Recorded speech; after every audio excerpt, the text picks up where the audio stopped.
the shit hit the fan. Heathrow Airport, London, UK. Another patrol, another day in hell, thought Staff Sergeant Jason Walker.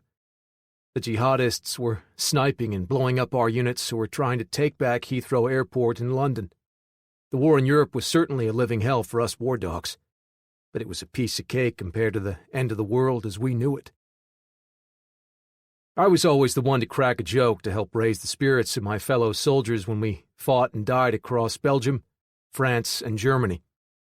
We kicked the damn Syrians, Iranians, and Russians out of Europe, and then the enemy shocked us with a surprise invasion of England. My unit, the War Dogs, was part of the 101st Airborne Division. One War Dog handler and K9 were assigned to each squad. Max and I had made over 24 jumps together. 7 were in combat. We were the first into London, and the first to see all of the headless men, women, and children. I haven't cracked a joke since then, and I'd be hard-pressed to tell one now. I had to settle for the joke being on the Iranians, because they tried to do their best to kill me and failed. The 3rd Brigade of the 101st Airborne Division, the War Dogs, was highly regarded as the best at finding and killing the enemy. We had killed more than any 3 other units combined, and my squad had most of those kills. Max, my black and tan Belgian Malinois MWD military working dog, and I even went on missions while the others slept. I didn't need much sleep. The problem for me was that I had begun to like the up-close and personal killing. Even in my exhausted state, I knew this was wrong. Max was born at Lackland Air Force Base and was a product of the Defense Department's military working dog breeding program, also known as the puppy program. The puppies were fostered out until they were mature enough to return for training. Max and I first met there, and we trained and bonded at Lackland. The staff trained Max to become a warrior dog and prepared me to support him. Max was trained to detect explosives, alert at an enemy ambush, catch and take down a fleeing bad guy, and to stop attacking if I yelled, "Out!" The extra M designates that Max was born at Lackland and not purchased from a civilian source. I always tell the other soldiers the first M was for mad, and don't make Mad Max mad or he'll bite your ass. Max was highly trained and would not hurt anyone unless they threatened him or me. Of course, if I said attack, Max would attack until I called him off. Belgian Malinois dogs are sturdier than other working dog breeds. They have less medical problems than German Shepherds and weigh 20 pounds less. 20 pounds is a lot when the dog is harnessed to you during an airborne insertion and you hit the ground, or have to carry a wounded dog to safety. The jihadis had seized control of the airport, and our mission was to clean them out. I was only a few feet in front of Sergeant Maria McGill, a feisty Latin/Irish beauty who was as good on the battlefield as she was in bed. Yeah, we got too close, and she got too serious. She also wanted me to see a shrink, and that dog won't hunt. I wasn't serious about anything but Max and killing the enemy, so we broke up. It kind of made for a tense situation on the battlefield that no one needed. Murph, Corporal Billy Murphy, was beside Maria, and then the rest of the squad followed. Max slowly walked around the burned-out husks of cars and rubble as he sniffed for explosives. The odor from the burning diesel fuel and tires sometimes masked the odor from plastic explosives. The fumes burned my nose and eyes. Max discovered the IED and reacted as he had been trained. He stopped, sat, and pointed his nose at the explosive. This warned me, and I shouted out, "My dog alerted!" and motioned for the squad to stop, but a bit too late. Searing heat and a blast wave hit my body. I heard Max yelp in pain and go silent. The explosion shredded my left boot and hurled my bruised and battered body against an overseas shipping container. Yes, I could see my life passing by as I flew through the air. I dropped to the pavement, feeling as though someone had kicked me in the crotch and run over me with a garbage truck. I landed on my back on top of some rubble, and something snapped in my back. The thick blood running into my eyes rendered me blind, and I couldn't move a muscle. The air was full of dust, and the odor from burned cordite was pungent. I thought I was dead. Wait, I thought. Dead people can't hear the sounds of the battle raging around them. Dead people can't smell the burning odor of cordite or the smell of iron as the thick blood oozed under my nose. That's when I laughed to myself and thought, I am alive, and these bastards didn't kill me. Well, not yet anyway. I blinked my eyes and saw Maria laying a few feet from me with blood on her face. I could see a medic attending to her. My heart sank until she looked up at me and smiled. I tried to speak, but couldn't, so I waved. Several of my friends in the squad I was assigned to were wounded, but no one died because of the IED blast. Max, my canine friend, had saved us all. I laid there, trying to reach for him, but I couldn't move. I was afraid Max had died in the blast. I tried to move when I heard the medics arrive. I could vaguely feel my arm when one started an IV. I sure as hell felt the searing pain in my back when they rolled me onto the stretcher. Then I heard one say, "Stop! There's a piece of metal sticking out of his back." I heard my shirt and undershirt being torn so the medic could survey the wound, and then suddenly another sharp pain when the medic pulled the metallic shard from my back. I was on my side receiving a temporary patch when I heard a woman's voice. "Hurry up! He's got bleeding from his crotch area." Now wait a darn minute. That's not something a guy wants to hear as he remembered the feeling of being kicked in the crotch just before he was blown through the air. Naturally, my mind wandered to what specific part of my body was bleeding. I tried to get my lips to ask the question when I felt a stab in my hip and heard, "This man is a hero, according to what his buddies tell me. We need to save him. This will deaden his pain, as you—" My mind became fuzzy as I tried to ask, "As you what? What the heck were they doing?" That was the last thing I remember until a couple of days later. I was flown to a U.S. Air Force hospital in Iceland, a few miles outside of Reykjavik. It had replaced the one in Ramstein, Germany, after the first Iranian terrorist invasion of Germany. Germany had the UK drop a small tactical nuke in the area close to the base. It killed over 100,000 of the invaders that were staged there to invade the rest of Europe. The war was very complicated because Iran and Syria used proxy fighters from all over the world to do their fighting, until we began whipping their butts. The United Nations fought against attacking Iran and Syria because they weren't actually fighting. The fix was in at the UN, and the USA and Great Britain lost every vote, thanks to the Russians and French.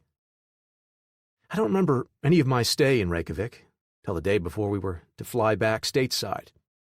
I remember waking up with the sun shining in my eyes and hearing a din of voices.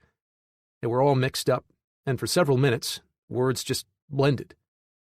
I was drowsy from the painkillers, but finally opened my eyes to see a pretty nurse reading to me.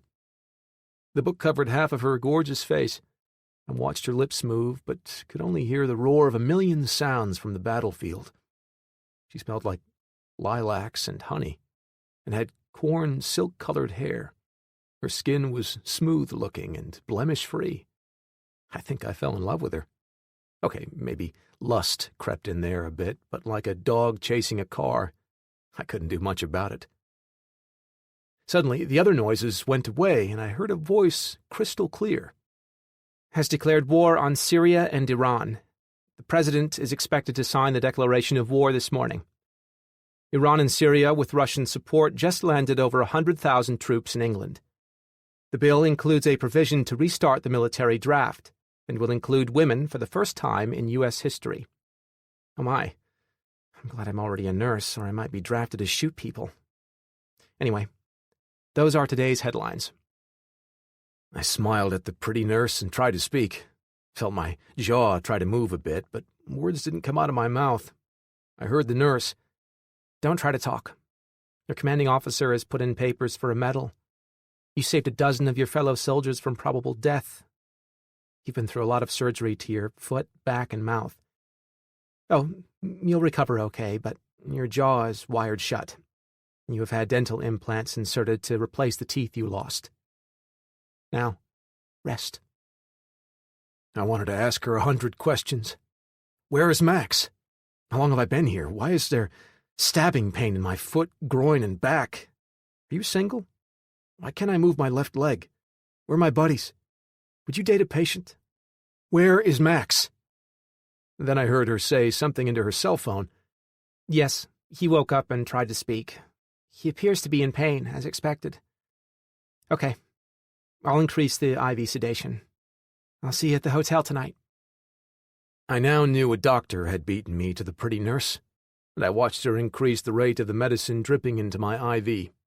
A calm feeling washed over me when I heard a strange man's voice. He's under.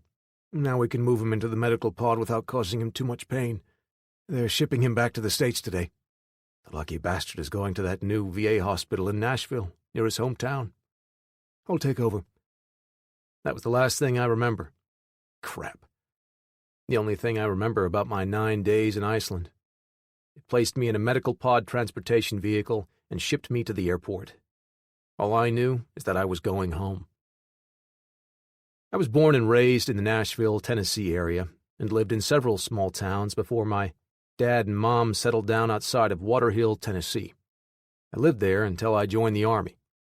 I had a great childhood and loved living in Middle Tennessee, but joined the Army instead of going to college as my brother and sister did. It wasn't that I was dumb or anything. I just didn't like sitting in class every day. I wanted some excitement, and when I got bored, I manufactured the excitement. Naturally, I stayed in trouble in high school, but was never caught at my best pranks on fellow students and teachers. March 25, 2038. TSHTF, or Day 0. Aboard a KC-135 at 25,000 feet, about 150 miles from Nashville, Tennessee. I wakened to the sound of the droning engines and knew I was on a plane. My home was just outside of Nashville, and I was confident they would take me to the new VA hospital there. Then, sadness washed over me because I still didn't know if Max was alive or what had happened to him. I bumped my elbow against my pod, and one of the medics rushed over to tend to me. I called out to him the best I could with my jaw wired shut. "Medic! Medic!" I called out, or something that sounds like that. He stared down at me with a confused look. The other medic came over. He's in a canine unit, and I think he wants to know how Max is doing. Sergeant Walker, Max is actually on this plane and is recovering nicely. He'll stay on the plane and fly on to Lackland Air Force Base, where they have vets who specialize in canine injuries and rehabilitation.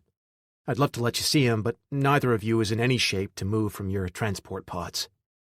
That made me feel better, and I mumbled, "Thank you," to the medics. Max was alive, and I would do anything to see him again. I knew I had to work hard to get myself healed, and then I could go to Lackland and see my pup. It was several hours later, and the medics and crew were discussing some troubling world news that had occurred while I'd been sleeping, under the influence of potent sedatives and painkillers. One man told another that Russia warned the USA not to attack Syria or Iran. Russia threatened massive retaliation if their allies were attacked. The UK, Germany, France, and the USA had launched hundreds of cruise missiles, bombers, and fighters to pound the two countries. Later that night, the plane lurched a couple of times. Lightning flashed and lit up the cabin. The clap of thunder followed a few seconds later. One of the crewmen mentioned the aircraft we were on was a KC-135. It was 73 years old and due to retire 2 years ago. But the war in Europe had caused the military to extend using them. I thought, crap. I'm in a plane older than my grandfather flying across the ocean in a major thunderstorm. Then I heard a woman's voice. "Prepare your patients for landing. We'll be told to head to our jump seats in 10 minutes. I listened to the conversation when abruptly there was a blinding flash from the windows. The lights went out, and sparks flew around the inside of the plane. The flash was gone, but I couldn't see. There was a buzz of yelling and directions given, but no one panicked. The medics and doctor tried their best to prepare their patients for the inevitable crash. However, they remained calm in the face of death and destruction. The plane lurched, and I felt the sickening feeling that I was falling. The medics scrambled around in the dark and closed the medical pod next to me, and then began closing mine. I heard him say, "That last blast of light wasn't from the storm. I turned your meds up, and you'll be zonked out before we hit the ground. Good luck, you lucky bastard." I felt the plane level off a bit and then start a slow glide down when my mind became fuzzy, and everything went black. The pod snapped closed, and now I had complete darkness and silence. I can remember to this day the medic called me a lucky bastard just before the plane was going to crash. At the time, my fuzzy mind thought it was a sick joke. Now I fully understand his meaning. I had nightmares so real that I couldn't tell if I was living the events or dreaming. One I'll never forget, but won't tell anyone, had me hunting the enemy with Max. There were 2 jihadis, and we snuck up behind them and jumped on them. I could see myself tearing the man's neck apart with my fangs. I turned to see Max had his man by the wrist. I shook my man until the blood stopped gushing from his neck. I felt the rush of the kill, and then the crush of guilt for so savagely killing the man. I'd had similar dreams before. I was tired of killing, and needed the nightmares to stop. Obviously, the huge airplane crashed a few minutes later, but I was oblivious to the carnage. I remember dreaming about that cute nurse back in Iceland after I woke up a couple of days later, but nothing about the crash. What I will never forget to this day was the pain once the drugs wore off. Oh my God, how I hurt all over. I had mind-numbing pain in my foot, back, and, well, the rest of my body felt like it had been beaten with a baseball bat. My eyes opened, and there was no light. I couldn't hear anything either. I thought maybe I was dead, but then I thought, why am I in so much pain? I tried to move, and the pain from my back and left foot shot daggers through my body. Wait, I saw something glowing to my left. I thought, what is that? I thought I heard my voice, and it shocked me for a second. I reached out to the glowing object and grasped it in my right hand. I'd been locked in the trunk of a car by my high school drinking buddies one night, so I knew this must be the emergency release to get my ass out of this contraption. I pulled as hard as I could, even though the pain increased tremendously. Suddenly, the top rose, and stars twinkled above me, and a chilly wind blew on my face. I smelled burnt fuel, and another pungent odor I didn't recognize. I tried to lift myself, but the pain was so intense, I passed out. The nightmares started again. Later, I dreamed I was swimming in the Atlantic off Cape Cod in the winter. Someone on shore kept yelling for me to swim faster or I'd die. I was shivering and felt ice-cold rain pelting my face. My face was numb, my body was soaked, and I knew I would die if I didn't get out of the rain and change clothes. My eyes opened, and I could barely see a few yards from the pod. I saw a flickering light through the rain and gloom, and decided it was a fire. I raised my head slightly and saw the side of the aircraft. Holy shit! That's only the hind quarter of the plane, I thought. I have to get out of this cold rain, or I'll die. My IV pumps vibrated as they pumped liquids into my body, but the round ball-like pain pump was now flat and empty. I was receiving fluids, but no pain meds. That's why I wasn't all cotton-mouthed, but was in intense pain. I also found my urine bag for my catheter. Pulling the IV from my arm was a non-event, but removing the catheter from my, was quite the experience. You don't need every little detail. Just suffice it to say that was one experience that I never want to repeat. Enough said. I searched the pod for anything useful without success. I felt my legs and torso to find I only wore a hospital gown and nothing else. I didn't even want to think about dragging my unprotected family jewels across the wet mud and wreckage to get to safety. Laugh all you want, but even a half-dead man has to have his priorities in order. I tugged on a wide strip of padding from the pod above my head and ripped a 3-foot-wide by 4-foot-long section of the half-inch thick padding away. I used the IV tubing to secure it to the front of my waist. Yee-haw! Family jewels are now protected. I started to move out of the pod, but stopped when I realized my knees weren't protected either. So I pulled more of the padding from the side of the pod and wrapped the material around both legs. I also packed a piece of the padding around my left foot to keep the muddy water from reaching my wounds.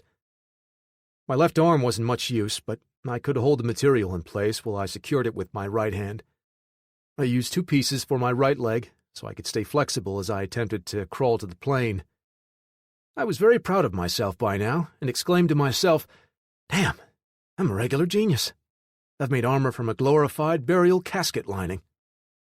Yes, I was beginning to talk to myself more and more as time went on that day. No, I wasn't talking as much as thinking, but I could hear myself, and that was all that was important at the time.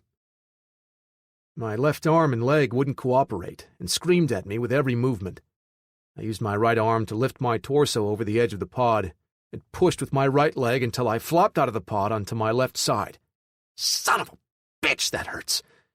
Oh, God, kill me now and get this over with, I mumbled in agony. I later thanked God for not honoring my request. I even promised to be a good boy if he'd let me live long enough to see my mom and dad once again. The rain pounded me as I laid there on the muddy ground for a few minutes.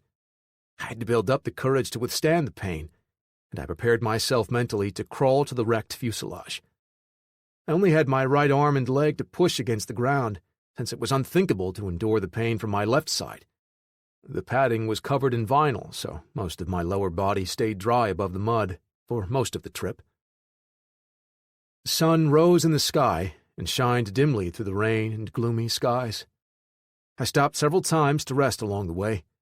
At least my movements seemed to be warming me up a bit. I paused for the last time, only a few feet from the plane, when I bumped up against something soft. Crap, it was one of the medics. I crawled around him and tried to see if I recognized him, but he had no face, or head, for that matter. I gagged and tried not to retch while I passed him in the cold, driving rain. The rain stopped hitting my back, and I looked up to see that I was finally under what remained of the roof of the aircraft. The main floor of the aircraft was several feet above the ground, so I stopped and made myself comfortable in what had to be a storage compartment below the main level. There was enough light to see by, and I took stock of my surroundings. There was a puddle of water on the slick aluminum floor, and I drank until the puddle was gone. It tasted a bit metallic with a hint of high-grade jet fuel. It quenched my thirst, and that was what I needed at the time. I would drink from much worse sources over the next few years. I found several duffel bags full of clothes and made a bed, then pulled several coats on top of myself and passed out. Time passed. I woke up a lot warmer, but still wet. I had no clue when we'd crashed or where I was at the time. I just knew I was damp and needed something to eat. The padding came off without much effort, but rolling around to get the hospital gown off and drying my body was excruciatingly painful. The great news was I performed a self-examination of my privates, and everything was still in place. But I had a painful wound near my groin at the top of my left leg. My fear of being a eunuch was unfounded, to my immense relief. I know I bitch about the pain a lot, but being blown up and slammed against a shipping container does a body bad. So, get used to the complaints because you have a couple more chapters of pain complaints and can kiss my redneck ass if you don't like it. Just hang in there, Buttercup, and the pain will ease as time goes on. But then, all healing takes time. I had a bunch of mental healing to go through also.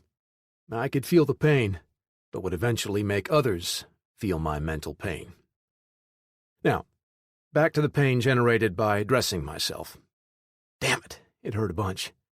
I couldn't find underwear or shoes, but managed to put on a long-sleeve t-shirt and sweatshirt, plus some loose-fitting jeans. I kept rummaging through the cargo and found a nice hooded parka and several pair of socks. I also found a couple of shaving kits and a pocket knife. My left foot was wrapped in bandages, so I placed a couple of socks on my right foot. I threw a change of clothes into an empty duffel bag, along with the shaving kits, and tossed it up onto the main floor before attempting the climb. Finally, I made it to my foot. I won't say feet because my left foot just dangled, entirely unusable at the time. I hopped to the side and inched my way up the curve of the fuselage until my waist was even with the floor.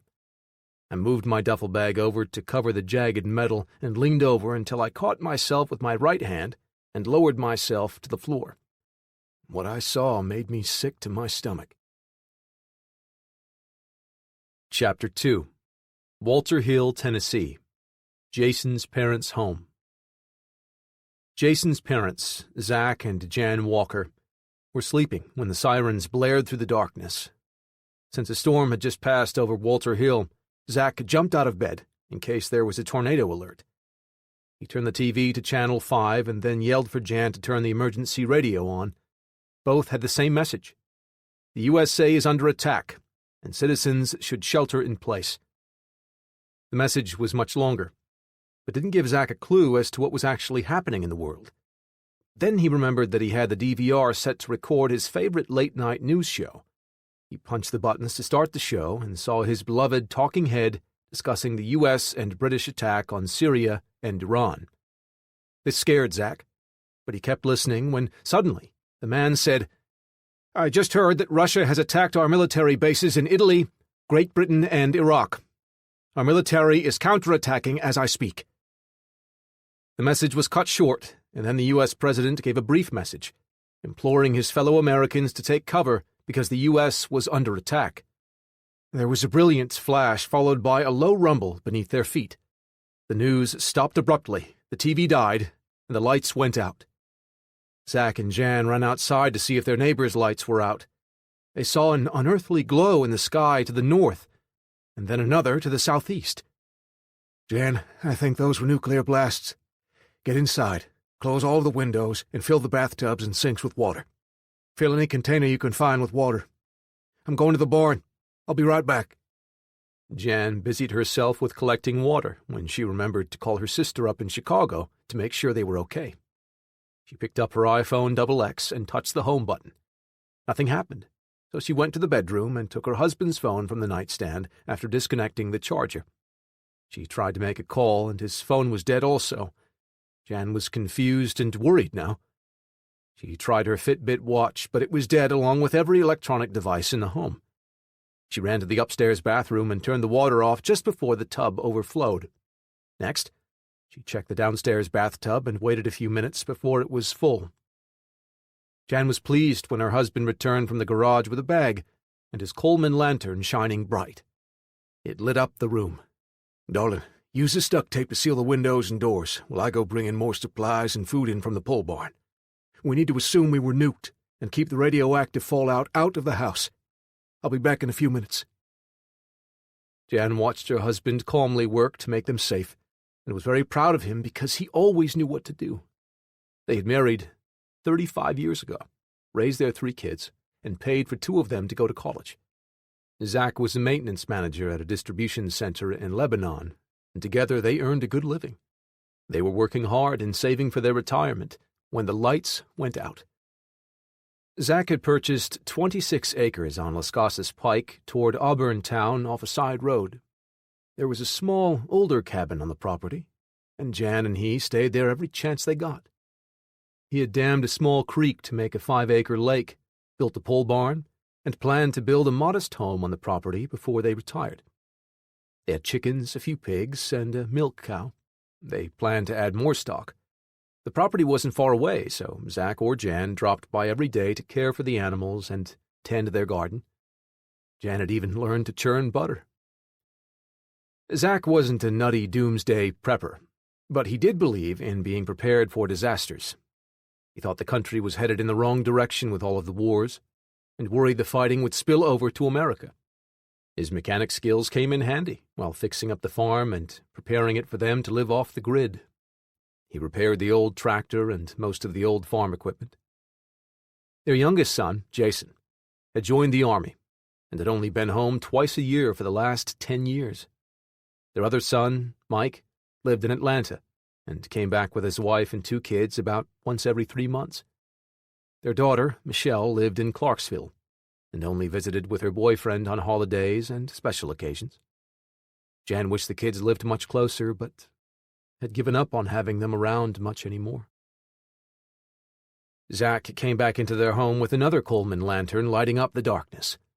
"Honey, come help me pack this stuff into the spare bedroom," Jan replied. "Zach, is it wise to have these lights on? If you are right about the country being nuked. Remember, Jason and I like those post-apocalyptic novels, and someone always tries to kill you and take your food and water when theirs runs out." "Girl, you read too much. Come on and give me a hand." Zach thought for a minute. "Hon, if anything happens to me or this does turn out to be an apocalypse, please head to our place. I plan to head there if those were nukes." We can't stay here if the crap hits the fan. Early the next morning, Zach had a light breakfast and sprang a surprise on his wife. Hon, I'm going to walk over to town and see if anyone knows what happened. No, please don't leave me here all alone, he replied. We need to know what happened. We need to band together with our neighbors to survive, if this is what I think it is. Please be careful. Zach kissed his wife goodbye. When I get home, we'll get ready to make a trip to the property. We might want to stay there until this is over. Please pack a few light bags with some clothes and food. I'll pump up the tires on the bikes, and we can ride there in an hour or two, maybe longer, if I can find a way to hitch one of the kids' wagons to a bicycle. Jan watched her husband walk out of sight, and then returned to the kitchen and wash the dishes. Chapter 3. About 5 miles west of Cookville. The soldier's torso hung over the side of the medical pod with her arms dangling in my face. I knew who she was, even without a head. Her blood covered the side of the pod and the floor under it. She was Private Joan K. Malone from Columbia, Tennessee. She had been in my company in another squad and was a close friend of Maria's. The tattoo on her right forearm gave her ID away. I didn't know her that well, but she was a sister soldier, and tears came to my eyes. Her pod had broken open, and something had crashed into her. God, I hoped my pod hadn't crashed into her when I was ejected from the aircraft. I know I'm a bit slow, but it finally dawned on me that Maria and my other wounded friends could be on this plane. I saw 4 more pods anchored to the side of the cabin and noticed 3 were open and empty. The first pod's ID tag said Private John Long. Well, I didn't like the tall prick, but I was glad he made it out alive. The next one placed a smile on my face. It was Maria's pod. It was empty, but at least I didn't see her body. I now had hope. It was then I realized that I cared for her more than I'd thought. I've never been good at socializing, and was horrible at that dating thing. Women confused me and, frankly, scared me. I got along okay until things got serious, and then I bailed. I wasn't much better with kids. One lady told me I wasn't emotionally available, whatever the hell that meant. She added that I should have been born a dog. I took that as a compliment. One pod was still closed, and my heart raced as I thought about finding another living soldier.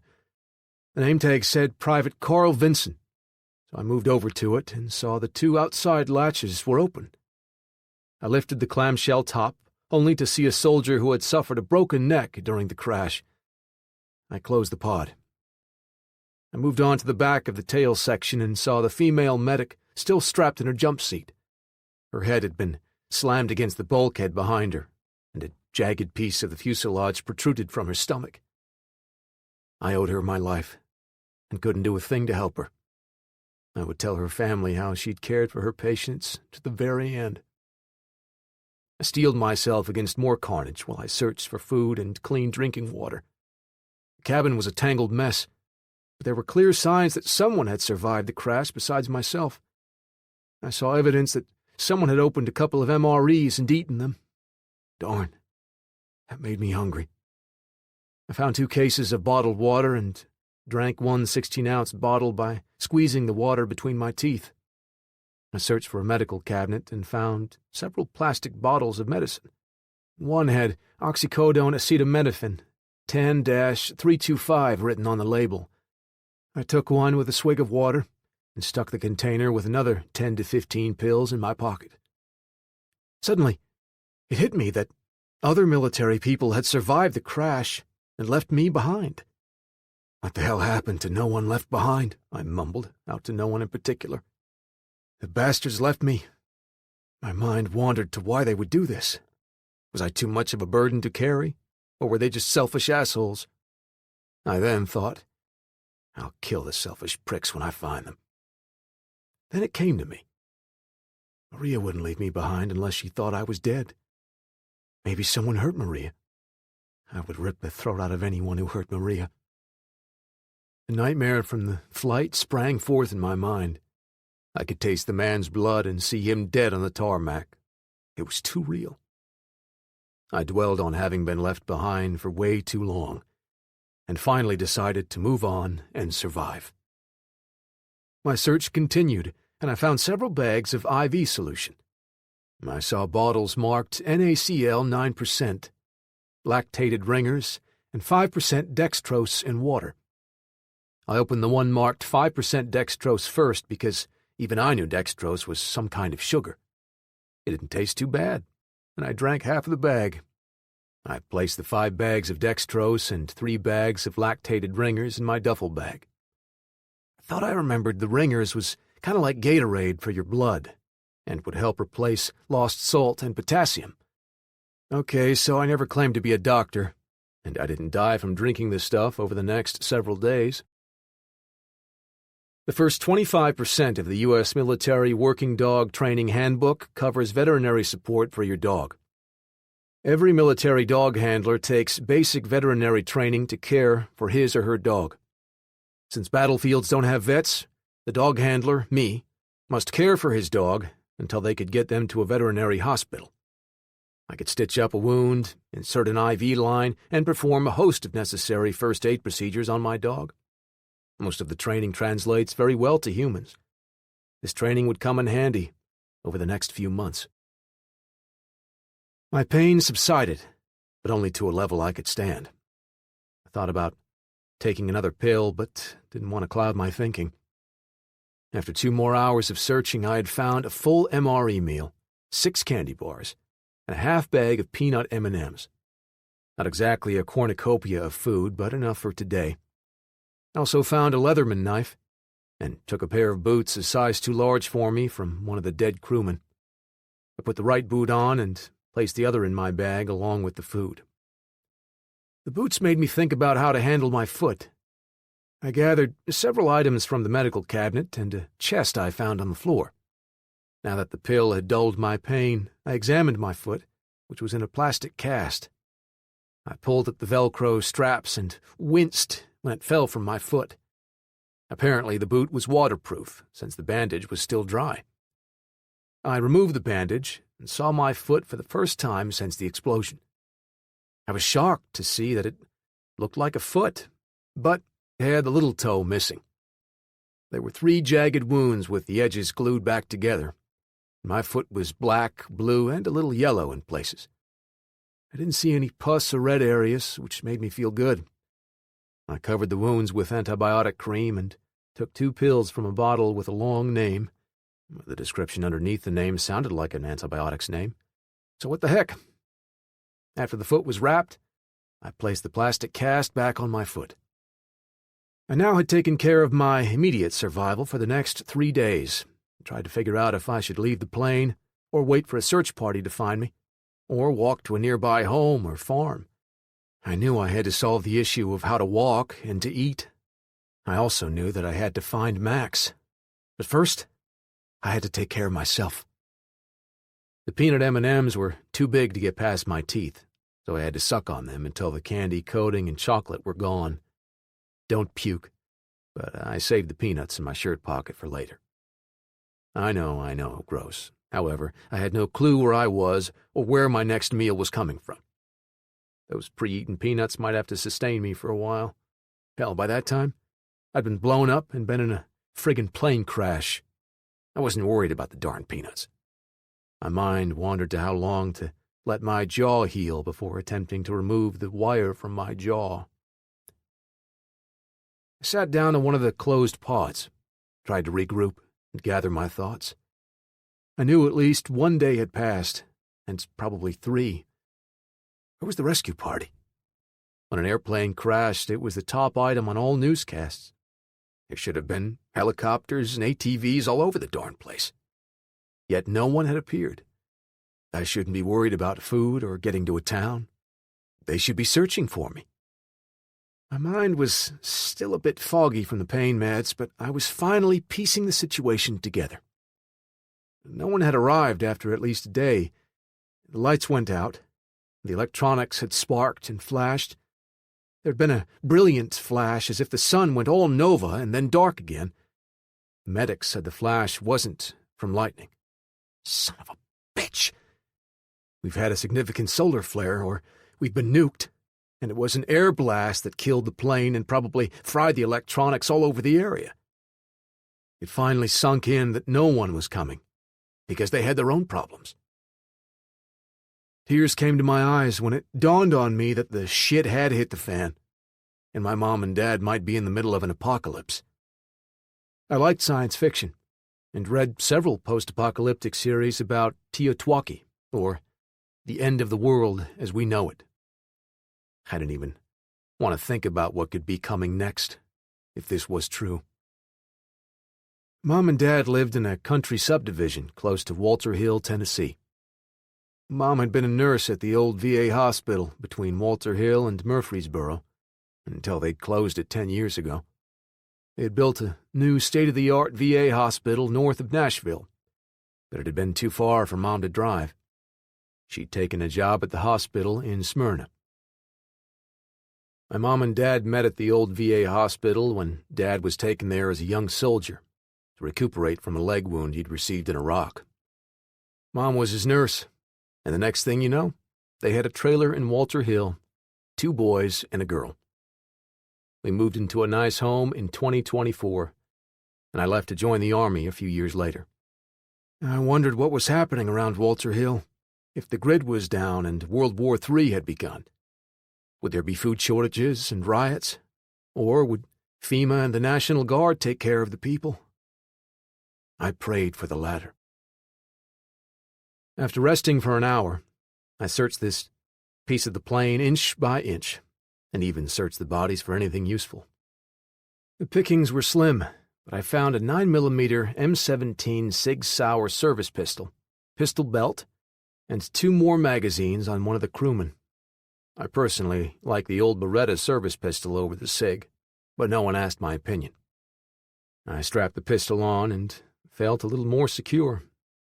There was a box full of MREs at the bottom of a locker, along with a first aid kit.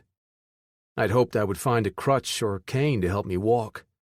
No such luck, darn it. I began to worry that if Max had been on the plane, he had left with the other survivors. The rain had stopped, and I looked around on the ground for footprints. There were dozens of rain-filled prints, and to my surprise, there were over a dozen 9mm shell casings and a few 12-gauge shotgun shell casings on the ground. I turned my view back to the wreckage, and sure enough, there were bullet holes in the fuselage. There had been a gunfight, which might explain why I had been abandoned.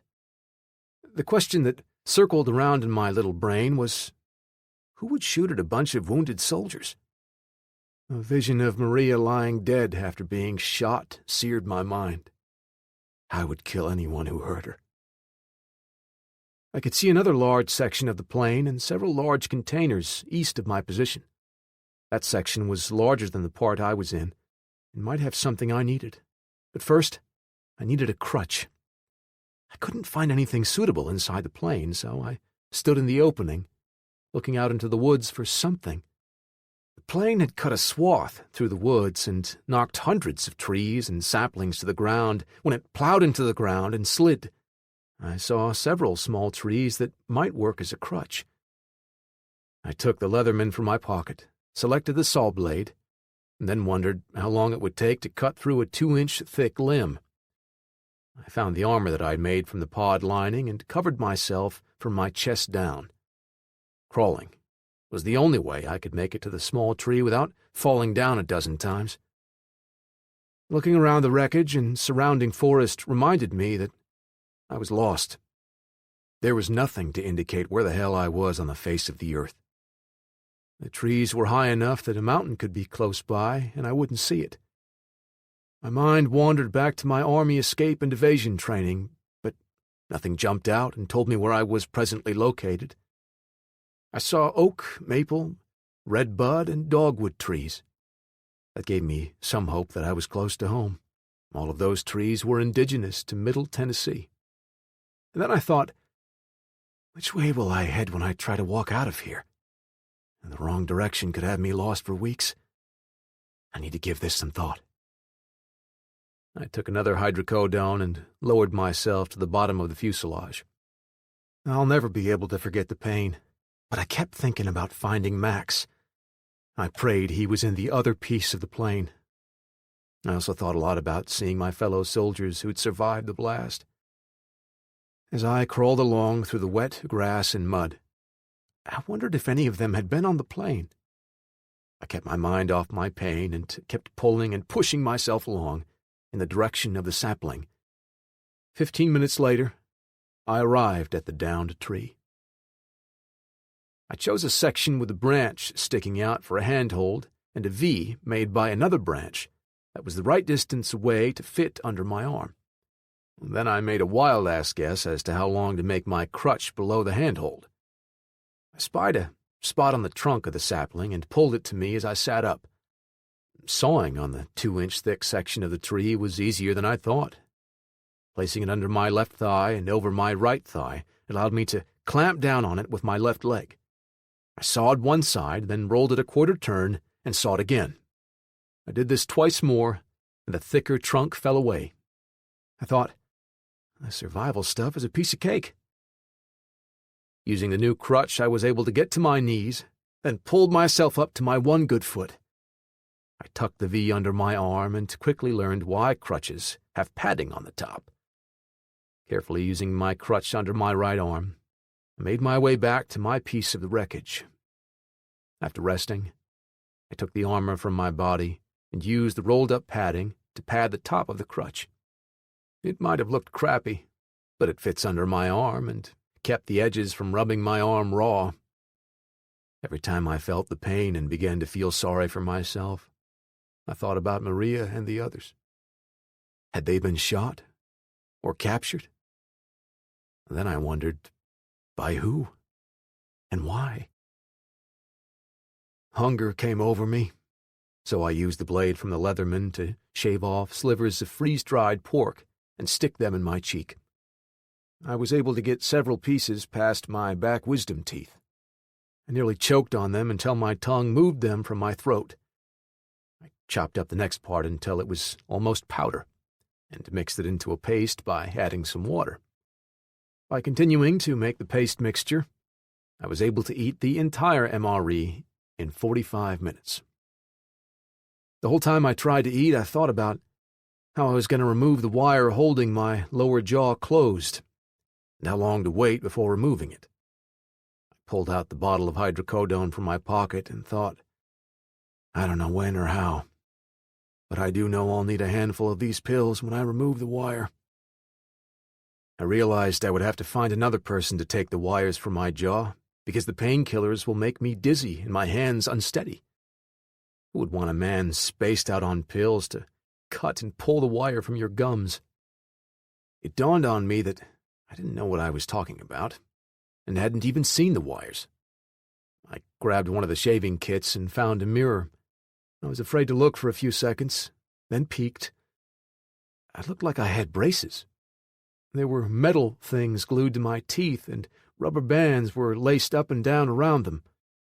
The wire wasn't pushed through my gums, as I'd feared. Well, hell, what did you expect? I'm not a doctor, just a mud grunt in the army. Now I knew I could remove the rubber bands from my teeth any time I wanted. What I didn't know was how to get the metal pieces from my teeth. Crap. I'll cross that bridge later. I didn't know where I was. However, I was pretty darn sure I was somewhere on the eastern side of the USA. I just felt I had to be west of the Appalachian Mountains. The plane was flying southeast toward Nashville, and I remember one of the crew mentioning it wouldn't be long until we landed. Reflecting back, I realized at that time I had no facts supporting where I thought I was, and only had hope. If I was correct, my home and my mom weren't far away. My mom was a nurse, and she should know what to do about my broken jaw. As I ate, I kept eyeing the 3 containers between the 2 large chunks of wreckage. I planned to check them out on my way to the other part of the fuselage. I finished the last of what might have been dried apricots and steeled myself for the walk. The crutch was handy to help me stand up, and having accomplished that, I picked up an empty duffel bag and headed to the first container. It was only 23 steps away, but My body felt every step. The medicine dulled the pain enough to endure the walk, but not by much. I bent over enough to pull the latch open and was dismayed to see a bunch of medical supplies. I found more pain medicine, bandages, and antibiotics, so it wasn't all bad. The next one made me happy. Anyway, it gave me hope, because it contained my friend Murph, or Private William A. Murphy. This gave me hope he was still alive. And I saw footprints going away from the pod, but also saw more empty shell casings. I desperately wanted to find Max. "Max! Max!" I yelled in my muffled and screwed-up voice. I kept yelling for Max while I kept looking. Max was very groggy and didn't feel any pain when he tried to open his eyes. He whimpered and fell back asleep several times until he heard a noise coming from outside his pod. His ears perked up when he heard something bump against the pod, and then heard a human voice say, "Max! Max!" It wasn't his name, but he listened to the voice. It almost sounded like Jason, but wasn't him. Max opened his eyes and only saw the blackness of the inside of the pod. Max was scared for one of the few times in his life. The first was when he had woken up after surgery and couldn't hear or smell his man Jason. The pod smelled like the operating room with pungent odors, not at all like the odors from his sweaty human, or from the place where he protected Jason and the other humans. That place smelled a lot like dog poop mixed with dirt. Max suddenly remembered the explosion and pain. He wondered if his man was gone. The woman who had raised him was gone after she had handed him to Jason. He still missed being a puppy and playing on her farm. He wondered if all humans just went away. Max heard something move again and gave a warning bark that said, "Get away or I'll bite your silly ass." Then Max growled. Grrr. The third container was empty. It was evident to me that someone had opened it and taken the contents. I was pissed, but had to remember the ones who left me behind probably thought I was dead. The walk to the fourth container was over 75 steps and wore me out. I sat down on the top of the container when suddenly I felt something bump the top from the inside. I jumped to my feet and promptly fell to my ass when my left foot gave way. I used my crutch to tap on the side of the container and could hear something tapping back, and then something that almost sounded like a growl. I thought, damn, it looks like a pod, but can't be. The Army doesn't have midgets or kids. Then, like the dumbass I was, it took a minute to sink in, and I rushed to open the pod. I popped the two latches, and the top sprung up and away. There in front of me was my Max. The pod was a canine pod. I tried to say Max several times, but it sounded more like Monak or Miank. I finally said, "Good boy." I said, "Good boy" again, bent down to my knees, and hugged Max. He was a bit groggy, but his ears perked up at the sound of my voice. He was very excited, but was held down by webbing. His face had the typical Max expression for, "What the heck is going on?" He licked my face and tried to get up. I stroked his fur and rubbed his ears while I checked out his wounds. His legs and paws were okay, but his torso was wrapped with bandages. I opened my lips a bit more and said, "Max, Max, good boy." His tail wagged and beat the side of the pod. I lowered my head down to rub my cheek on his fur, and he licked my face and barked. Max and I had been together for almost 2 years, and he was my best friend. I loved that dog, and he loved me. I checked his IVs and found the same setup as in my pod. His IVs had the same markings, NaCl 9% and lactated ringers. His pain pump was still half full, but had no markings. I had no clue what to do with Max. I wanted to cut the straps and let him free, but maybe he still needed the pain meds and liquids. I gave it a lot of thought. I decided to keep him restrained until the IV bags and pain pump were empty. "Good boy. Stay," I said as I raised my arm to my body and pushed it away to signal for him to stay. Then I mumbled to Max that I had to check the rest of the plane and rubbed his ears before leaving. I turned the pod so he could watch me on my way to the other section. Max clicked his teeth together, as Malinois do all the time. But this time I think he just wanted me to hear him, so I would know he was still there.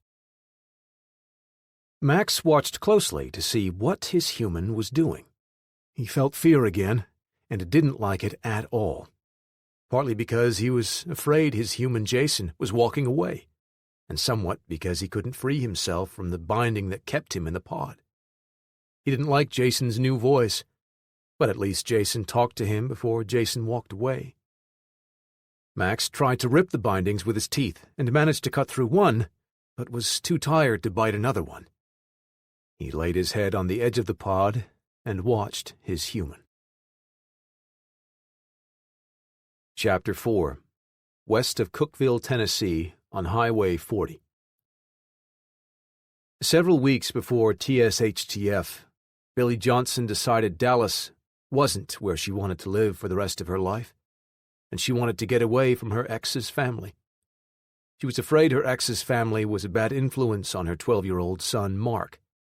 Her ex had died in a horrible car wreck and had been drunk when he'd passed out and hit the bridge abutment. His family drank too much and thought it was okay to drive all over the back roads of Texas. They gave white trash a lousy name. Billy had an excellent job as a forklift driver at the FedEx warehouse between Dallas and Fort Worth. She emptied out her 401k and gave her boss 2 weeks' notice. She took part of her husband's life insurance money and traded her worn-out pickup for a used but great-running Ford pickup with a crew cab. Her sister had flown out to Dallas to help her load Billy's truck and a large U-Haul trailer with all their possessions.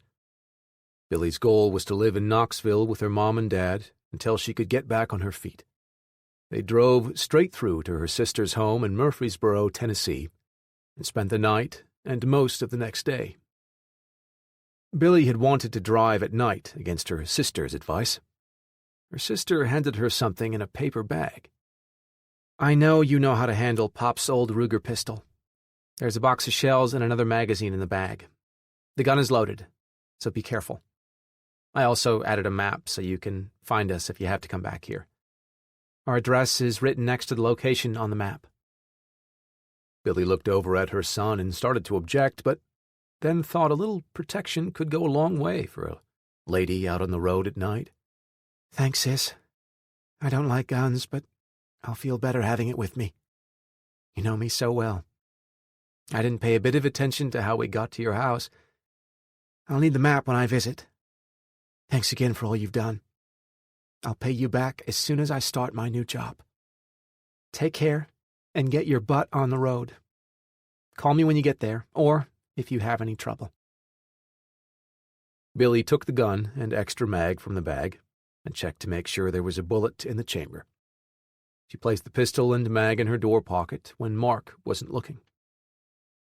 She pulled out at 8:00 p.m. and stopped to fill up her old 2026 F-150 Ford. Mark ran into the store while his mom filled the truck. He came back a short while later with a big bag of snacks and large bags of beef jerky. He also had a monster 32-ounce drink for himself. Billy scolded her son. "Mark, get your butt back in the store and fetch me those bottles of water and pork rinds I asked you to get." "Oh, Mom, I'm tired. You go get them."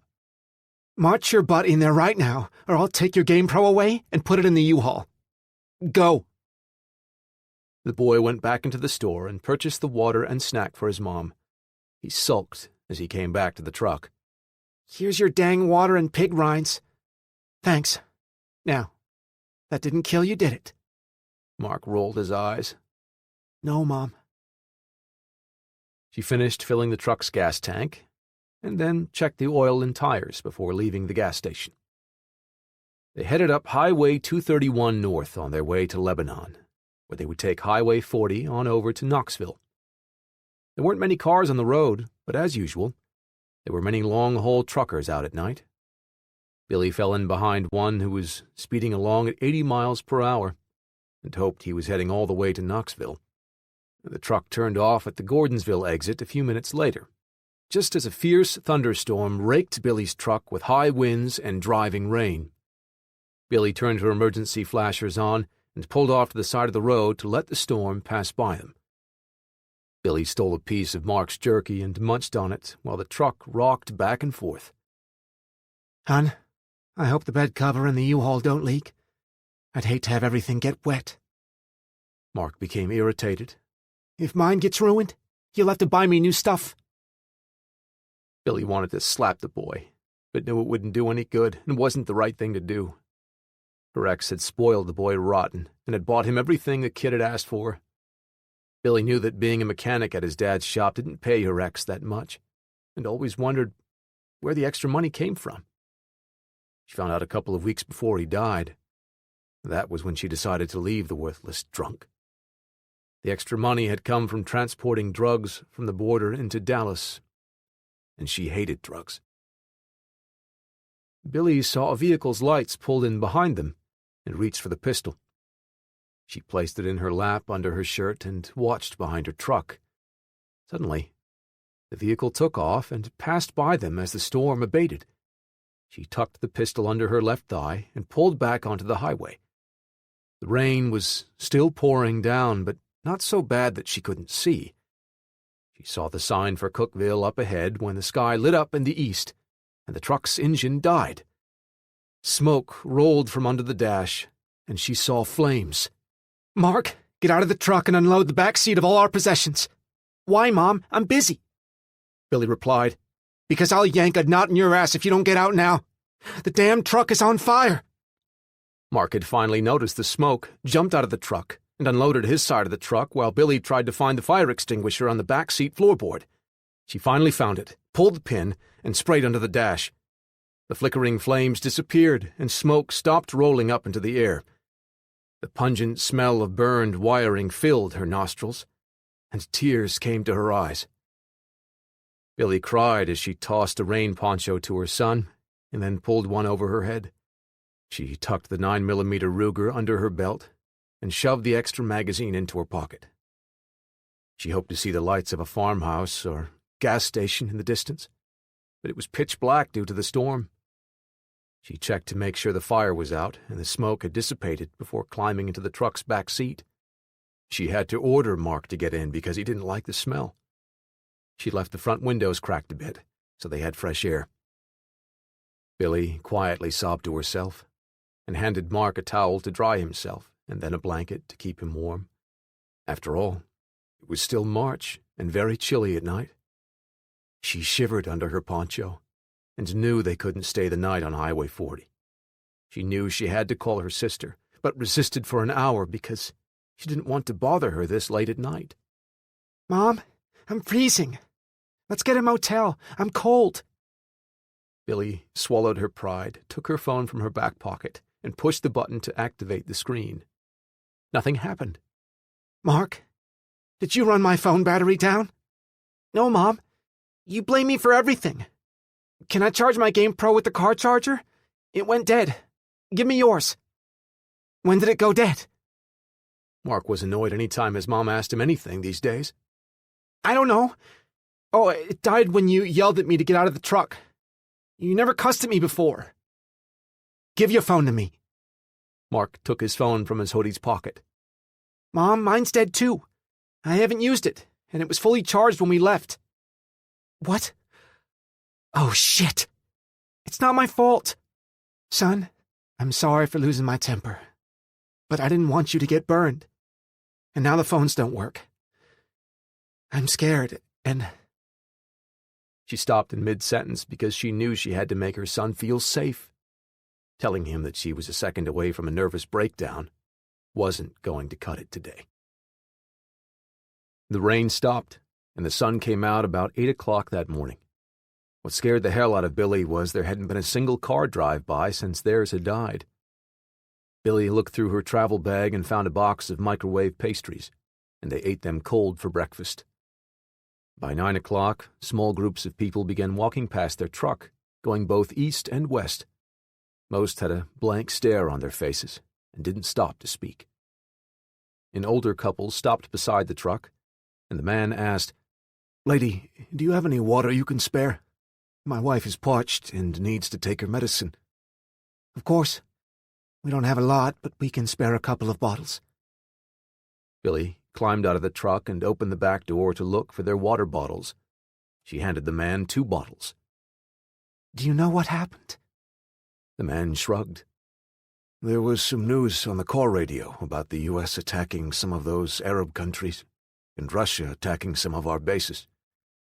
The power went off about that time. We were returning from a shopping trip to Nashville when the car died. I think the Ruskies used some type of newfangled bomb on us that kills electronics."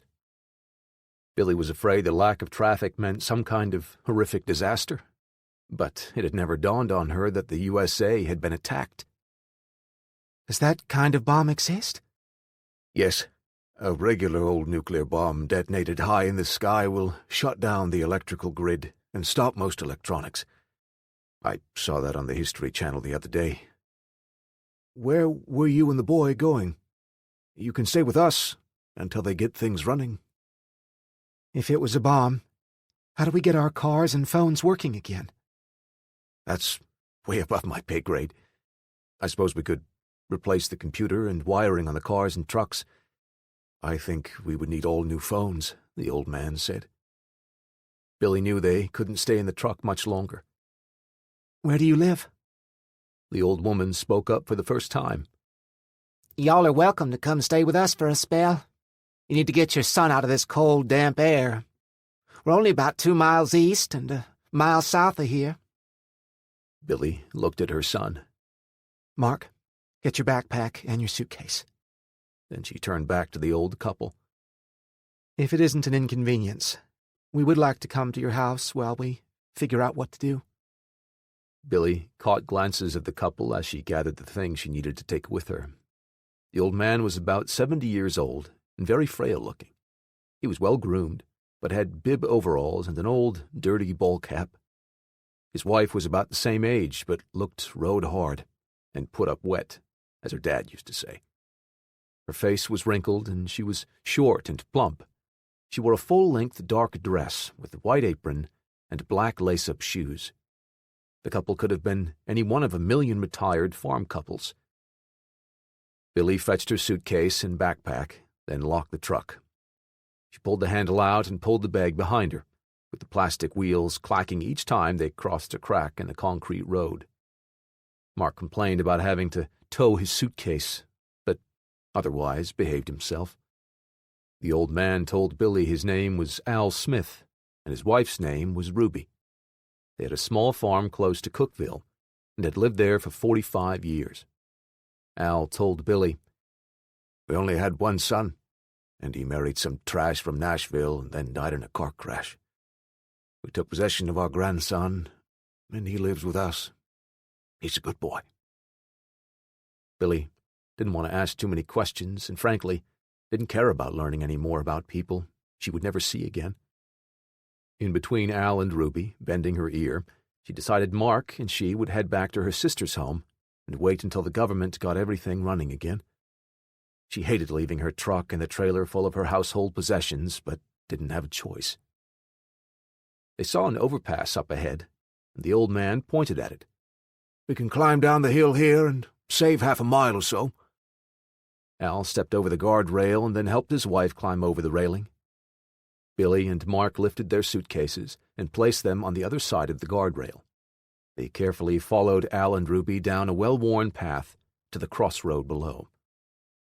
It only took 15 minutes before they stood in front of an older but charming white frame home. A white hound with black spots came out to greet them. The dog was friendly, but Mark was afraid of dogs, so Billy stepped between Mark and the dog. She rubbed its ears and petted it on the back. The poor thing limped as it ran around them, excited his master was back home. Ruby showed them to their room and left them to make themselves at home. Ruby prepared a great lunch consisting of grilled cheese sandwiches and vegetable beef soup. Billy wondered where the grandson was and why he would miss lunch. Ruby, didn't you say you had a grandson? Yes, he's out hunting. Ray likes to fish and hunt all the time. Al thinks he should get a job, but Ray says he can't find work that suits him. We even bought him a nice car to get to work. I think he sells the hides because he always has money, Ruby said. Al had a worried look on his face and changed the subject. Billy, do you have a family? Yes, my sister and her family live on the west side of Nashville, and my mom and dad live out past Knoxville. Mark looked up and started to speak when Billy kicked him under the table. He looked at his mom, and she winked at him. The others didn't catch the subtle, silent communication between mother and child. Billy helped clean up the kitchen, and then Al showed them around the farm. Mark was bored without his electronic game to play, so every few minutes he complained, "Mom, I'm bored. Go outside and play." Billy spread her map out on the table and asked, "What is the best route back to my sister's place? She lives in Murfreesboro."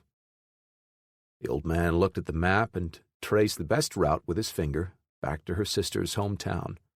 She had taken the same route away from Murfreesboro. Just as the sun went down, the old couple's grandson came back from hunting. He shoved the kitchen door open and yelled, "Granny, your favorite grandson is home." The man saw Billy drying the dishes and tossed a black bag to the floor. "Well, Granny, you didn't say we had company for supper. If not have known something this dang beautiful would be here, I would have been home much earlier." His grandfather came into the kitchen. Ray, get your food out of the stove and eat it while it's still hot. That's Billy and her son. They're staying with us tonight, and then on their way to their home. Hey, did you see or hear anything odd last night? Yep, my damn car died. I had to walk back from Cookeville last night. One other off thing happened. A big airplane crashed somewhere close to here. The funny thing is, there was no sirens or emergency crews on the way to the plane. I think something bad happened, Ray said. Billy almost laughed at the guy because he reminded her of the Fonz in the old TV show Happy Days. He had a mean look about him, though she stifled the snicker. He wore tight jeans, had a white T-shirt with the sleeves cut off, and a pack of Marlboros in his shirt pocket. There was a chain from his belt loop to an oversized wallet in his left back pocket. The man's neck and arms were covered in crude tattoos, like the ones the slime balls wore on the reality cop shows. There was no doubt this man had been to prison, and those were jail tats. Billy turned toward Ruby to finish drying the dishes, and the hair on the back of her neck stood out when she smelled something foul behind her.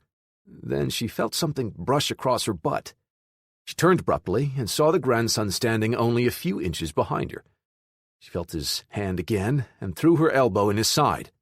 "Get your hands off my ass."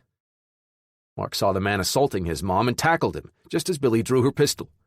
Mark knocked the man to the floor, but Ray recovered quickly and drew back to hit Mark. Billy pulled her arm away from Ray and squeezed the trigger, sending a bullet through the floor under the table. Ray rolled under the table and cowered, while Mark jumped to his mom's side with tears in his eyes. Billy screamed, "Get your son of a bitch grandson under control before I kill the bastard." "Al, you had to see him grab my ass," Ruby pleaded. "He didn't mean no harm. Usually the women love him. You will too once you get to know him." Al interrupted. "No, Ruby. He's a worthless shit, and will always be a worthless shit. He attacked the woman, and she would have been within her rights to shoot the SOB. He's just like his white trash mother. Billy, I'm sorry, but you two need to leave now before you have to kill him. He ain't much, but he is my grandson, and I can't let you shoot him."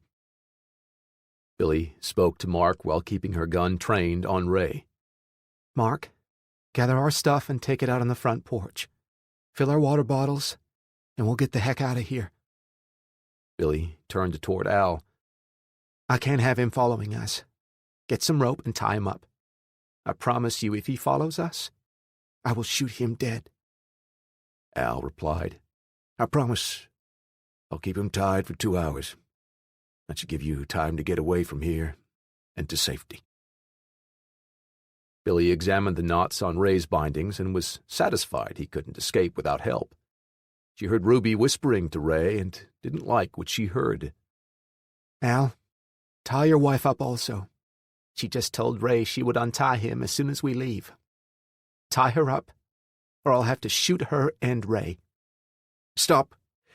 You don't have to shoot anyone. Ruby, shut your mouth and do what I say for a change.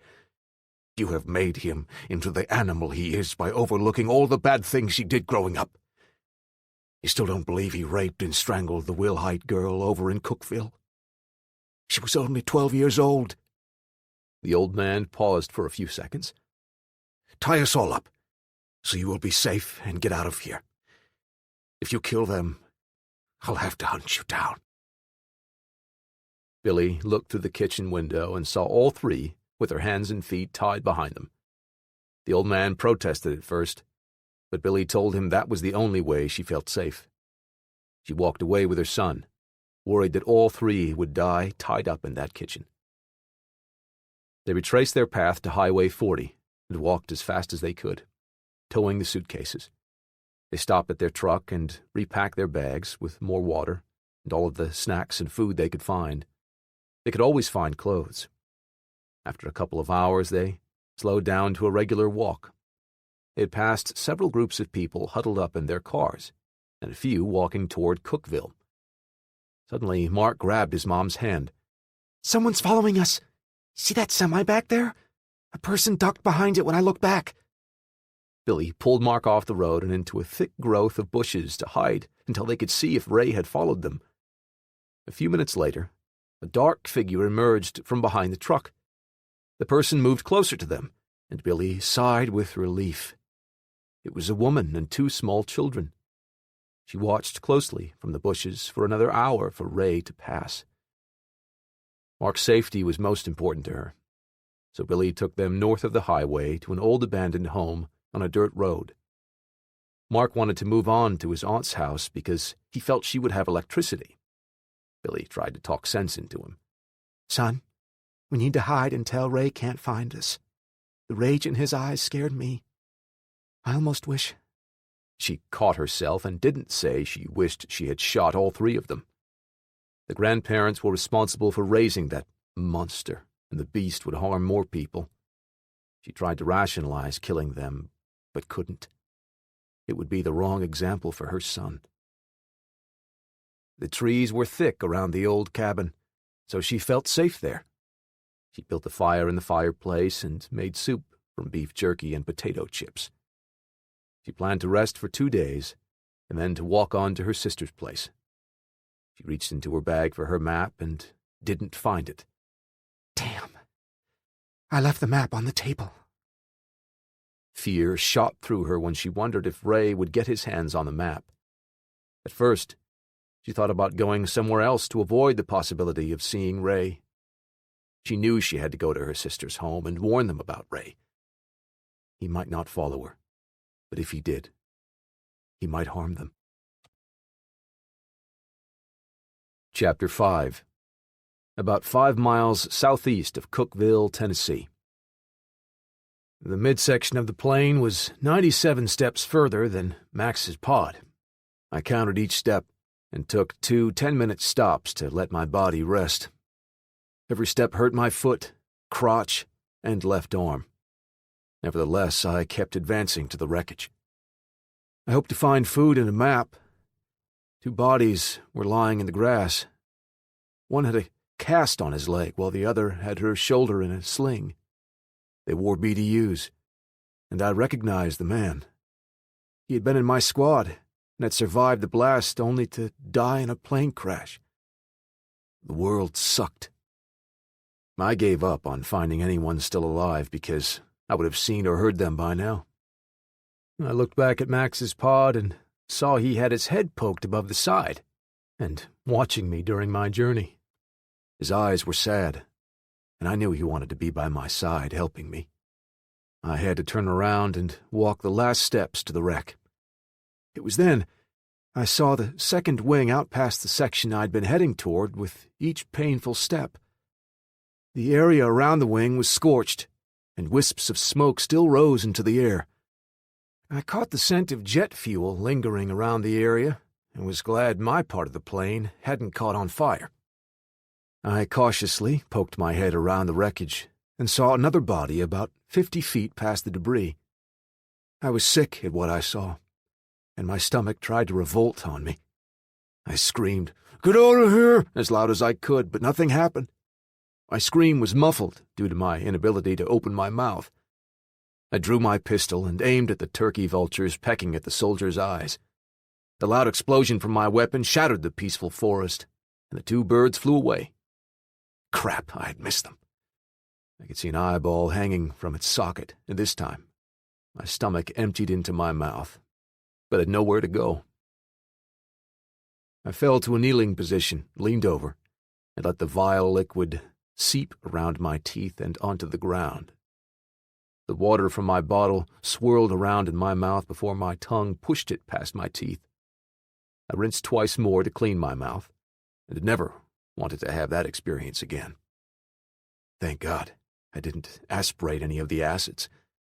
It could have made me susceptible to getting pneumonia. Those bodies lying unprotected on the ground worried me to death.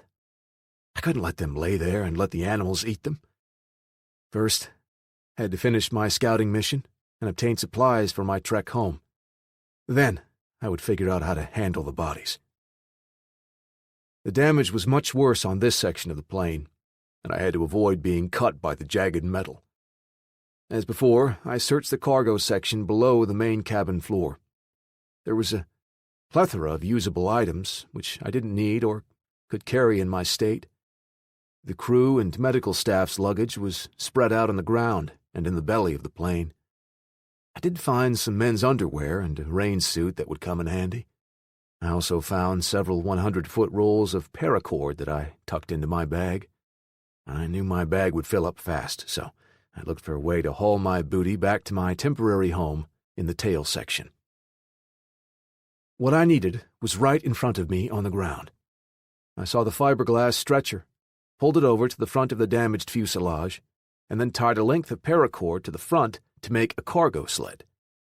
It would be slow and painful, but it would work. I piled everything I wanted to take with me on the sled. There wasn't much left in the cargo section that I needed, so I worked my way up and into the cabin section. It was much the same as what I had seen in the tail section. All of the pods were open, and only 2 were empty. The others contained dead soldiers, but none from my unit. These were Marines and 1 Navy SEAL. I caught sight of something in the SEAL's pod and tugged at one end. It was a large knife. I looked again and saw there was a scabbard attached to a belt. Pulling on the belt didn't dislodge the belt, so I rolled the soldier over and found the belt also had an M17 Service 9mm with 1 extra magazine. I borrowed the weapon and belt and thanked the soldier for sharing with me. I certainly had more use for the knife and pistol than he would have in heaven. I searched high and low for food, but only found a few more MREs, candy bars, 2 cans of peanuts, and a large bag of beef jerky. Medical supplies were scattered about the wreckage and were added to my keep pile. I glanced at the life raft and remembered that it might contain survival equipment. I examined the huge rolled-up-looking bag and saw the stenciled lettering, "Pull here." I pulled, and all hell broke loose.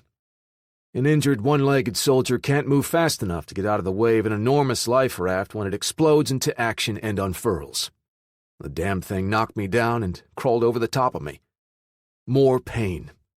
I squirmed my way out from under the SOB and found my homemade crutch. As I had hoped, there were 2 compartments in the raft. One had more MREs, bottles of water, a first aid kit, and collapsible oars. The other contained survival gear.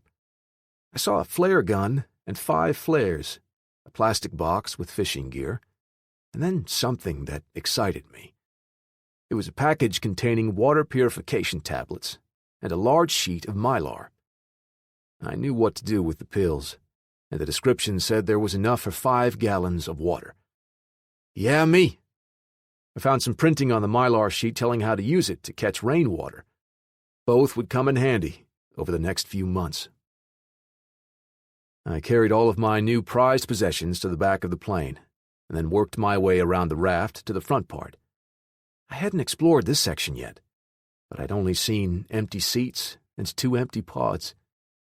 Then I spotted a black canvas bag secured to the wall and unstrapped it from its mounting. Opening the bag was a waste of time at first, since I only saw someone's clothes and personal gear. I grabbed a flashlight and stuck it in my pocket, and then I saw something that made me smile. The box had U.S. Survival AR-7 printed on the side. I opened the box, and there was the Henry survival rifle that I had shot so many times in my youth. My dad had one, and he taught us how to safely handle firearms and shoot with one identical to the one in the box. I checked the magazine, and it was full, as well as the spare in the stock. There was no extra ammo. Crap. A rifle, but not much ammo. I tossed everything I'd found down to the sled. I'd started to lower myself down to the deck below when I saw the bright aluminum tubing trapped below a dead soldier with a cast on his leg. I yelled to myself. Well, I mumbled, "Thank you, God." There were 2 aluminum crutches trapped under his body. I rolled the poor guy over, after thanking him for my new crutches. I took them with me to the sled and finished loading everything. I looked back at the 80 to 100 pounds on the sled and started pulling on the paracord a step at a time back to my piece of the plane. The weight was more than I should have tried to pull, but being very hard-headed, I persevered and covered the distance to Max in 30 minutes. I took another pain pill along the way and walked slowly. I stopped at Max's pod to rest. He was very excited to see me again and strained at his bindings. He gave up and licked my hand while I rested. I knew I had to get my butt in gear, so I tied the paracord to the pod and took Max over to my new home. Max and his pod were even more massive than my sled. However, I knew he would want to be with me as much as I wanted to be near him. I was now worn out, but felt good about my accomplishments. I sat beside Max, rubbing his ears, while my mind wandered to one of my favorite books, Robinson Crusoe. Crusoe had a wrecked ship to plunder, and I had a medevac airplane. He'd found enough food and weapons for an army. I'd found enough for 1 man and a dog to live a week or so. He'd found the ship's dog, and I'd found Max. I wouldn't trade Max for all of the food and weapons in the world. I'd spent most of the day scavenging for food and supplies. I was now exhausted, but had to attend to Max. Max had a urine bag and catheter. I emptied the bag and hooked it back up. I checked his IV bags, and I wasn't looking forward to when the drugs in the bags ran out. Max was sleepy, so we both bedded down for the night. I pulled several blankets over me and pulled a poncho over them to keep the rain from soaking me. I placed a stick in Max's pod to prop up the top half. He could see me, but the top protected him from any rain. I also covered him with a light blanket. The damned nightmares came again like a never-ending movie played over and over again. I wasn't a dog this time, but I'd gouged the man's neck with my bayonet until his head came free and his body dropped at my feet. I saw myself laughing as the head had tried to speak, but only bloody froth came flowing out of its mouth. Max was pleased to be near his human again, and he knew he had to protect him at all cost. He didn't sleep much that night, which was a good thing, because a very evil man tried to sneak up to where they were sleeping. The evil smell was overpowering to Max. Max watched patiently as the man crept up through the weeds and then low to the ground across the open area. Max let out a loud growl, which startled the man. The man jumped backward and ran off into the woods. Max knew evil when he smelled it, and this man was bad. He was pleased his human didn't wake up because Max knew Jason was hurt. Just before daybreak, Max smelled an enticing aroma. The odor was as pleasant to him as the evil humans had been foul. She smelled wonderful, and Max wanted her to join them. he whimpered until she lifted the pod cover with her snout and flipped it backward. She then licked Max's muzzle before falling asleep next to the human. Max heard his human tossing and turning most of the night. Jason even screamed a couple of times, which scared Max. About 5 miles southeast of Cookeville, Tennessee. Max growled sometime in the night, but went back to sleep. I was too tired to wake up and check on what caused his alarm. I also thought I was dreaming at the time, that is, until I woke up and found a surprise next to me. My sleep was uneasy during the first part of the night, and then I fell into a deep sleep, and only woke up when my bladder began to scream at me. I tried to go back to sleep and ignore it, but it won the battle of wills.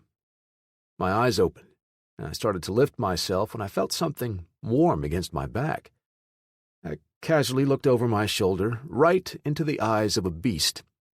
I jumped to my feet and promptly fell on my butt when my left foot buckled in pain. I fell to the ground. The beast was a liver and white Springer Spaniel. She was beautiful, and just sat there looking at me. I took care of business and hopped back to see Max with his head hanging over the pod, enjoying the attention from this new dog. He had flipped the pod cover backward sometime during the night. The new dog had moved over to be beside Max.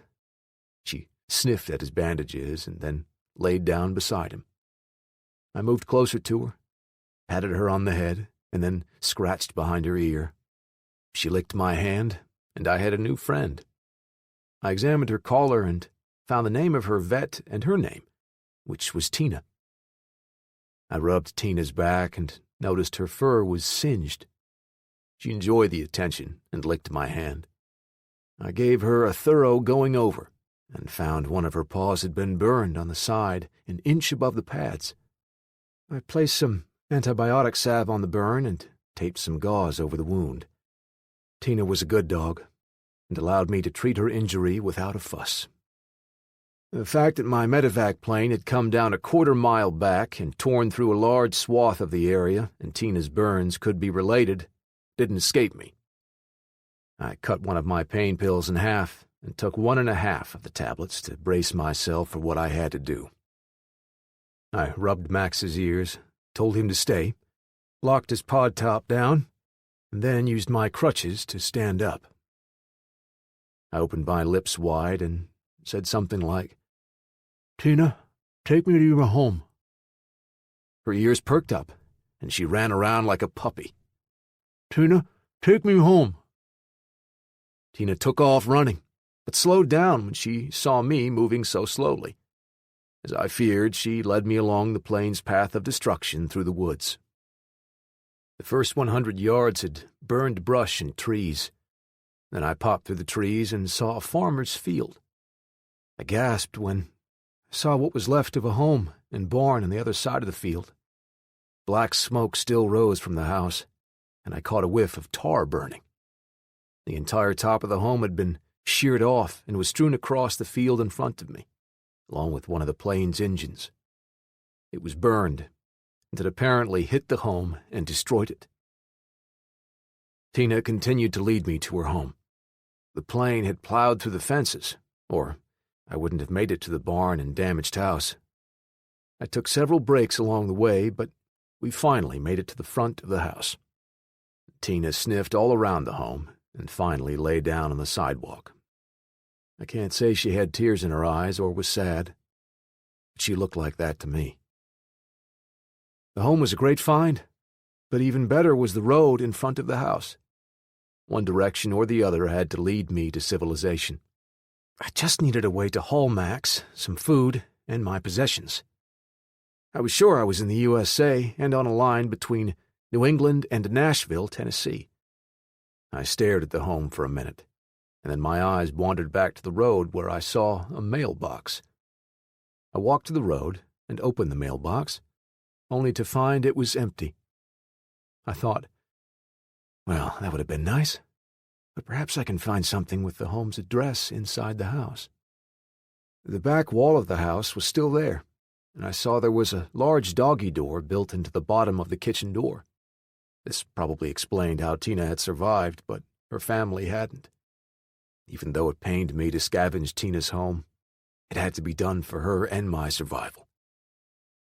I walked up to the kitchen door and twisted the knob. The door moved inward a bit when I pushed. I put my shoulder to it, and the door opened enough to allow me to enter.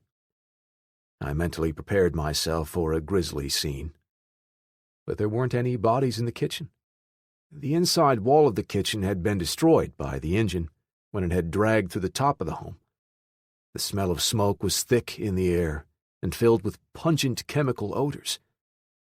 The smell of burning vinyl always made me sick, so I held my breath as much as possible while I quickly searched the remaining cabinets. I was lucky, and one contained canned goods and some other packages of food. I didn't grab any food because I had to get out of there. I would return with a wet cloth over my face. It hadn't set into me yet that the rest of the world had gone to hell in a handbasket. I knew my world sucked at that time, but I was probably in denial that the world as we knew it had ended. I should have done more early on to set myself up for success. I tend to blame the painkillers for many of my early bad decisions. Tina barked over by the barn's door. "Is there something in the burn, girl?" Now, I was almost able to make words that sounded like the real thing. Since I was the only one present, you have to take my word for it. The only thing you can do well with your jaws clenched is hum. Tina barked, and I opened the doors to find 2 horses, a goat, and a bunch of cats. Tina ran in and played with 2 of the cats while I let the horses and goat out the back door and into the fenced-in pasture. The horses stood at the full water trough for several minutes, drinking their fill. It dawned on me that Tina had saved these animals' lives. I hoped to find some type of transportation so I could find a city or home, and I could get in contact with my dad to come to get me. I didn't have a cell phone or radio, hence, I didn't know most forms of communications had ended a few days back. I looked at the horses and tried to imagine myself trying to get on one's back. Just the thought sent pain from my foot to my crotch. I felt I could ride a bike, as long as I didn't have to step off with my left foot.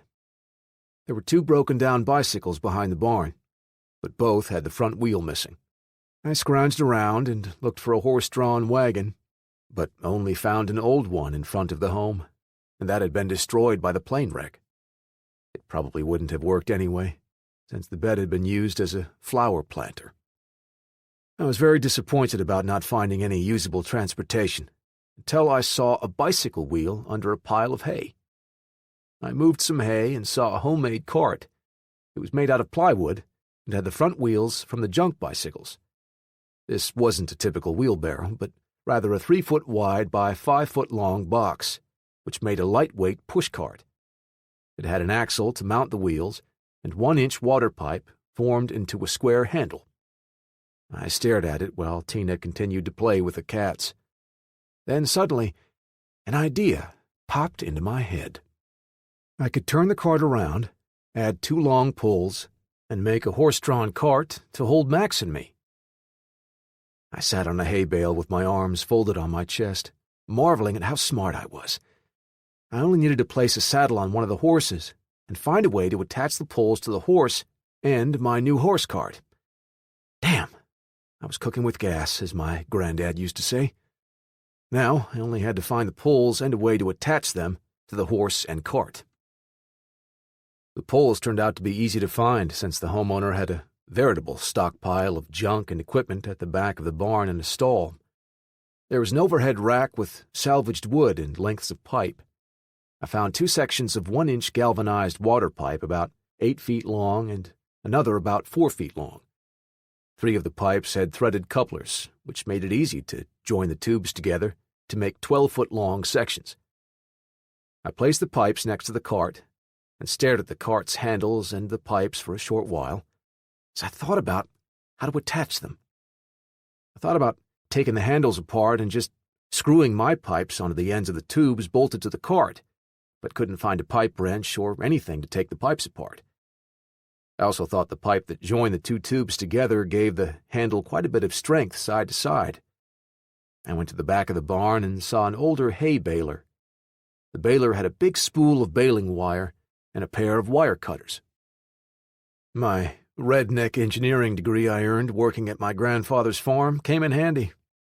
I wrapped a ton of wire around the two pipes and the cart handles to make a very secure set of wagon shafts to hitch one of my new horses. From there, it was easy to saddle one of the horses and wire the shafts to the horse. I sat on my hay bale, exhausted, as I admired my invention. A smile left my face. I thought, crap! The shafts will work loose and slide out of the wire. I would have been sitting on the side of the road in a wagon with my horse running down the road. A trip back to the stockpile of pipes and pipe fittings solved my problem. I unscrewed the 4-foot pipe attached to the saddle and screwed a T-fitting between the pipes on both sides. Then I placed a T-fitting on the end of the pipes. Finally, success. The T-fittings gave the wire something to hold on to so they wouldn't slip right off. I hope I made the above a bit clearer than mud. All you really need to know is my sorry ass in my new cart won't be left behind when my new horse gallops away. I hope. I led the horse over to the back porch, where I tied him to a bush. I gathered as much food from the kitchen that wasn't burned as I could find and placed it in the cart. It wasn't much, but I wouldn't starve for a few more days. Thinking about starving reminded me to open the gates to the pasture to free the animals. I started to leave the kitchen when I remembered to look for anything with an address on it. I searched every drawer until I found a book of matches with Ace Hardware, Cookeville, Tennessee on the cover. Darn! I was closer to home than I thought. I only needed to head southeast until I ran into a road I knew. My luck had turned for the better. I took the reins and immediately found them to be too short. I added a length of rope to both and smiled. I tried to figure out how to get in the wagon with the least pain. The wagon was about waist high, so I ended up flopping over the side and then wiggling into a sitting-up position with cans of beans and boxes of mac and cheese around me. I popped the reins and said, "Gee up!" The horse took off at a gentle pace around the house and across the front yard to the path cleared by the fallen plane. It only took a few minutes to get a feel for the reins, and now, steering the horse and cart became second nature. We were only traveling a few miles per hour when I looked back to see if Tina followed. I was surprised to see the other horse and goat following close behind us. I took a second look at the goat and couldn't help but think about barbecue goat. Max was upset his human hadn't taken him along with the other dog named Tina. Max was worried that the evil man would try to hurt his human. It was his job to protect Jason, not Tina's. Jason belonged to Max, not Tina. He thought that perhaps Tina didn't know that he was a highly trained canine. That was one of his other names. His favorite name was Good Boy. He hated the darkness, but soon fell asleep. Chapter 6. About 5 miles west of Cookeville, Tennessee, back at the crash site. Max was excited to see me and barked when he saw the horses, Tina, and the goat. Tina came over and licked his muzzle before sitting next to the pod. I knew I had to get Max ready to travel, even though I didn't want to remove the IVs from him and take him from the pod. Max licked my face while I tried to remove his now spent IVs. Don't ask about the removal of the urine catheter. Max and I agreed never to discuss that again. He's apologized for biting me several times since then. I rubbed some antibiotic cream on my hand and wrapped some gauze on it. Then I fed Max some canned chicken by hand and unfastened the webbing that had held him secure in his pod. Max immediately stood up, gained his balance, and walked to me. He stuck his head between my knees, waiting on me to scratch his ears. Max had always done this when I had been gone for a while. It was his way of telling me we had each other's back, and that I should scratch his ears. He looked up at me and then rubbed his muzzle on my leg before going over to Tina. They walked around the area and then laid down on my makeshift bed. Max was exhausted, but looked up to me with a goofy expression, as if he was trying to tell me, "Well, what did you expect to happen?" I offered my hand, and Max licked it with his coarse tongue, as if to say I was forgiven. I rubbed his ears and scratched them in reply. Max was surprised at the pain from below his stomach and snapped at his human. He knew he was a bad dog, but the pain was sharp. He recoiled back away from Jason and waited to be punished. He only heard, "Good dog," when Jason patted his neck. He wagged his tail and was happy his human, Jason, wasn't mad at him. Heading home was all that was on my mind when I gathered the items to take with us. Both horses were tied to the wreckage, but only the cart horse had a saddle. I placed a folded-over blanket on the second horse's back to keep the load from rubbing him raw. I folded several changes of clothes into another blanket, placed it on top of the horse's back, and tied it securely. Then I tied a duffel bag on each side. I turned my attention to the wagon and added several blankets to the floor and a duffel bag of clothes at the back for me to sit on. I secured several bags full of the food I had salvaged and scavenged from the burned house on the sides of the wagon. It looked like some kind of gypsy cart by the time I had finished loading. Max sensed what I was doing and begged to get in the wagon. I placed him in the front and added my Henry survival rifle, a few water bottles, and some snacks behind my duffel bag seat. Tina jumped into the wagon and looked at me as if I had forgotten her. The last thing I did before leaving was to search the wreckage for anything else that could be useful. Nothing of any consequence was found, so I tied the second horse to the back of the cart and took up my horse's reins. I lifted my butt over the side and rolled on top of my seat. Tina moved to the front, which gave me room. "Giddy up, horse." That sounded much better, and I thought with practice I could carry on a conversation with humans. Max and the horses didn't complain, not that it would do them any good. Darn, I had to get to my mom so she could take care of my jaw. These bands had to come off. In the back of my mind, I knew that bones took 6 to 8 weeks to heal. I had about 5 to 7 weeks to go. The doc had told me modern medical science had significantly reduced those times, but he had been interrupted before he'd given me any detail. I had to get better at making mushy foods without a blender. I felt pangs of guilt as I pulled away, knowing I hadn't buried the remaining bodies. My mind knew that my body was injured, and I just didn't have the strength to perform the job. My heart ached, and the wreckage was soon out of sight. I also felt like I deserted Maria and my friends. No man left behind was more than an expression. I just didn't know where to search for them, and the draw to find my mom and dad was very strong. I headed home. The sun was low in the sky when I set out for home. I stopped on the road in front of the house and turned right, which was very close to a southerly direction. I made another right on a paved road and soon saw a sign that said I-40 was only a few miles ahead. The trees overhung the road, which made it much darker. I had to keep vigilant to avoid crashing into anything.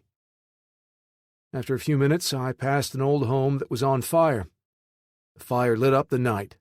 As I passed by the front of the dwelling, a man was sitting in a lawn chair watching his home burn to the ground. There was a body on the ground next to him. I didn't want to get mixed up in this man's problems, so I snapped the reins to make the horse pick up the pace. Only a few minutes passed before I saw the overpass going above I-40. The only problem was there were no exits to the main highway. I searched for the best place to cut the fence and found a flat area where I would only have to cross a farmer's field to get to the highway. After tying the reins to the fence, I pulled my Leatherman from my pocket and began clipping wire. The middle wires were easy to cut, but the top and bottom wires were mothers. They were twice as thick, and my hands were sore by the time I'd cut the first fence.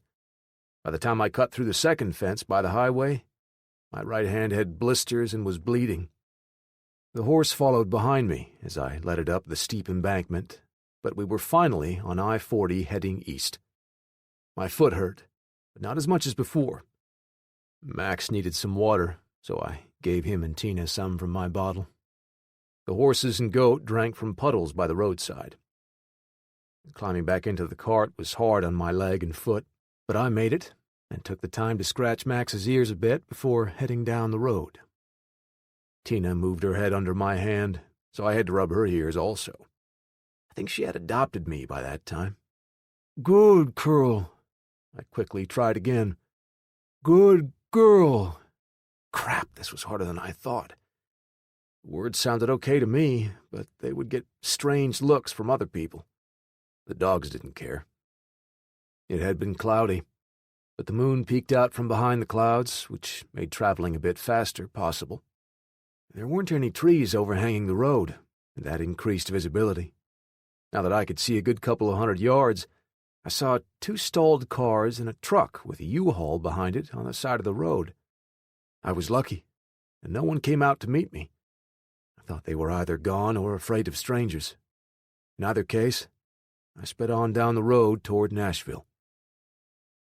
I saw a highway sign come into view, and it told me that Lebanon was 40 miles away, and Nashville was 67 miles ahead of my location. Damn! I've spent at least one more night sleeping outside, I said aloud to myself. Max's ears perked up, and he laid his head on my lap and went back to sleep. I looked down at him and said, "Max, you are my best friend, and you should take your turn at the reins so I can sleep." Max looked at me as if I was crazy and went back to sleep again. "I know you saved my life over in London. That doesn't get you out of all the work forever." Max didn't move or act as if he was interested in what I had to say. I think the beast even yawned and clacked his teeth at me. Then Max rose and gave me his low warning growl. I looked up from Max to see there was a dark pickup parked under an overpass, and the glow of 2 cigarettes dancing out to the middle of the eastbound lane. Max had probably smelled the cigarettes. I pulled back on the reins and then steered the horses across the median to avoid the people. In my mind, they could be good or bad people, so I would avoid all people. Apparently, they wanted to talk to me because they ran across the median and blocked my path. I was tired of killing. I pulled back on the reins and stopped short of them. One yelled, "Come on up and talk with us. That's a very interesting buggy you have there." "Why don't you go back on across the road before we both regret meeting each other," I said, and slid my hand over the butt of my Sig Sauer pistol. I could hear the low rumble of a growl coming from Max. He was letting me know that he was alert and ready for action. I patted him on the back and said, "Watch him," in a loud voice. "Watch who? Who you talking to? You're not fooling us. You're alone." At that time, Tina barked, and Max rose up to a standing position. I replied, "Just let us through. I won't have to set my dogs after you. I don't want any trouble." The men had walked closer, and I could now see one had a club and the other a knife in his hand. I said, "You have a club in your hand, and the other jerk has a knife. I have a 9mm in my hand, and I will shoot both of you creeps if you don't go back across the highway. Come on now. Who do you think will win this fight?" "Oh, shit!" Suddenly, both men charged my position. Tina lunged at the man with a club and had him on the ground in seconds. Max leaped from the cart, hit the ground, and grabbed the man with the knife by his knife hand before I could pull the trigger. The knife went flying into the weeds. The men screamed in pain and begged me to call the dogs off. I fired a shot into the air, and Tina backed away. I then yelled, "Out!" and Max released his grip. "Watch him," I ordered Max, and then said, "You two can run back across the road, or I can have Max and Tina rip you to pieces so I can save my ammo." Shit. Why should they have all the fun? I might cut your throats myself. No problem for me either way. The men were frightened by this crazy man. "We'll go back across the road," one of the men weakly replied. "Back away from the dogs and get your asses across the highway. If I see you again, I'll let the dogs play with you and then kill you with a bullet to the head. Scram!" The men ran as if their asses were on fire to the other side of the highway. Max placed his paws on the side of the cart and begged me to lift him up with me. I couldn't, so I climbed out and put Max in the cart. I made a little room and patted the side of the cart so Tina would join us. She leaped into the front and settled down between my feet, with her head on my right leg, alongside Max. We dodged 2 more groups that tried to stop me about halfway to Lebanon. I crossed over the median, and thankfully, they didn't come after us. I passed a dozen stalled cars and 3 over-the-road semis along the way. I scratched Max's ears and mumbled something like, "Boy, I think we've been nuked with an EMP bomb." Then, as an afterthought, I added, "Or maybe a solar flare knocked everything out. No, it had to be an EMP." Max and Tina lifted their heads and listened to me as though they understood every word. I stopped talking, and they laid their heads back down and closed their eyes. I stared at Tina and wondered if my mom would like a dog. I didn't need 2 and didn't want to care for another dog, even a good one like this Springer Spaniel. I was deep in thought when Max growled and barked for me to stop. It was too late. Something spooked the horse pulling the cart. The horse stopped abruptly, reared up, and then took off. The rope to the trailing horse pulled free from the cart, setting the second horse and goat free. I pulled back on the reins to no avail at first, and then the horse slowed when he ran toward an underpass. Suddenly he came to a complete stop just as the cart was flung sideways, spilling the 3 of us. I hit something soft and then rolled up the side of the earth embankment. A woman's voice yelled, "Mark, are you okay? What was that? Mom? Mom, where are you?"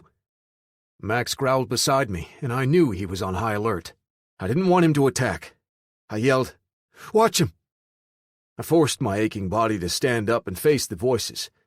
I then turned my flashlight on to see a young boy on the ground and a woman with a pistol pointed at me. She said, "Drop your gun, mister, or I'll shoot." I didn't realize I also had drawn my pistol and had it aimed at her. My instincts were to shoot and ask questions later. My hands shook as my mind overrode the impulse to kill this woman and her kid. I said, "I'm sorry, but my horse got spooked and went running this way. We must have crashed into your camp. Are you and the boy okay?" "Mr. What? I told you to drop your pistol. You can call your dogs off, too," the woman said. My body hurt all over, and my foot screamed in pain, but I hid my pain from this stranger. There was no way I would ever drop my gun and give a complete stranger the advantage over me. "Lady, I don't trust you any more than you trust me. I will ask you that if you shoot that pistol, Max will rip your throat out before you can turn that pistol on him. And Tina will tear into the boy." Which was probably a lie, but it worked. As if on cue, Max fiercely growled to back me up. "Lady, let's both put our guns away and sort things out." "You first." I noticed the more I talked, the better the words sounded. I replied, "No, we both holster our guns on a count of 3. 1, 2, 3. We both lowered our pistols. The woman tucked her gun into her waistband, and I placed mine back in my holster. I turned to Max. "Heel, Max," and he came to my side. I then said, "Sit." Max looked at me with a puzzled look. I made the sign for sit, and he sat back on his haunches, facing the woman and waiting for my next command. Tina followed Max's actions and stood down. The lady stooped down to tend to her son, who held his arm close to his chest and appeared to be in pain. "Ma'am, I'm sorry for what happened, but as I said, my horse got spooked and—" She had fire in her eyes. "And you ran over us. Something hit me and rolled over the top of me and then hit my son." "Sorry, but that was me that hit you. I was thrown from the cart along with my dogs. Something spooked the horse, and he went berserk." She didn't want to hear anything I said. You shouldn't have been traveling so fast in the dark. You could have killed us. Hold your flashlight on my son's arm." I aimed the light at the boy, and she examined his arm first and then placed a Band-Aid on his forehead. The boy whined the entire time and glared at me every time he looked my way. The lady stopped tending to her son. "You are lucky Mark only received a few scratches and a bruise on his forearm." I smiled my smile that usually charmed the ladies. "Ma'am, I have a bed of medical draining, and will be glad to look at both of you." Her answer was, "I bet you'd like to look at us. What's wrong with your mouth? You're talking funny." "I was in an accident, and then the airplane I was on crashed not far from here. I just want to help make up for the accident." She softened a bit. "I'm sorry you were injured, but that's no excuse for trying to kill us." She pointed to the second horse and goat grazing a few yards away. "Let me have your spare horse. My son and I can get home much faster with a horse." "Maybe I can loan the horse to you. Where are you going? Perhaps we can travel together, and then I can have my horse back when we arrive at your place," I said. I found that if I slowed my speech and paused between sentences, I could speak more clearly. The woman turned quickly toward me with her nostrils flared and veins popping out on her forehead. "You're some kind of special idiot if you think I'm taking a stranger to my home in the middle of the world falling apart. Besides, my husband would shoot you for trying to kill us." The boy looked at me twice and then at his mom. "But, Mom, Daddy died." "Shut up, Mark. Lie back down and take a nap until the sun comes up. We're taking one of these horses with us. Mister, shine that light somewhere else. You're blinding me." The lady was an attractive blonde about medium height and definitely my type. It was a shame I had to meet her by crashing into her and her son. The woman had lied about having a husband, and had been nothing but a pain in the ass since I crashed into them. I thought for a minute and figured I owed them the horse, even if they shouldn't have been camped so close to the road. "Lady, you can have the horse. I wish you well, and would never harm a woman and her kid. I just thought you could use some protection as you traveled home. I see you're not the trusting kind, and I don't blame you. Something bad has happened, and you need to get off the roads and get home as soon as possible. Take the horse in the morning." The lady didn't say thanks, get screwed, or go to hell.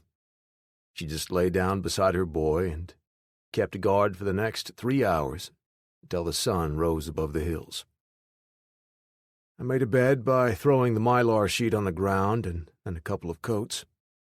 Before I could get my head on a rolled-up pair of pants, Max lay down with his head on my stomach, facing the strangers, and Tina curled up by my left leg.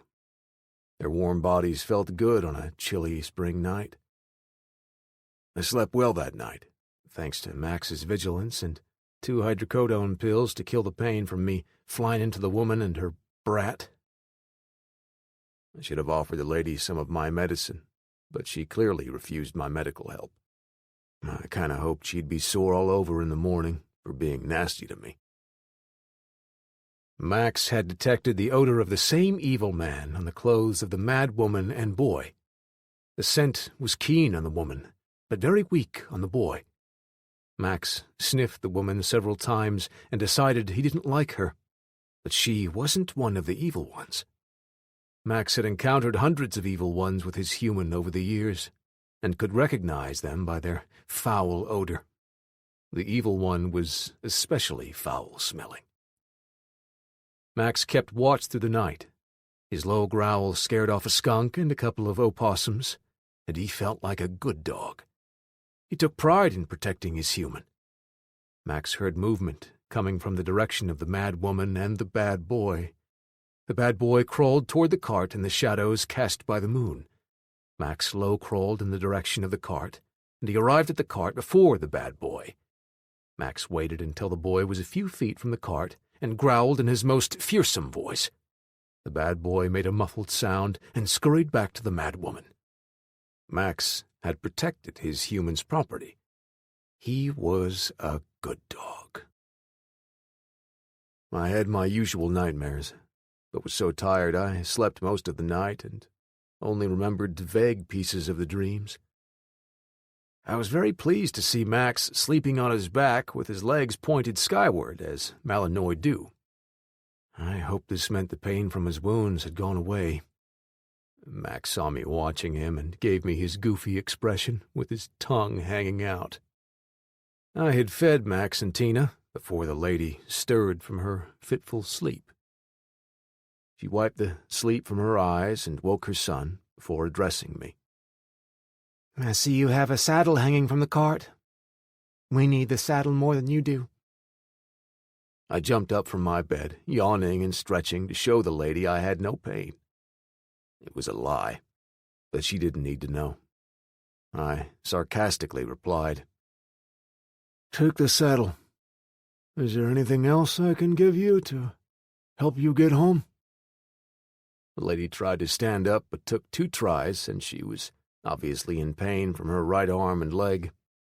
She smiled for the first time. No, I think that will be enough. Can you help me put the saddle on the horse? Wait a minute while I find something, I said. And then I searched for my crutches. I found one crutch, hobbled over to the saddle, and picked it up with my left hand. I dragged it to the horse and dropped the crutch so I could lean against the horse while I lifted the saddle onto the horse's back. The saddle landed a bit hard, and the horse pulled away from me. I fell backward on my butt and watched the lady and her punk whiny kid laugh. I was pissed. I guess you always laugh at crippled people. I'm trying to help you two, and you laugh at my misfortune to repay me. The smile disappeared from the woman's face, and she came to me with her hand out to help me up. She said, I'm sorry. Guess I was so mad at you that I didn't care about your injuries. What happened to you? Were you hurt when the lights went out? I replied, I hurt my jaw, back, and foot before the crap hit the fan in an unfortunate accident. I was banged up when the plane I was on crashed a few miles from here. There were only a few survivors, and the others thought I was dead and left without me. She helped me to my feet, and then made her son help gather my possessions and load them back into the cart. She acted almost human and smiled a couple of times. I noticed she was beautiful in a tomboy sort of way. She caught me checking her out and blushed. I guess you don't want my company, so I'm gonna load up and head out of here. Be careful, and I hope you and your son get home safe. As I rounded a turn, I took a quick look back and caught the lady watching me. I waved, and she waved back. She and her son were quickly out of sight, and I wondered the rest of the day if I should have insisted that I go with them to protect them. I tried to get that out of my mind, and hoped she was as good with that pistol as she was with her sharp tongue. A hunch told me she would have to use it if she wished to survive. I thought about what had happened, and each stalled car I passed reminded me the world had fallen apart. Chapter 7.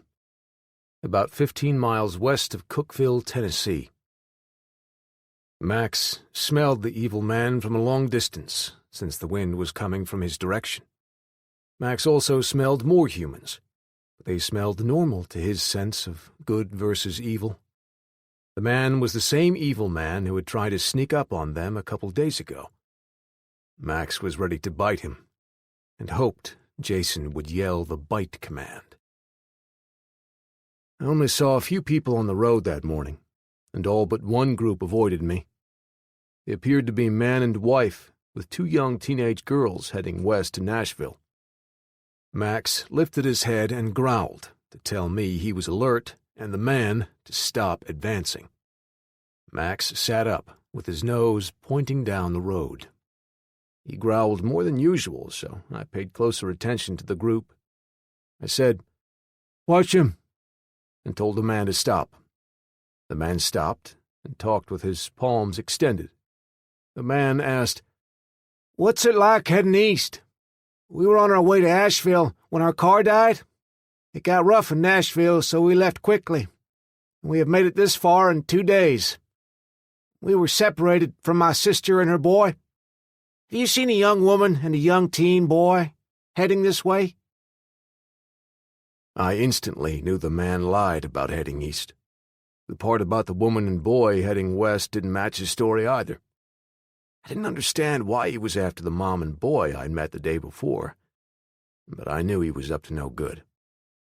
A closer inspection of the man told me he had tattoos on his neck and one on his forehead that was covered by a lock of hair. His clothes didn't match his wife's or kids' clothing. Their clothes were high-end and expensive, but his were threadbare and dirty. I saw a bulge under his jacket where one would tuck a gun into their waistband. I answered while wrapping my hand around the butt of my pistol, which was hidden from sight under my thigh. I don't know much about what's east of here. I survived a plane crash over by Cookville and just headed west yesterday. I looked at the woman and mumbled, Ma'am, bring the kids over, and I'll share some food with you. The woman looked at the man, who gave her a dirty look, and said, "We're okay, but thanks." The 2 girls had started walking toward me when the man yelled for them to go back to their mom. Then he said, "What's wrong with your mouth?" I called to Max. Watch him. Max jumped off the cart and stood close to the man, baring his teeth and growling. In one smooth motion, I drew my pistol and placed my sights on his chest. Lady, I know this man isn't your husband. Buddy, use 2 fingers and drop the gun to the ground. Oh, and don't worry about my mouth, asshole. The man cursed a string of swear words and then said, "I'll slowly back away and leave with my gun." Max, watch him. Max growled and rose up on his haunches. I was surprised at how aggressive Max behaved. I looked the scumbag in the eye. If you move again, Max will tear you to pieces. If you don't drop the gun by the time I count 3, I'll shoot you. 1, 2... Wait, don't shoot!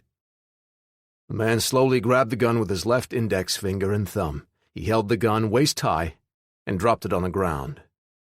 He then said, "If I ever see you again, I'll kill you and your damn dog."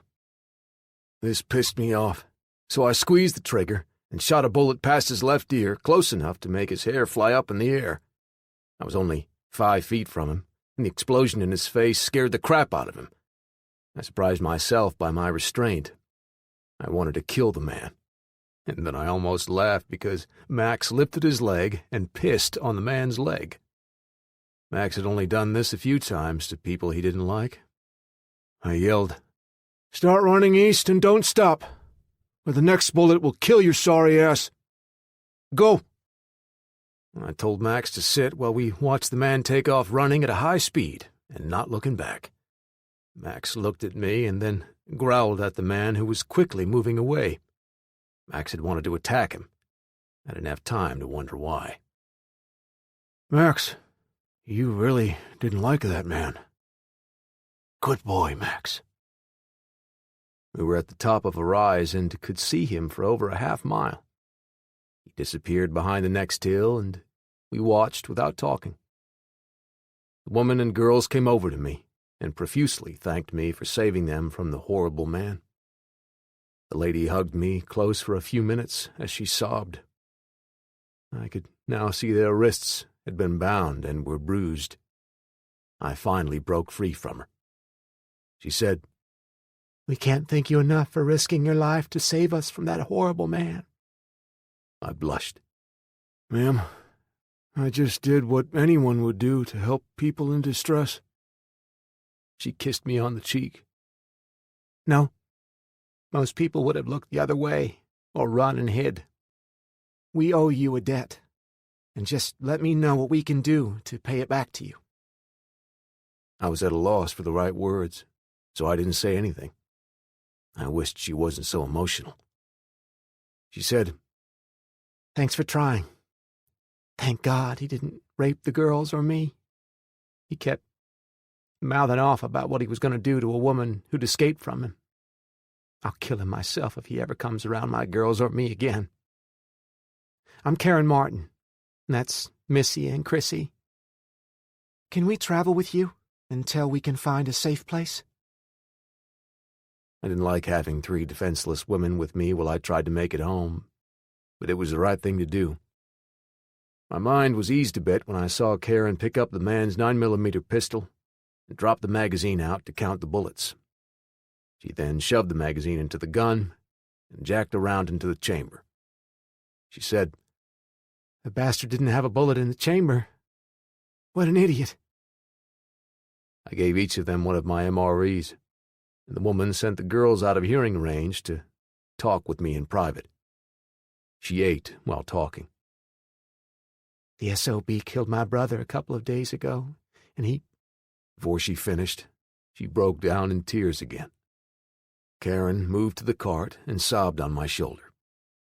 I patted her on the back and tried to say something to make her feel better. Remember, I'm not good at this stuff. There was nothing I could say that would make her feel better after being captured and probably raped by that thug. I finally said, There is nothing anyone can do to you that will make you less of a person or less of a great mother to your girls. I'd like to say you will forget about these bad times, but the truth is you'll heal and be able to forget about it on most days, but you will still have nightmares. If I had known what he had done, I would have ended his miserable life. There was a lot to say, since my mouth hurt and was still wired shut. I did notice she looked strangely at me, but could understand what I'd said. Ma'am, I'm Jason Walker, and I'm glad to have you travel with me. But I'm only going to a small place southeast of Nashville. I'd let y'all ride in my cart, but my foot is injured, and I can't walk. My dog Max was injured in the same accident, and he can't walk much either. Karen smiled through the tears. Thanks. We're only going over to Smyrna ourselves. Did you injure your mouth in the accident? I mumbled. Yes, my mouth, foot, and arm were injured in an accident, and then I was banged up in a plane crash. The more I practice talking, the better I sound. I didn't want to tell the long story about the war and explosions, so I began telling everyone who asked that I was injured in an accident. Well, I was injured in a plane crash, so I wasn't lying about an accident. I knew it was only a long shot, but I asked, You haven't seen 2 white men and a young Latino woman on the road since the grid went down, have you? They might have looked like soldiers, due to the buzz haircuts, like mine. Are you a soldier? Yes, ma'am. I've been in the Army since high school. Max and I have been together for 2 years. She frowned. Last night, that asshole took us into the camp of what I can only describe as a motorcycle gang without motorcycles. They were on foot and bitched a lot about their bikes, not running. There were about 10 men, 6 women, and 5 or 6 prisoners. There were 3 woman prisoners, but I didn't get a close look at them. I'm sorry, but I was so scared for my girls that I didn't worry about the others. Her head dropped in shame, but I stuck a finger under her chin and lifted her head so I could see her face. You are the mother of 2 pretty young girls, and need to protect them from the trash out on the road. Don't be ashamed of not being able to save others." Karen smiled at me. "Jason, I know, but I hate to think of what will become of those ladies. I just remembered one of the men was very tall compared to the others. I hope that helps." Where were they heading? The leaders said they were going to Franklin first, and then on to Clarksville. I heard him say the gang has traded in women for years, but thought the collapse might open up a business in trading men. I think he was talking about sex trafficking and slavery. Thanks, Karen. That was a big help. If Dad and Mom are okay, I'm going to look for my friends," I replied. I was anxious about Maria now more than ever. Maria would die fighting before any man could force her to have sex. She had been a hand-to-hand instructor once in her career, and could handle herself very well. I had received several bruises from her just horsing around. She said she was 5'4", but if she stretched a bit, she might make it to 5'2", and 115 pounds of pure dynamite. I'd rather kick a wildcat in the balls in a phone booth than mess with that lady. Maria wasn't needy, emotional, or kissed and hugged a lot. The apocalypse was only a few days old, and I had met several bad people and 2 very strong-willed women who could take care of themselves. I knew I wasn't one of those misogynists, but I had been raised to be polite and respectful toward women. I think that somehow I had taken that to mean I should always protect them from danger. Hell, either of these 2 could watch my back any time, and I'd be glad to watch theirs. I caught the double meaning and laughed at what I'd thought. "Ladies, take a bottle of water and let's hit the road." This was really the first time I dwelled on what had happened to the rest of the world and me. My mind shot to the worst-case scenario that always happened in those apocalyptic books. There would be no electricity, no food, and people trying to kill me for my food. Food, guns, and ammunition traded for life's necessities. Crap. They might be so hungry they might try to eat Max. I'd kill to save my best friend. Max seemed to know what I was thinking, and licked my hand when I tried to rub his ears. Max and I communicated without speaking most of the time. I always knew what he wanted. He was always there when I needed him. We'd been together for almost 2 years straight. We'd slept side by side, fought together, and played together. Several of my friends had even started calling me J. Jason and pronounced both J's, just to point out that I spent all my time with Max and hadn't had a steady girlfriend since Max had come into my life. Meeting Karen and the other lady made me think more about needing a female companion in my life. Even Max had Tina. I could have had Maria if I hadn't been such an ass to her when she mentioned the L word. I'm a coward when it comes to women. There, I said it. There were only a few people on the highway, and this time no one bothered to talk to us or ask for help. Several eyed my horse and cart, but saw the dogs and thought better of whatever cockeyed plan they had to take my cart. One man started to cross the highway but abruptly stopped, gave us the middle finger, and walked back to his friends. What I didn't know at the time was that Karen had pulled her pistol out several times to scare people away. I was about to sniff my armpits later that day, but when I complained that no one wanted to talk to us, Karen waved her gun. "Jason, I'm sorry, but I don't want anyone close to my girls. I've been scaring everyone away." I laughed. "You're probably right about being overly cautious. I'd rather be safe than sorry." I'm glad I didn't sniff my armpits to see why people were avoiding us, because it had been several days since I had a bath. The ladies didn't smell much better. Of course, I didn't tell them they smelled. After all, my mama didn't raise no fool. I'd rather kiss a skunk in a phone booth than say to a lady she stunk. Yeah, I know there aren't any phone booths anymore, but you get the picture. Yeah, I know I changed that one up a bit for you. I have hundreds of old sayings like that, but most aren't fit for polite company, and usually mention having sex with yourself or too many cuss words. 4 hours later, we were just outside of Lebanon. I stopped the horse where Spring Creek Lane ran parallel to I-40 and said, "I need some help.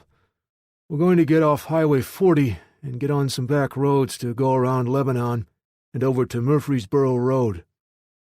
Take these wire cutters and cut the small fence wires in the middle, and I'll cut the thick ones at the top and bottom." Karen took the pliers and cut the wires, while Missy and Chrissy stood watch to make sure no one snuck up on us. Karen cut the bottom wire, but the top one was thicker, and she only made a dent in it. I climbed out of the cart and made it to the fence, using only one of my crutches. I quickly cut the wire, and we now had a path down to the road below. I steered the horse through the brush and trees down to Spring Creek Lane, and we were quickly on the street below. It was time to stretch our legs and take a bio break. Max ran straight to a tree and then stood watch over the rest of us while we found privacy. I hadn't taken a pain pill so far that day and was amazed at how low the pain in my foot was. I walked with the crutches around the cart a few times and the pain increased. I popped a pill in my mouth and downed it with a swig of water. Karen watched when I almost fell due to the pain. I don't think you actually told me how you were injured. Max appears to be a service dog. Are you police or army? I don't like to talk about that part of my life.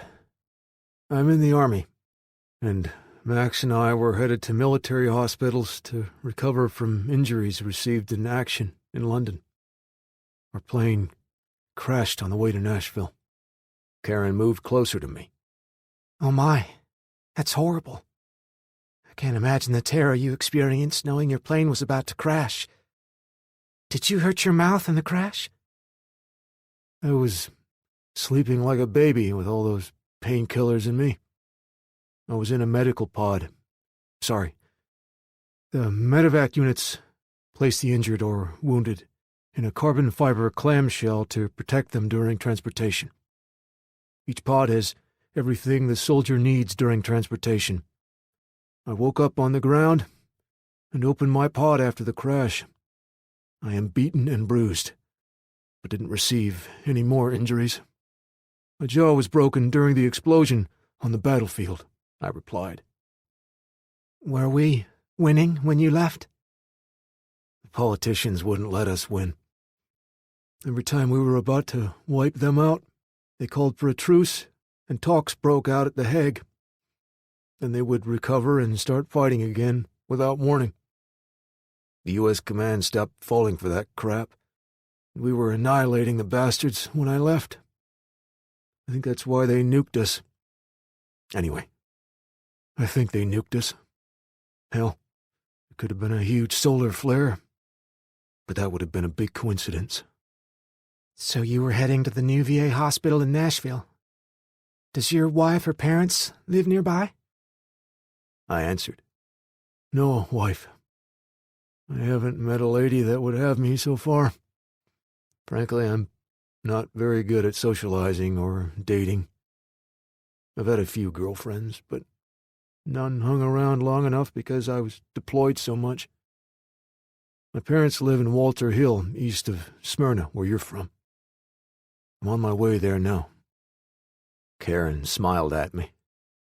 Isn't it funny that we are in the middle of a disaster, and I find a soldier heading toward my hometown?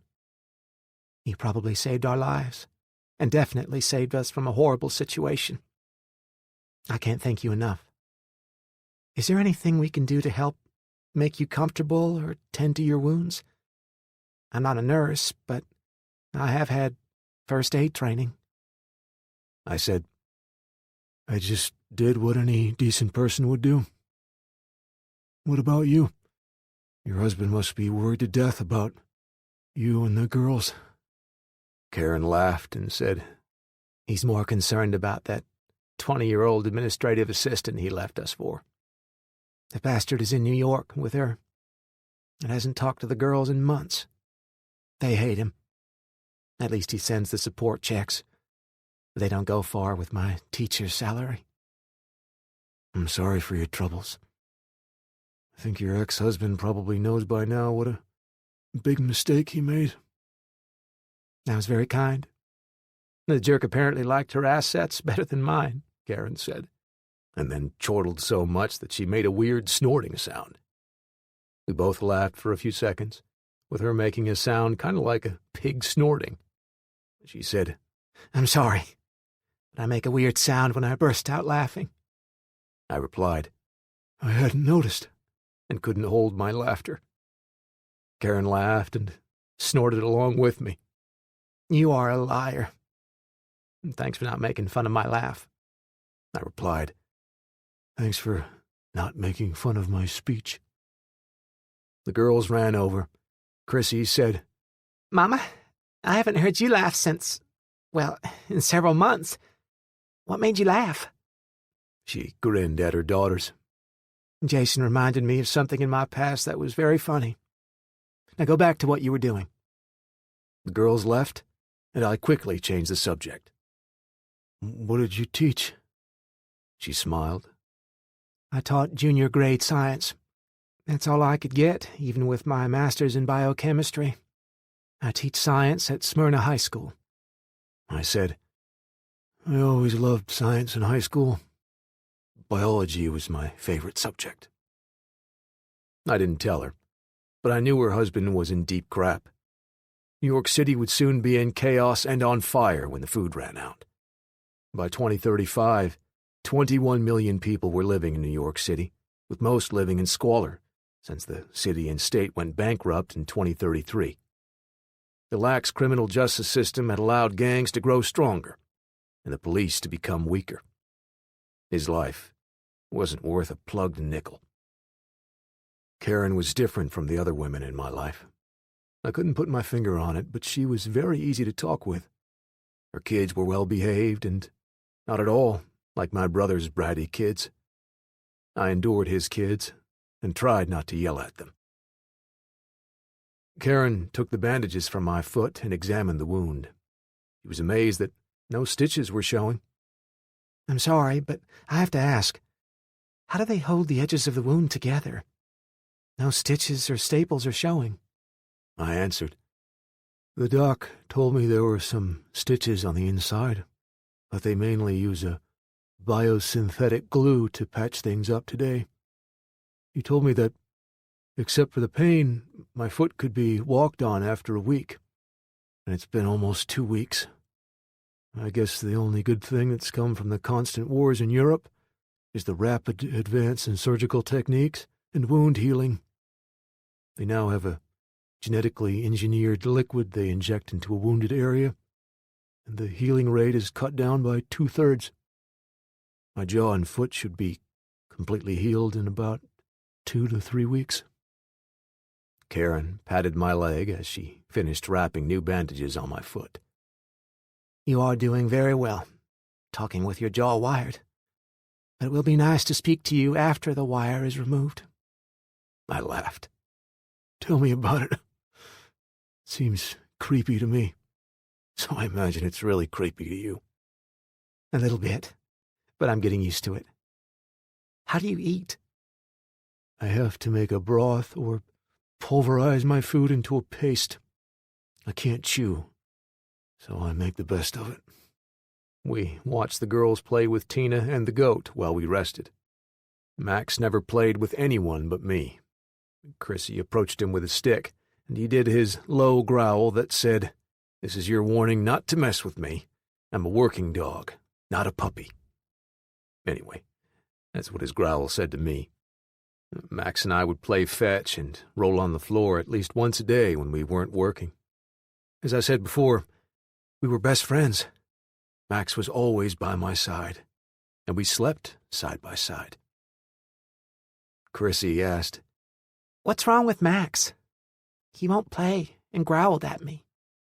I limped over to Chrissy and Max. "Max is a military service dog who is trained to sniff out bombs and ambushes. He's also trained to capture or subdue any person who is a threat. He has been trained to be a war dog since he was a puppy. I'm Max's handler, and I'm the only one he can play with. Tina is very friendly, so play with her. Don't try to play with Max. please." I limped over to my cart and strained to get in. Karen ran over and helped me into the cart. She was strong for a slender-built woman. "Thanks for helping me." "I'm glad to help any way that I can," she said. Max jumped into the cart and laid his head on my leg. He looked up at me, and I rubbed his ears. As usual, he returned the affection by licking my hand. Karen gave me praise for not scolding Chrissy. "Jason, you handled that very well. You were a kind and gentle person. My girls haven't been around many dogs since we moved to Smyrna." Kind and gentle. She was wrong. Chapter 8. About 15 miles west of Cookeville, Tennessee. We worked our way around Lebanon on the back roads and made camp for the night where Lindsley Road crossed Highway 266. I found some woods on the northwest side of the crossing, and we set up camp. I placed my duffel bag on the ground for the girls to sit on, and then had them help me gather some wood for a campfire. They were very polite and eager to help me. I saw movement in the bushes. There was a rabbit minding its own business and chewing on something. I pointed to the rabbit and said, "Max, watch rabbit." Max saw the rabbit, and I could tell he wanted to get it. I thought about another MRE supper and said, "Max, fetch rabbit." Max suddenly took off into the woods, chasing the rabbit. Max took off so fast, I was worried he might hurt himself. Tina followed behind him, barking. I moved the wood to the base of a tall pine tree and built a small teepee of smaller sticks with some dried grass and twigs in the middle. It was then that I knew I was in trouble. I couldn't find matches or a lighter to light the fire. The magnesium fire starter rod and steel I'd found in the lifeboat didn't start the fire. I banged away, sending sparks into the dried grass without any success. Karen saw my predicament and asked for one of my 22 rounds from the AR-7 and the wire cutters. She took the shell and soon removed the lead bullet to expose the gunpowder. She poured the powder on a small clump of the grass and poked it under the teepee of sticks. Then she hit the magnesium rod with the steel by the gunpowder, and the spark set the gunpowder on fire in a big flash. The twigs caught on fire, and soon the larger sticks were blazing. I added some logs, and we had a campfire. Karen nudged me. "What are you going to cook for supper? I'm hungrier than a fox in a henhouse." "I think we're having barbecue rabbit. If Max and Tina don't bring a rabbit back, we're having those 2 cans of stew with some MRE food and beef jerky added to make a delicious soup." Karen laughed again with her snort at the end, which I noticed was cute this time instead of annoying. She spoke. "And you said the part about the soup being delicious with a straight face." "The jerky and beef stew has a good chance of hiding the wet dog taste of the pork in the MREs. Darn, we need some spices." Karen said, "I can find some spices," and walked back toward the road by herself. I called out, "Be careful." The dogs bounded through the woods, and Tina was in a playful mood. Max enjoyed Tina's company, but knew he had to protect Jason and his friends. Playing with Tina would have to wait until they were safe. The odor of another evil one was in the wind and getting stronger as they searched for rabbits. Max let Tina sniff the rabbit's trail, while he kept watch from behind. There was a slight shift in the wind, and Max knew the evil one was behind them, and the smell grew stronger by the minute. Max slunk down in the brush and waited as Tina pounced on a rabbit about 50 yards away. Then Max saw the evil one hiding behind a tree. He had one of those things that belched fire and made people die. Max couldn't let him hurt Tina. Max moved silently through the woods and came up behind the man in the camouflage pants and shirt with the rifle. Max was only a few feet from the man when the man raised the gun to shoot. Max bounded through the air and landed on the man with his jaws clamped on the man's neck. Max clamped down as tight as he could, and the man tried to shake Max loose. Max's weight forced him to swing around the man, causing his teeth to dig in deeper. The man's jugular was severed. Blood poured out, covering Max's mouth. Tina saw Max attack the man and ran to help her new friend. She arrived in time to bite the man's hand that was holding a knife. She hung on as the man fought. The man finally flung her free but was too late to save himself. He slumped to the ground dead, but not before the knife struck Max on the back. Max sniffed around the man and knew he was no longer a threat. Jason would say, "Good boy," several times if he were there. Max was proud of himself for making sure the evil one would never hurt his human. Max wanted to kill the other evil man, but he hadn't caught his smell again. Max and Tina licked each other clean, and Tina licked the shallow wound on her new friend's back. A few minutes after Karen walked away, the dogs came back, and both had plump rabbits in their mouths. They dropped the rabbits at my feet, and I gave both of them a piece of beef jerky as a treat. I said, "Go, fetch rabbit," and they bounded off again into the woods. I sharpened my knife on a piece of sandstone I'd found and was now ready to clean the rabbits. I removed the rabbit's fur first and hung it in a tree, and then I slit the rabbit's belly and pitched the entrails into the fire, so their smell wouldn't attract other animals. I saved the heart, lungs, and liver for the dogs. The girls had been watching until I slit the rabbit's belly. I heard some gagging, and they hightailed it away from the camp. I deboned 2 thighs and diced the meat into the smallest pieces possible, and then I placed the meat in an empty can and began boiling the rabbit. Later, I would squish the meat with my knife blade to make a paste that I could eat. Now I was ready to cut 2 forks and a straight stick to make a spit to use to roast the rabbits. A large maple tree close by had precisely what I needed. The sticks were soon cut, and I threaded both rabbits on the stick and laid it in the forks of the support sticks. The rabbits were cooking, and the smell was almost strong enough to cover up the scent of the burning rabbit feet and guts I had thrown on the fire. Karen came back into camp. "I thought we were having rabbit for supper. It smells like someone is cooking dirty socks. I brought back some spices, but they won't be able to cover up that smell." Sorry, She said, "Next time, bury the guts and fur close to the campfire and then rake the ashes and coals over them. Animals won't be able to get the scent. Well, that does look like 2 rabbits cooking on the fire. You better turn them before they burn." I rotated the rabbits. What spices did you find? I found some wild onions, dandelions, peppergrass, and horseradish out by the roadside. These young green peppergrass seed pods will taste like pepper in stews. The horseradish leaves can be eaten as salad with these tender dandelion leaves and wild onions. You should recognize the horseradish roots. You grind them up to make horseradish mustard. I'll make a salad and figure out how to make something like pepper while you cook," Karen said. I was amazed she knew all of these survival foods. I'd learned about surviving in the wild in the army, but had never needed to use the knowledge. You are amazing. May I assume your vast knowledge of wild plants wasn't an asset your ex loved about you? She half-heartedly laughed.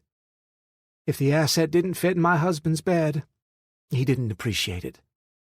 I knew I had stepped on it now. Ma'am, I'm so sorry. I didn't mean to bring up old stuff. Crap. You know what I mean. You didn't upset me. I have to laugh at him every now and then, or I'd be crying all the time. And the truth is, he left me 8 months ago, and I'm at peace with it now. I just hate that he ran out on the girls. Karen mashed some mayonnaise from my MRE box, peppergrass seed pods, and a small bit of horseradish into some water. "Here, taste this sauce," she said, and she pushed a spoon to my lips. I didn't know what to expect, but it was good. Not my favorite, but better than eating a dry salad. She then ladled some of the sauce over each of the rabbits. "This will cut the gamey taste a bit. I'll mash up some salad for you. I guess it will be a smoothie when I'm done."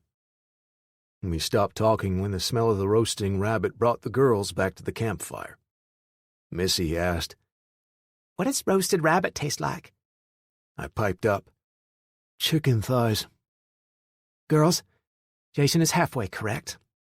They taste a bit like chicken, but with a stronger flavor. I won't BS you. We are in deep trouble.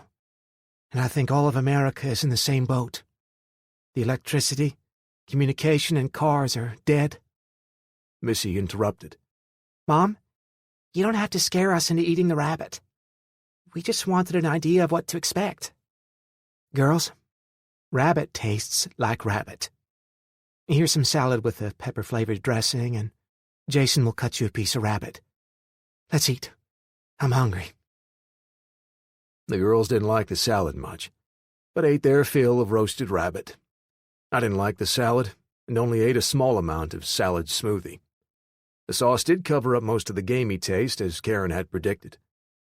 We all ate our fill, and I was worried that I hadn't left much for Max and Tina to eat. We finished eating, and Karen told me to relax while they cleaned up the supper dishes. I sat on a tarp and leaned up against one of the wagon wheels as I watched them straighten up the camp. Later, I heard some bushes shake and saw Max and Tina stroll into camp. Max walked over to me and licked my hand.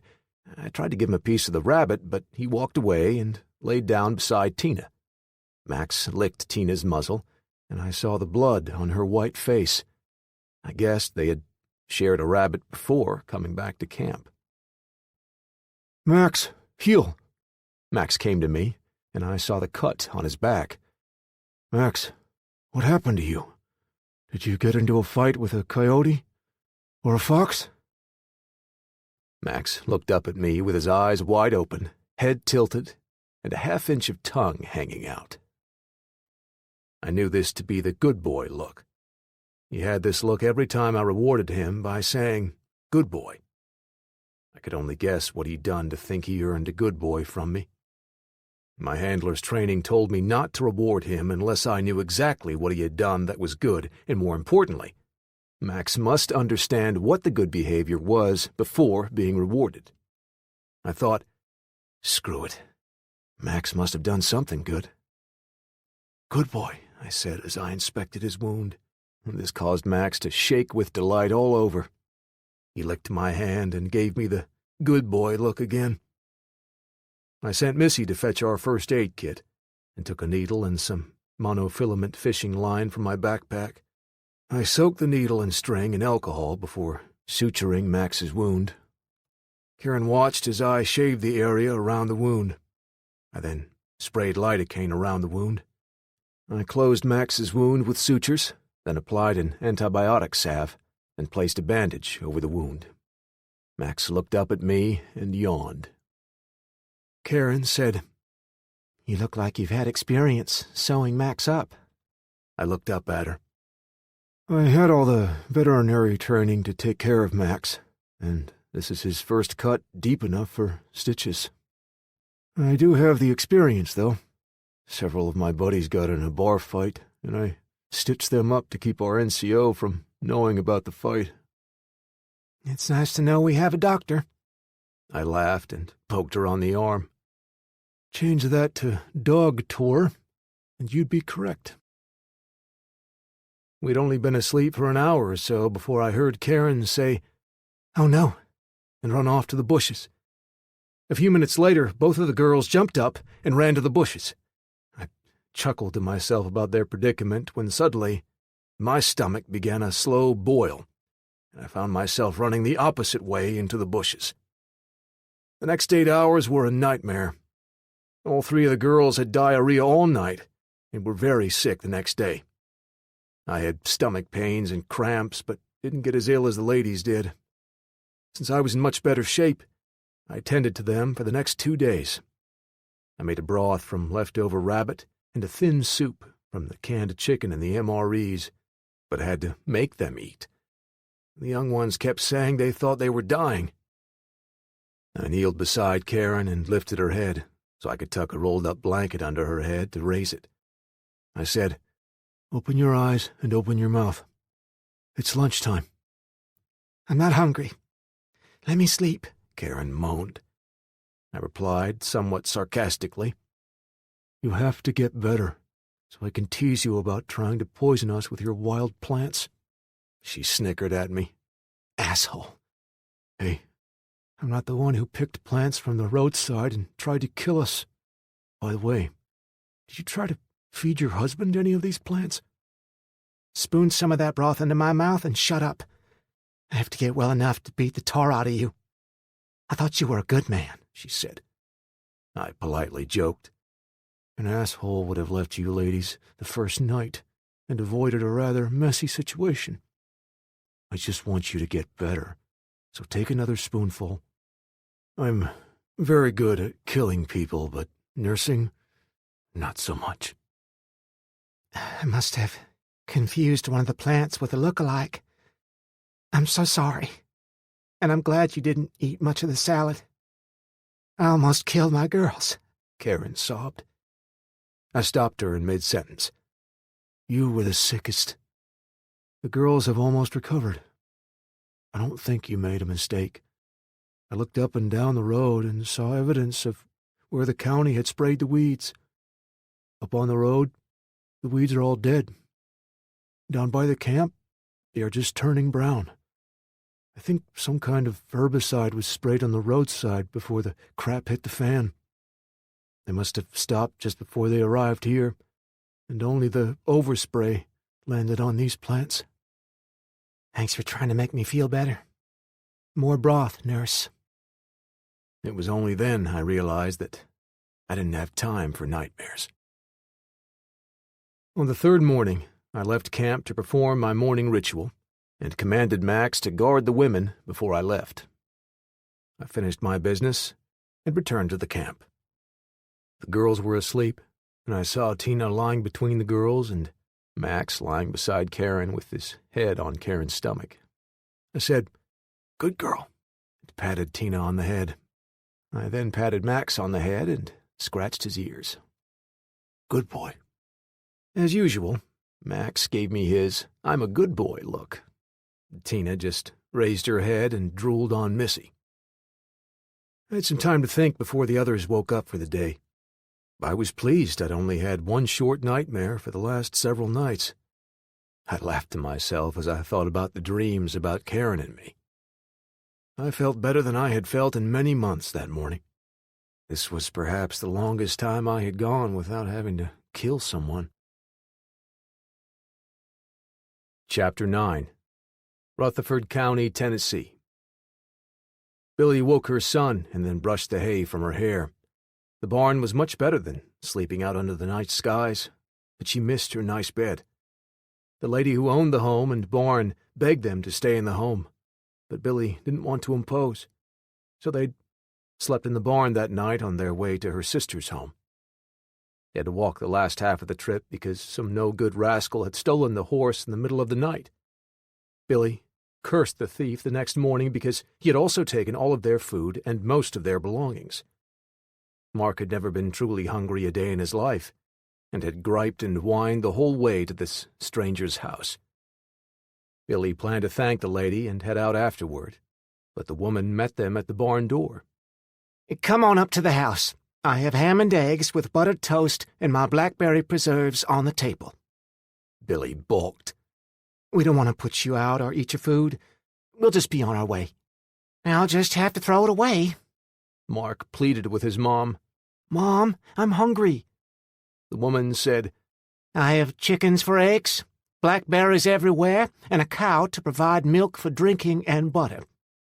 What I don't have is friends to eat with me. Please stay and have breakfast. Ma'am, we'll stay and eat, but you should be careful. Food will be scarce soon, Billy said. Jan Walker replied, Not so scarce that I can't share with a mom and her hungry boy. My 2 boys and my girl live away from here, and I miss them so much. It's good to have company until my husband returns from town. Billy hadn't met Jan's husband. Too bad we have to leave this morning and miss meeting your husband. How long has he been gone? Tears came to Jan's eyes. Too long. He left the day after the grid went down and hasn't returned. I know I'm trying to fool myself into thinking he'll return, but I need the hope that he will. Why don't you stay with me a while? We have plenty of food." Billy said, "I have to check on my sister and her family. Thanks so much for the hospitality, but we must go." It only took 2 more days to reach Murfreesboro and the neighborhood where her sister had lived. Billy had only been in the area a few times, but instantly knew something was amiss. She and Mark ducked behind a hedge so she could observe the area for danger. The neighborhood was usually immaculate and tidy. Almost no one even parked their cars on the street. Billy had to bypass the first turn that would take her to her sister's home, because the road was blocked by 3 cars that had been pushed across the street to block traffic. Someone had also strung fence from the vehicles to the homes on either end. Billy didn't see any guards, but did see some shadows move behind the cars. "Mom, why can't we go on to Aunt Sue's house? I want to play my games, and they should have electricity." Billy had the urge to strangle the boy. "Son, I have told you a dozen times no one has electricity. We may never have electricity again. Quit whining and help me." Billy pushed Mark back along the hedge and then walked a block out of her way to come up to her sister's home from behind. When they approached her sister's backyard, she was slammed by the acrid smell of burning vinyl and another foul odor similar to rotten flesh. Then she heard dogs barking and fighting. She poked her head out from between 2 evergreen bushes, and what she saw made her heart pound. There were 4 fresh graves in the backyard, and the pack of dogs fought over something one of the dogs had in its mouth.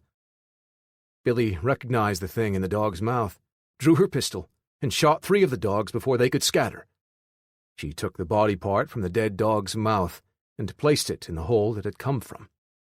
Billy looked around the yard and then called out to Mark. "Grab those pavers from around the fountain and stack them on the far grave. Place them close enough that the dogs can't dig into the grave."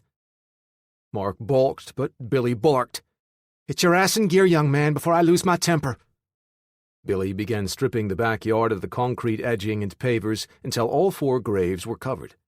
She tried to keep her mind clear of who might be in those shallow graves, but deep down knew it was her sister and her family. They finished covering the graves, and Billy noticed the back half of her sister's home had burned to the ground. Wisps of smoke still rose from the rubble, telling Billy the fire had occurred recently. She dried her tears and looked around the backyard and homes on either side. There had been a gunfight. The houses had numerous bullet holes in the vinyl siding, and many windows were shattered. She slunk back into the bushes with Mark when she heard several voices. "Hey, Will, we got the bastard. Jose has him tied to the bumper of his pickup." "Thank God. That is one sick man. We need to deal with him today, and not let anyone talk us out of hanging him. I still can't figure out why he came here to kill that family." "Sorry, but the council has decided there won't be any death penalty issued." Billy choked her tears down when she recognized one of the men as a friend of her brother-in-law's. Billy called out to the men. "Hey, Will, it's me, Billy. I came back to see my sister. What happened here? Is she okay?" Will rushed to Billy. "I'm sorry, Billy, but they're gone. All of them." Billy kept her composure. "What happened?" "A madman snuck into the neighborhood a couple of days ago and took them hostage. Billy, he was looking for you. We tried to talk him into letting them go, but failed. He shot the kids when you didn't show up and threatened to kill your sister and her husband if we didn't find you and give you to him." Billy dropped to her knees, sobbing. Mark knelt down and tried to console her to no avail. "Mom, please don't cry." She sat on the ground for a few minutes and then took Mark's hand to steady herself as she rose to her feet. "I'd like to see the bastard who killed my sister and her family," was all she said.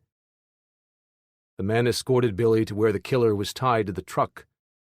Billy saw Ray before he saw her. "What are you going to do with this mad dog?" Ray looked up and saw Billy and Mark. "Well, if it isn't my favorite girlfriend. I came here just to take you home with me." Why did you kill my sister and her family? Ray sneered. "They wouldn't help me find you. You're going to be mine." Will asked, "Is this man nuts or what?" Billy answered, I think he is a sociopath who kills without remorse. He doesn't understand why we are mad at him. Mark asked, Why did you kill my cousins? Ray grinned. "I didn't have no use for them. If they was girls, I could have used them some.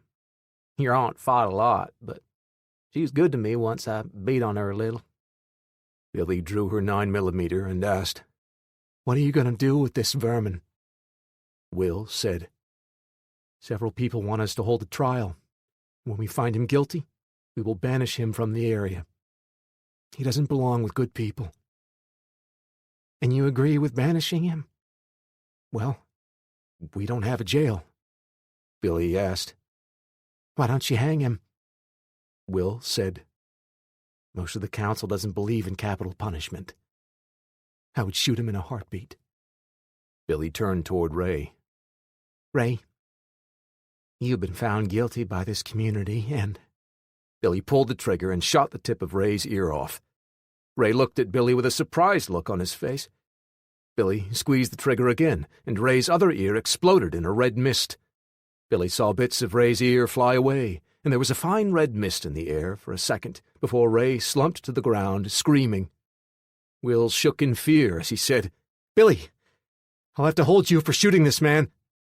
Billy turned to Will and the other man. My pistol is pointed at your chest. Hand your guns to my son. I'm guilty, so you can banish me from the area.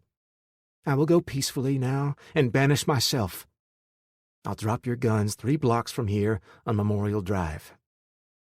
Now hand your guns over, or I'll shoot. The men handed their pistols to Mark and backed away from Billy. The men were just as scared of this mad woman as they were of the insane man who had killed the family. Billy looked down at Ray. If I ever see you again, I'll shoot your balls off one at a time and then put a bullet into your gut so you will die slowly. Go back home and never try to see me again. Billy pushed Mark back through the evergreens and led him over to Memorial Street. She looked at the pistols, and both were 9mm. Neither of the magazines fit the Ruger, so she took the bullets and tossed the guns on the corner. She ran as fast as she could get Mark to move, and after a few blocks, slowed to a walk, so they wouldn't draw attention. Mark finally caught his wind. Mom, why did you shoot that horrible man? They were going to convict him and banish him from the town. We could have stayed. Son, Ray would have snuck back into town and killed everyone who'd caught him and both of us. He's a mad dog killer. And I think I scared him enough to stop bothering us. Mom, where will we go now? Billy patted her son on the back. Let's see if Jan's invitation still stands. A day later, Jan didn't have any trouble deciding to leave for her property after the visit from her neighbors on the 5th day after the grid went down. She was busy catching her chickens in the backyard. She planned to leave the next day for their farm. She'd heard gunfire during the night, and that morning, her next-door neighbor lady had told her that everyone was running out of food. There was to be a meeting with everyone in the neighborhood to get everyone to share their food. Jan said, That's kind of like the ant and grasshopper story. The ants worked hard and put food away for a long winter while the grasshopper played around having fun. When winter came, the grasshopper wanted the ants' food. The neighbor lady was shocked. Well, it's the Christian thing to do. You have chickens and a lot of food here, and some people are hungry. Jan instantly knew they were going to come for her chickens and food. She accelerated her plans and prepared the old bicycle when she heard movement behind her. She grabbed her 12-gauge and turned around. You're not taking my... Billy, he scared the crap out of me. The neighbors plan to take my food and let me starve. I'm heading up to our property in the country to stay until law and order come back. Why are you back here? Billy said. I'll fill you in later. It was awful down in Murfreesboro. Can we go with you? Jan said. Of course. We need to get another bicycle or two working. I know that blue one will be okay. Can you air up the tires while I check on one of the kids' old bikes? Mark sat on a box, watching, when his mom spoke up. Mark, get off your butt and help us get a bike ready for you to ride. Mom, I'm tired. Mark, this is serious. Get off your butt and help us. I'm not kidding. Billy scolded Mark. They soon had 3 bikes in working shape. Jan said, We'll have to stop every hour or so and pump some air into Mark's back tire. We don't have time to patch it. Jan hitched a garden wagon to her bike and a large kid's wagon to Billy's bike. The 2 wagons were covered with bed sheets, and Billy couldn't tell what was the cargo. Then she heard hens clucking from the larger one that had the most significant load. Jan shoved the barrel of the shotgun into a homemade scabbard attached to her bike's frame, and was ready to pedal away. There's a dirt path at the back of the property that ends on a dirt road a mile or so from here. We can sneak away and avoid a fight. Follow me. They had only pedaled 100 yards when they heard a commotion back in Jan's backyard. Jan stopped and pulled the shotgun from the scabbard and leveled it at the people pouring out her back gate. Jan fired the first shot, and the people kept coming. She fired again, and several dropped back, but the rest kept advancing. Jan cycled the pump action and said, This will make them think. She aimed high and pulled the trigger. This time, several fell to the ground, and others stopped in their tracks.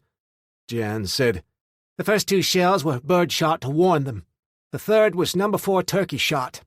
They got stung a bit from this range, but received my message judging from the way they turned tail and ran. Jan took off pedaling as fast as she could until they were safely away from the neighborhood. She stopped and motioned for Billy and Mark to join her. I'm going to stick to back roads all the way to our property, but we will go through a few areas with several houses clustered together. I'll ride fast through them, and will not stop for anything. Mark asked, What if they're friendly? Billy answered, Son, we can't trust anyone now. People are running out of food and might want ours. Someone might also want these bikes. Listen to Jan and do what she says. Jan caught Mark's eye. Son, my husband is one of those preppers. And while I didn't think it would ever come to this, I did learn a lot from him. Hiding and staying away from other people is our best bet for survival during the first 90 days. We will have more than enough food, and the property is hidden inside a large forest. Mark wasn't satisfied with the answer, but knew to shut up. He didn't think the situation was really as bad as his mom made it out to be, and wondered if this was a short-term power outage. The trip was uneventful, except for a bit of excitement when a man and a boy tried to get them to stop. Hey, do you have any food or water? Jan spoke in a low voice. Billy, watch behind us. Then she pulled her shotgun from its scabbard and called out, Sorry, we were hoping we could get some water from you. The man looked surprised. We don't have any. Jan placed the shotgun across the handlebars and began to pedal away. Mark and Billy followed, and were soon out of sight of the pair. Mark asked, Why did you lie to that man? We have plenty of water and food. Jan pointed to Billy. I think you need to talk some sense into that boy. I think he has a good heart, but a slip of his tongue could get us robbed or killed. Billy rode beside Mark and reiterated what Jan had said earlier about keeping their food to themselves so they could survive, and about avoiding strangers. She could tell the boy just didn't get the gravity of the situation they were in now. They pedaled a more leisurely pace and made it to Jan's property before midnight. The local doctor stitched what was left of Ray's ears together and gave him painkillers and antibiotics to take. Later that week, Ray escaped and killed the men guarding him. He stuck around the area until he had killed every person who had been at his trial or involved in his capture. He stole food and other supplies to help him complete his mission. Ray was now focused on only one thing. Chapter 10. By the third day, the ladies had regained their strength and recovered from their gastrointestinal issues. We packed everything into the cart, and I called for Max so I could lift him into the cart. It was then I noticed Max's original bandages were missing. I called him over and saw where the hair had been shaved around the wound. There was a narrow line of a scar, but no wound. I checked his fresh wound, and it was still healing. He leaped into the cart by himself. I knew the treatment of injuries had made considerable improvements in the last 10 years, but this surprised me. I took my plastic boot off and peeled my bandages back to see several similar fine lines across my foot and ankle. I stood on my foot, and while there was some pain, it was far less than last week. I said, "Karen, could you help me pull 2 of these wool socks on and place a boot on my wounded foot?" I told Karen where to find my boot, and she took excellent care of my foot. I stood up and walked without my crutch. "Damn, this is great. Holy shit, it's almost a miracle. I'm going to give my jaw and foot an extra week, and then I think I will be healed." "Watch the language. Even if you are mumbling, the girls can hear you curse," Karen scolded. "Sorry, I've spent the last 10 years with soldiers who curse like sailors." Karen asked. "Did you have any women in your unit?" "Yes, even in combat teams. I think we had about 30% women. And yes, they cussed like sailors, too." Karen made sure the girls were out of range. "Did y'all, "I'm sure that happened more than the Army liked. Nothing like that happened while we were close to enemy lines," I replied. She didn't ask if I had slept with any of my squad. I had, but I would have lied. I don't know why, but lie I would. We continued working our way over to Murfreesboro Road on the back streets till we found it just below the old quarry. "We're only a few miles from my mom and dad's home. I want to race there, but we need to keep being cautious. I'll get you a good meal, and then you can be on your way to Smyrna." Karen frowned. "Jason, could I talk you into helping us go on over to Smyrna?" "I guess so, but only after I spend a couple of days with my mom and dad. I haven't seen them in almost a year. I was worried about you and the girls, and I was thinking the same thing. I'd hate for you to travel alone these days." "Thanks. I feel much better about my girl's safety." We camped for the night in a thicket about a mile from my home. As much as I wanted to rush home, I took the time before the sun faded for Max and me to scout the area, and I didn't like what I saw. Many of the homes I remembered had burned to the ground, and others had numerous bullet holes. There were freshly dug graves and buzzards circling in the air.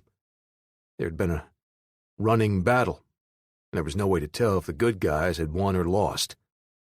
The burnt homes led me to believe the good guys had lost and got the hell out of Dodge.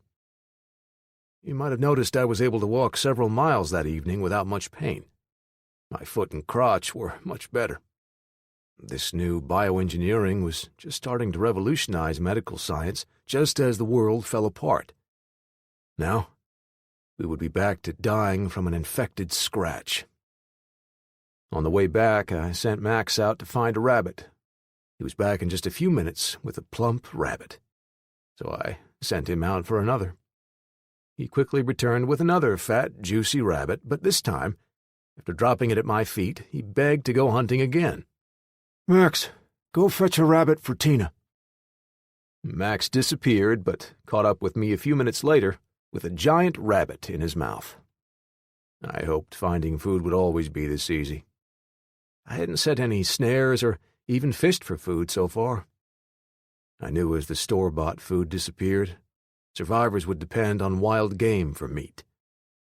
On the way back, I prayed this nightmare would end quickly, when FEMA and the National Guard rolled in with tents, blankets, and food.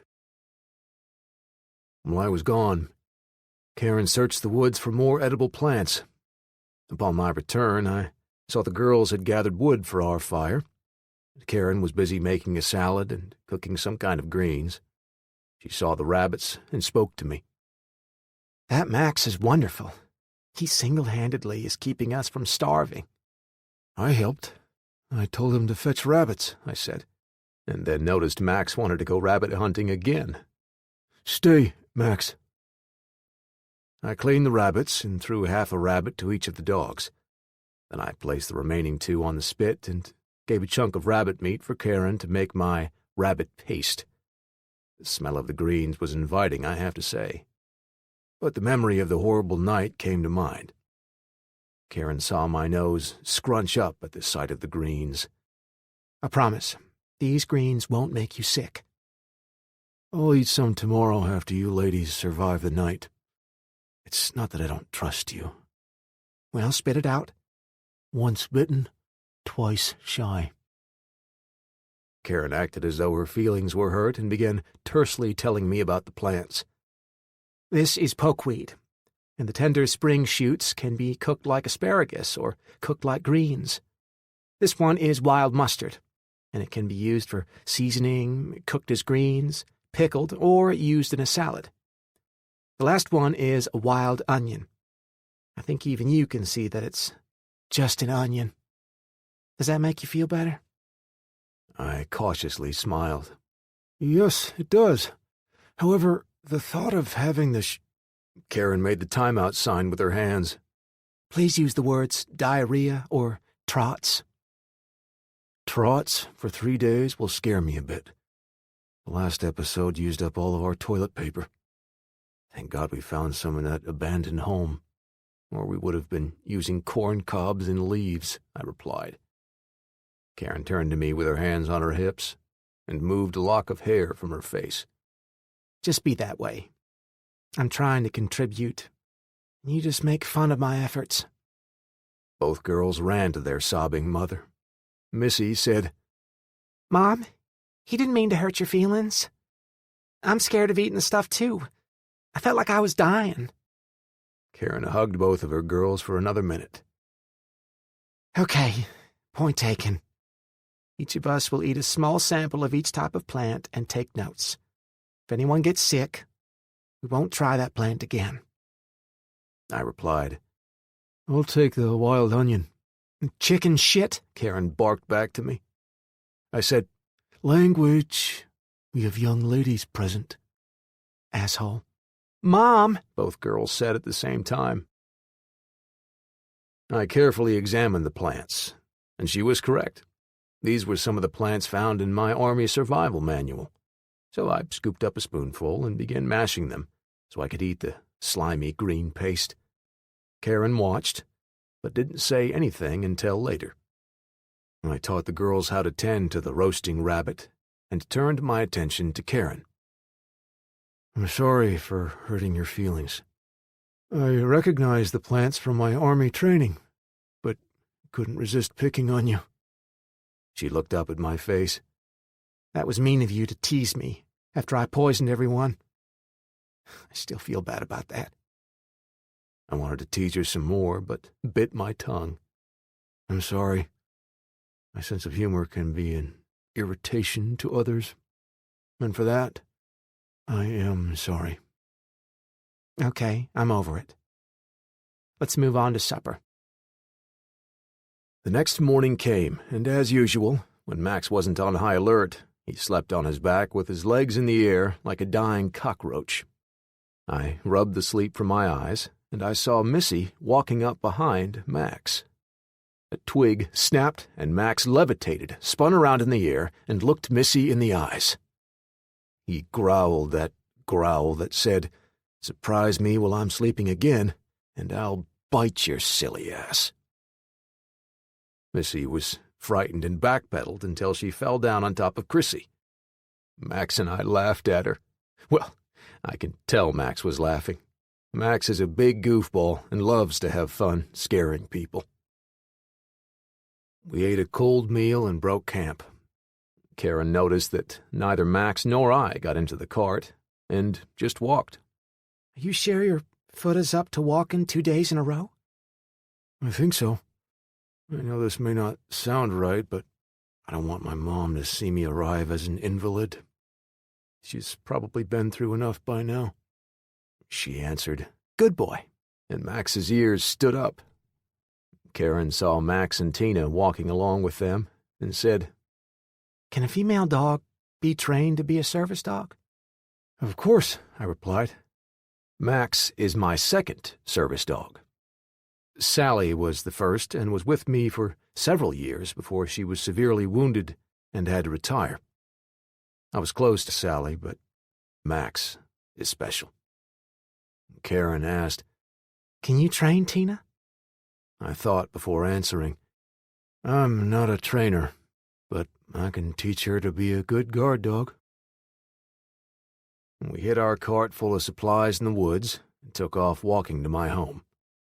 I stuck to the woods as I took my merry band of survivors to my home.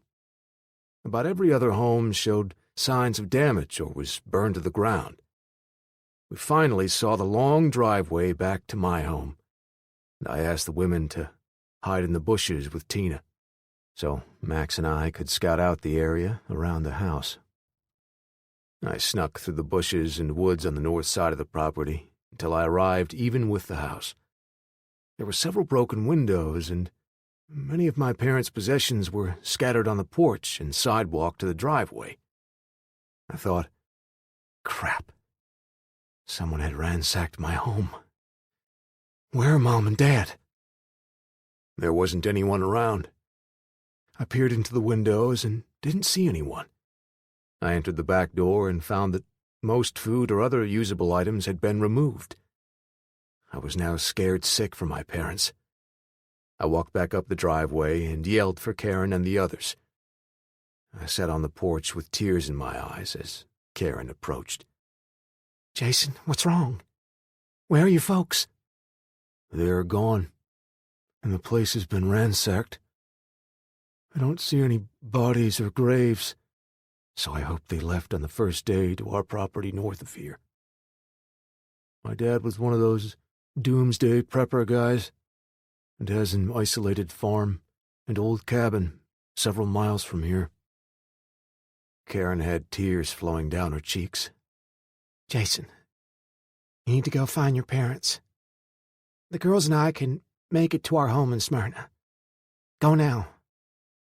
We will miss you, Jason Walker. Be safe. I wanted very much to leave at that minute, but couldn't leave this family unprotected. I stood up. No, let's get you safely home, and only then will I go find my parents. My dad can protect Mom. Stay here while I go get the cart. Look in the back of the closet in my parents' room. There should be a false back wall. There's a finger hole on the left side. Move the panel, and you should find some food and survival supplies. Please check this out while I'm gone. Please go to your parents. I would love to have your protection, but your family comes first. Karen, I'll be back in less than 2 hours. Max, stay. I walked out of sight and hustled on the way back to where we'd hidden the cart. In my haste, I took the road back north, which turned out to be a mistake. I wasn't far from the cart where I saw some bushes move in the woods. A few minutes later, 2 men walked out of the woods with guns drawn. One of them said, "Who are you?" I'm Rex Horn, and I'm returning to Lebanon from a trip down to Atlanta. Have either of you been to Lebanon? Well, Rex Horn, hand over that pistol and empty your pockets. Where's your food and other supplies located? You're traveling very light for such a long trip. I knew where this was heading, and I didn't want to fight. I was robbed just north of Murfreesboro. The assholes took everything I had. So, They left you with a pistol after taking everything you had?" "No. I took it off the 3 men who just walked up behind you," I said, knowing the chance of them falling for this trick was slim and none. However, one of the men whirled around to see who was behind him, which distracted the one still facing me. I drew my gun and shot the same time as the man fronting me. The bullet hit my chest and stung like hell. I shot again at the second man, hitting him in the back before he pulled the trigger, sending a wild shot into the trees. My chest hurt a bit as I shot each of the men in the head to finish them off.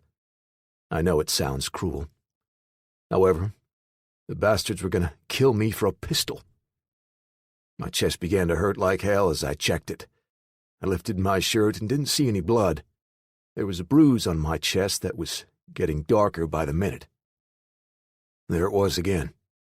The exhilaration from winning the gunfight and killing the men was a huge rush at first. Then the realization that I had killed again struck me. The high was great, but the crash downward, and guilt later, screwed with my mind. The bullet had struck the small tin that held my survival fishing equipment. It was in my shirt pocket, which also contained the .22 pellet that had hit the tin can and banged it into my chest. The asshat had a damned pellet gun. I searched the men and found a tin of pellets to go with the Benjamin pump air gun and a .38 S&W on the other scumbag. There was a half-empty box of .38s in his pocket.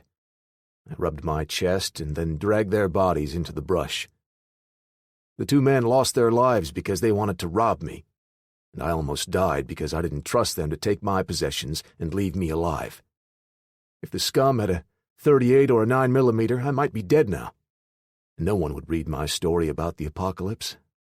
I didn't know if I was stupid and lucky, or stupid and good at what I do best. The army trained me to kill, and now that skill had come in handy to save my life. As I walked the horse, goat, and cart back to my parents' home, I reflected on the current situation. Were there millions of bad people out there just waiting for the opportunity to do bad things? Or were there millions of good people, driven to do bad things to survive? I felt no sorrow for the lives I had taken in battle. And now, I didn't feel anything, except the urge to get back to the girls to make sure they were safe. My 9mm was in my hand and the .38's in my lap on the way back to my home. I didn't see anyone this time, and called out for Karen when I turned down the driveway. Max and Tina came running, and Max jumped into my lap. Max intensely sniffed my clothes as if he was looking for something. Tina followed Max and almost turned the cart over. Karen and the girls waved from the porch. I waved back to them and decided not to tell them about the dead men. I said, "I'm back and ready to head on to Smyrna. Can you ladies be ready in half an hour?" "Jason, are you okay? You look, well, tense." "I'm good," Karen said. "Maybe." I noticed they looked different. They were clean and smelled good. None of us had a proper bath since the day the crap hit the fan. "How did you get a bath?" Karen batted her eyes at me, teasing me. "We found your well out back and filled the tub with water. I hope you don't mind. But we also borrowed some of your mom's clothes. We filled the tub again for your bath." I acted offended and then pretended to smell my armpits. One whiff and I fell to the ground and played dead. Max ran over and poked me with his nose to wake me up. "I get it. You think I stink." Well, as a matter of fact, I do. I went to the bathroom, stripped down, and crawled into the tub of room-temperature water. I slunk down in the water and relaxed, even though it was a bit chilly. I closed my eyes just as the door opened, and Karen said, "Cover yourself. I need to get your dirty clothes and wash them." I dropped my hands to cover myself, and she saw the angry purple and yellow bruise on my chest. "Jason, that is a new bruise. What happened?" There I was with my private area covered by my hands, talking to this gorgeous woman as my face turned beet red. "It's a long story about my trip to get the cart. Can I tell you later when I have some clothes on?" Karen laughed and chortled. "Why? The big, strong soldier is blushing. Here's a towel. I'll bring you some clean clothes. Suffice it to say, I thought about Karen as I finished bathing. My mind wandered back to what I must look like with the week-old beard. I jumped out of the water and wrapped a towel around my waist. The medicine cabinet still had my dad's razor and plenty of blades, so I hacked away the long hair and then gave myself a close shave. There was a knock on the door. Are you decent? Yes, ma'am. Karen poked her head in and handed me some of my father's clothes. He was about my size, so the clothes fit, but the pants were an inch or so short. I left the bathroom and went to my parents' bedroom to find some socks and shoes. I planned to put together a couple of bags of clothes and supplies, and then pick them up on the way back from dropping Karen off. Chapter 11. April 3, 2038. TSHTF +8. While I washed the dust and stink off my body, Karen and the girls busied themselves with preparing a fantastic lunch. Our home had a huge LPG tank out back, so the stove and oven worked fine. They found the shelves had been raided, but the hidden stash had a month's worth of canned food and dried food. They even found flour and the ingredients to make some fluffy biscuits. I walked into the kitchen, and Chrissy made me sit at the head of the table. A tall glass of sweet tea was placed in front of me while the girls set the food on the table. There were carrots, potatoes, spinach, and fried ham for lunch, along with the large cat-head biscuits.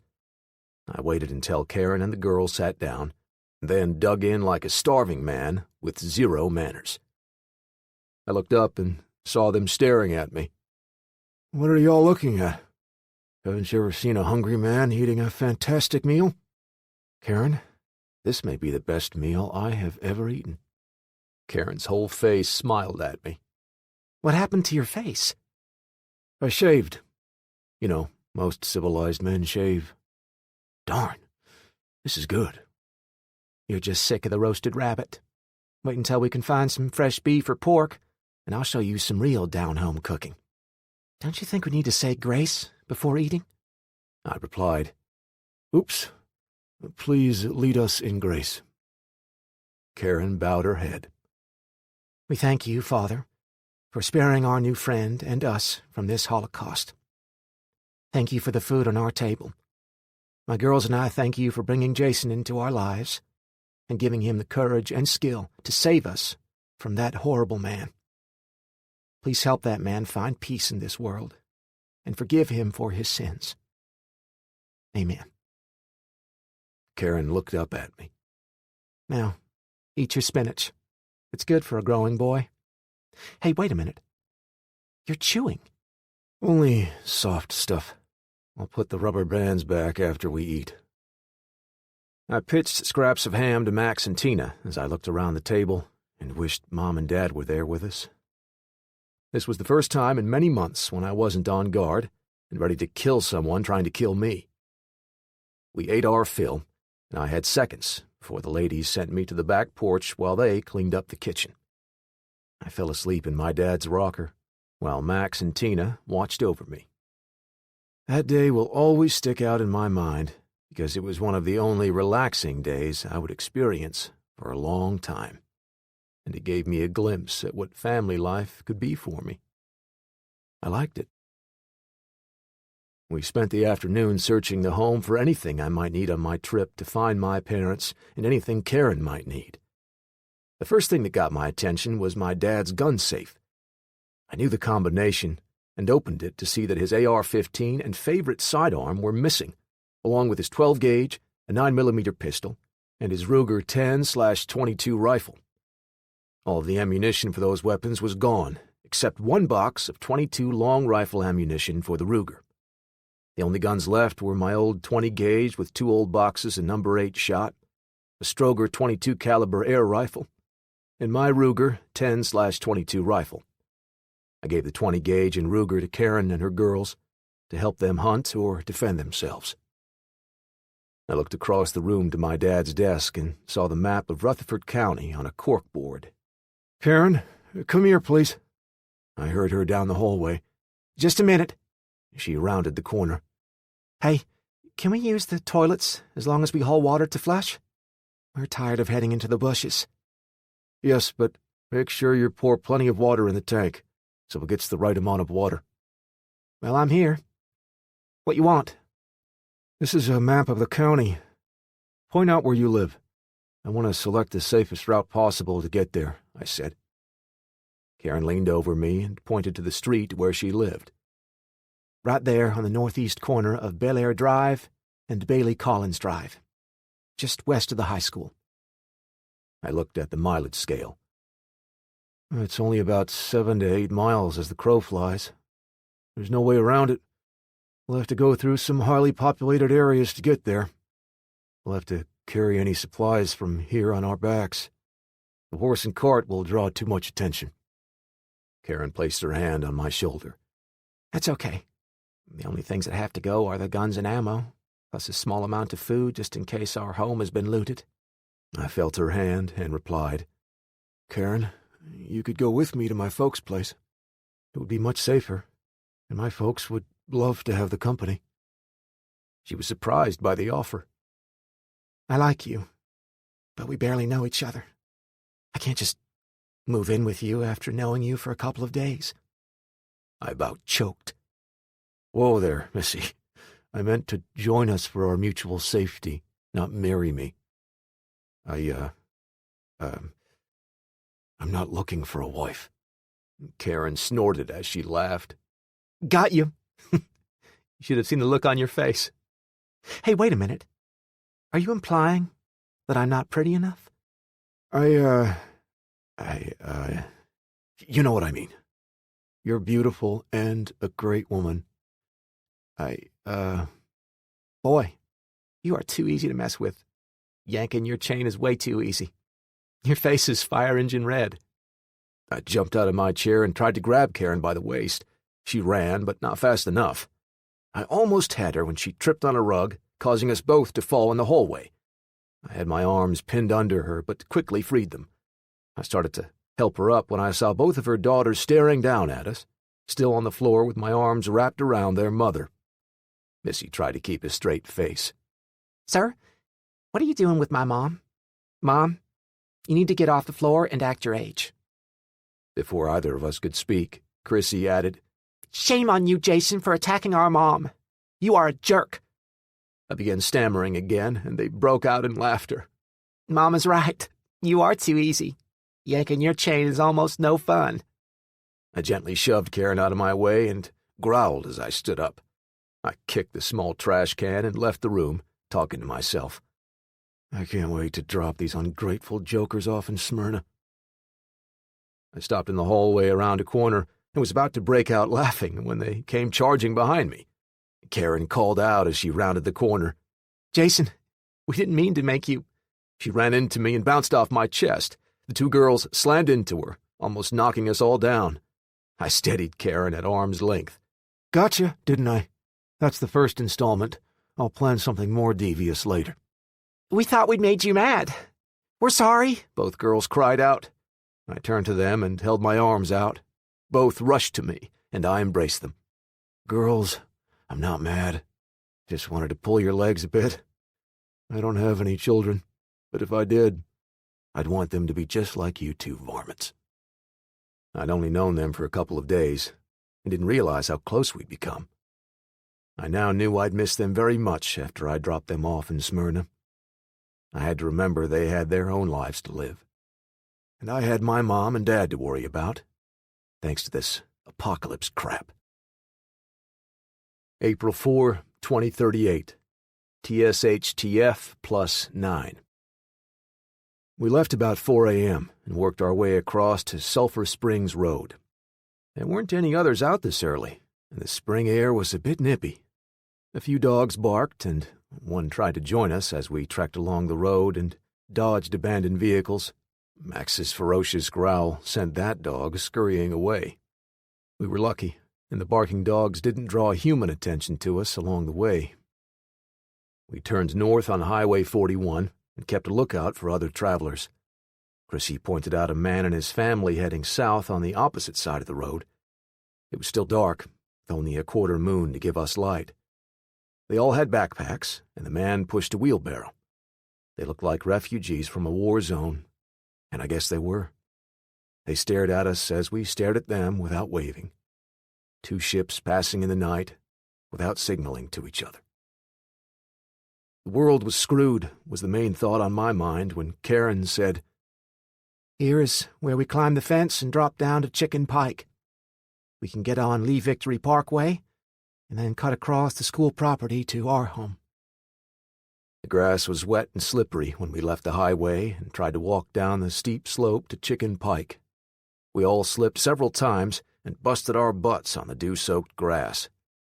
We brushed ourselves off after reaching the road below and headed the short stretch to Lee Victory Highway. A few minutes later, we were hiding behind a van and looking at the school for signs of danger and people. I hated to think that way, but now people meant danger to me. Jason, we need to hurry up, or it will be daylight soon. We're only half a mile from our home. I knew I had to play it safe. Hold on. We must scout the area before charging into the situation. Everything could be great, and your neighbors could be there to welcome you, or there could be people squatting in your home. Let's err on the side of safety. They knew I was right. I led them around the west side of the school and thought we'd gone unnoticed until we heard a clunking sound coming from one of the school's doors. Follow me. Quickly, ladies, I ordered as I led them away from the school and into a thicket of trees and bushes. I looked back and saw several men looking around where we had been. One pointed at the other end and walked back to the school, obviously disgusted with the other man. I went on to the other side of the thicket and saw the same devastations as we'd encountered at my parents' neighborhood. Karen, which one of those is your home? Ours is the brick one-story with the clay trim and the old red pickup parked in front of it. I asked, Do you own an old red pickup? No, but my neighbor on the right side has a brother who owns that truck. He isn't a nice man and always gets into a fight with his brother. I think he is a druggie and just tries to get money from his brother. Be careful around him if we see him. Max caught a whiff of something in the air and then sat and pointed his nose upwind. Then Max and Tina gave their low growls to alert me that something was wrong. We watched the house for a few more minutes and didn't see anything. I made the girls wait until I could enter the home from the back side and check the house out before waving the ladies to join me. I ran across the road with Max leading the way. I ducked into some burning bushes to hide when I heard a noise from the house on the right, but no one came out. The back of the house was a shambles. There were broken windows, and the back door stood open. I saw piles of beer cans, whiskey bottles, and 2 mattresses on the deck. Someone had made this into a party location. Max sniffed around, but didn't find any immediate danger. The door was open, so it was easy to walk into the kitchen and clear the home. Max didn't notice any dangers or humans.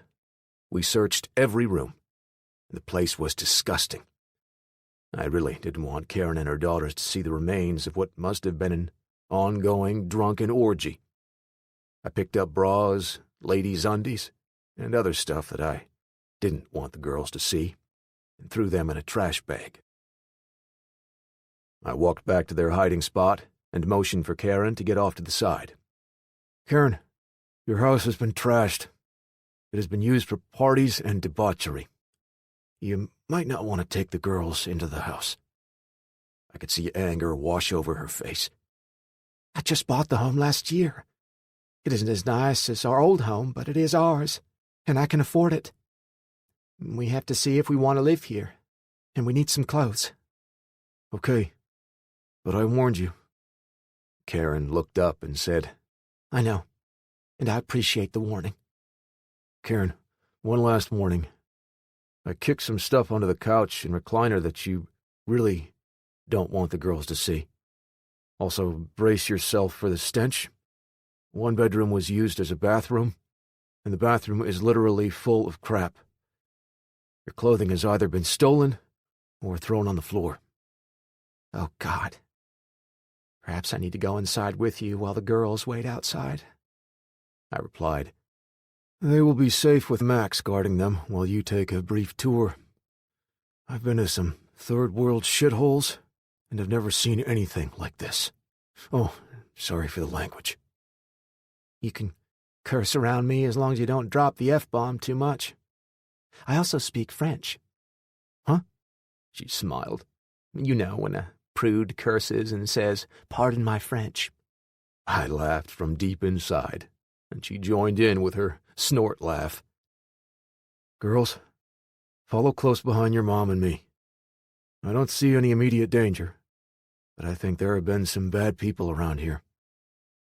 We snuck across the street and slid between the houses to Karen's backyard. Karen spoke. I want you two to stay on the deck while we check the house out. Sit down so no one can see you. We'll be back in a minute or two. I gave the signs for Max to stay and guard the girls, and said, Max, stay. Max, guard Missy and Chrissy. Max walked between the girls and stood on guard. I steered Karen into the kitchen, and she cursed under her breath when she saw the needless destruction of her home. The refrigerator door had bullet holes, and all of the counter appliances had been thrown against the wall. The room was filthy. I led her into the living room, and we could now smell the urine and feces. She saw bullet holes in her TV and piss stains on the wall. Tears flowed down her cheeks, but she kept on touring the home. Her master bedroom wasn't ransacked, but the bed was filthy. All of her clothes were gone, except for some shoes. The girls' rooms were just like the rest of the house, filthy and used for the asshats' orgies. Karen kicked a condom under the bed and went to Chrissy's dresser. There were only a few things left, and we headed to Missy's room when I heard Max bark. I ran to the back door, but stopped to look around the opening before barging out the door. The odor of evil men was all around Max, but it was weak. They hadn't been here in a few days. Max stood between the girls and shifted his gaze from side to side. Then he heard the sound of a door slamming coming from several houses down the block. The wind blew toward the sound, so Max knew he would probably see the evil men before he smelled them. Nothing happened for several minutes, until an odor caught Max's attention coming from the opposite direction of the slamming door. The evil people had tried to fool Max, but they couldn't fool Max's nose. He pushed the girls back against the house and then growled for Jason to come. He crouched and waited to spring out and tackle the evil ones. When I cleared the kitchen door, there were two rough-looking men standing in the yard leering up at the girls. I heard one say, "Come on, girls, go with us. We can party. We have plenty of alcohol and drugs." Karen whispered, "That is my neighbor's brother. Be careful. He is usually on drugs."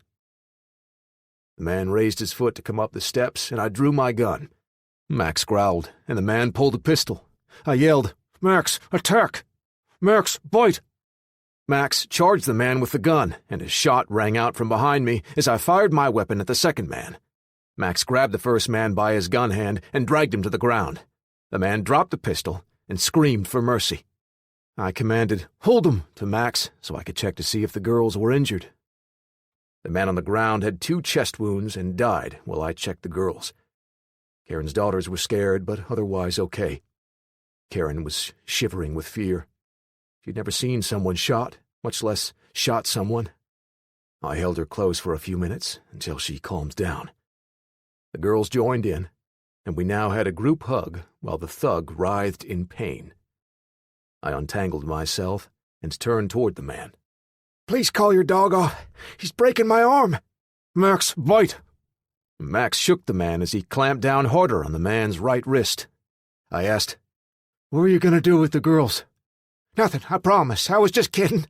Karen, tell him I'm Paul's brother. I don't mean any harm." Max, out!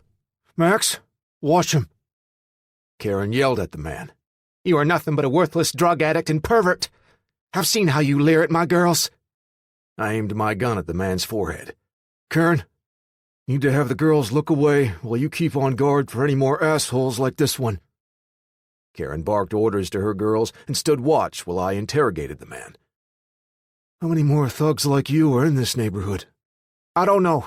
Some drifted in when they escaped from Tennessee State Prison, and some others came up from Rutherford County Jail.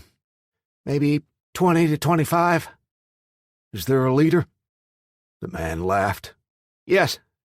A black man called Big Gun. He's due here any minute, and he's my friend. If I were you, I'd get the hell out of here. So I should be afraid of this thug? I don't think so, I said. The man sneered. Big Gun will like your women, especially the young ones. I thought about Big Gun being in the area, so I quickly drew my knife as I sidestepped around the man. I then yanked his head back by pulling on his man bun and drew my blade across his throat. Blood squirted from his jugular vein, and he collapsed as he tried to yell for help. Only bloody froth came from his lips. I heard several gasps and turned to see Karen staring at me, while Chrissy puked her breakfast up and out on the deck. I wiped my blade on the man's shirt. Ladies, I warned you to look the other way. Karen, if there's anything in that house you want, I'd get it now. I need to get you to safety. The man might have been lying about Big Gun, but we can't take a chance. Karen turned to the girls. Trust me, there's nothing in the house that you want anymore. Mom, what about our family photos? They have been destroyed. Let's go now. I'm sorry, but we have to go, she said as tears poured down her cheeks. The girls started crying, and I gathered them all together in another group hug.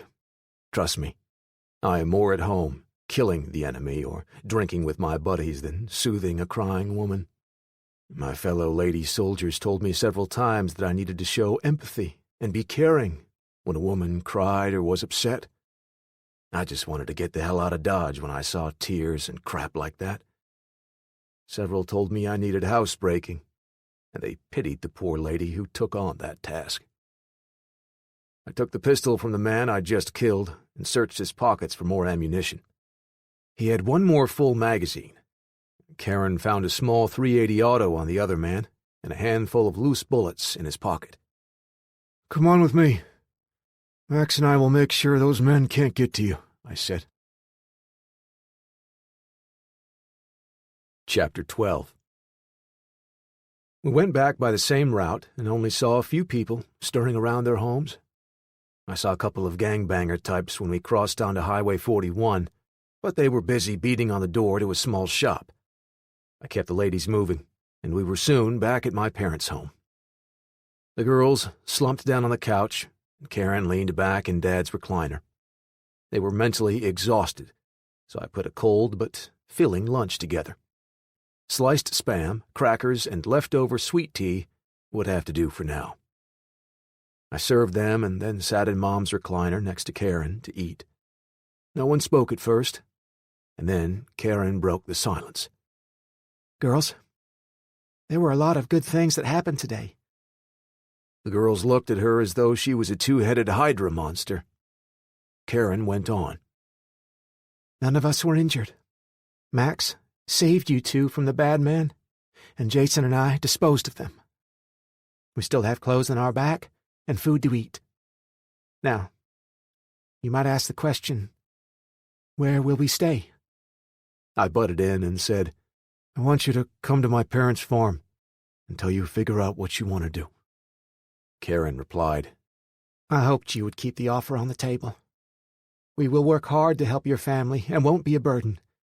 I do think we need some additional training to help us survive. I hate to admit it, but I think deep down inside, I felt this whole apocalypse thing would blow over and things would get back to normal.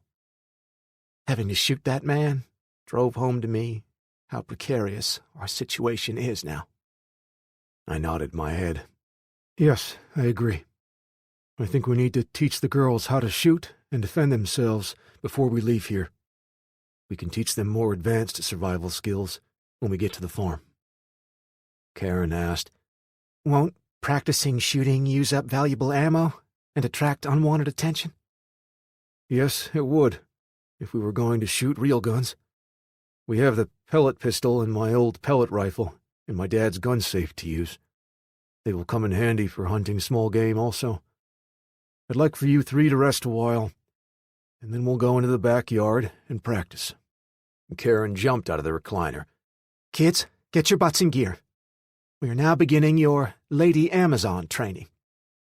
The sudden movement received a low growl from Max, which reminded me that Karen and the girls would be spending more time around Max than I initially thought. I said, "Ladies, form a circle with me. Max, heel." With Max at my side, I explained that I was going to help Max know the ladies were his friends. "Girls, I'm going to pick Max up and place him in your arms one at a time. You will hold Max for a short time and then give him back to me. Do this exactly how I just said. Also, remember, Max is not your play friend. He is a working military dog and only plays with me and no one else." I picked Max up, being careful to support all four of his legs, and handed him to Karen. Max looked Karen in the eye and then looked at me. I took Max back and then gave him to each of the girls. With Max back in my arms for the last time, I placed him on the ground. "Now, Max knows you can be trusted and won't growl at you unless you threaten him or me." Tina looked at us as if to say, "What about me?" I patted her on the head and said, "Good girl." Chrissy asked, "Can we pet Max?"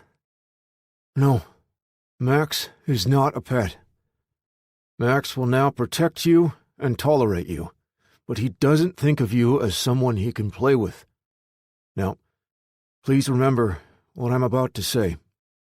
When Max sits down and points at danger, I'll call out, 'My dog alerted.' This means you should take cover or drop down and be ready to fight." Their eyes grew in size, but all agreed to obey my instructions. I had the girls find several Coke cans while Karen looked for some boxes for targets. I took a folding table from the garage and set it up in the backyard. We had acquired a small arsenal, and I laid all the weapons and ammo on the table. There were 5 9mm pistols, 2 .38 pistols, 2 Ruger 10/22 rifles, and a 20-gauge pump shotgun spread out on the table, along with their magazines and loose ammunition. I decided to keep my M17 9mm pistols and gave a 9mm pistol to each of the girls and Karen. Then I gave Karen the 20-gauge and the girls a Ruger 10/22. I'd keep the .38s hidden in the cart for backup weapons. Now that each of the ladies had their guns, I taught them how to field strip their weapons and clean them. Then we covered gun safety several times. I didn't want to get shot in the ass by an overeager teenaged girl. We moved on to the range, and I showed them how to handle a pellet pistol and rifle, along with the correct sight picture.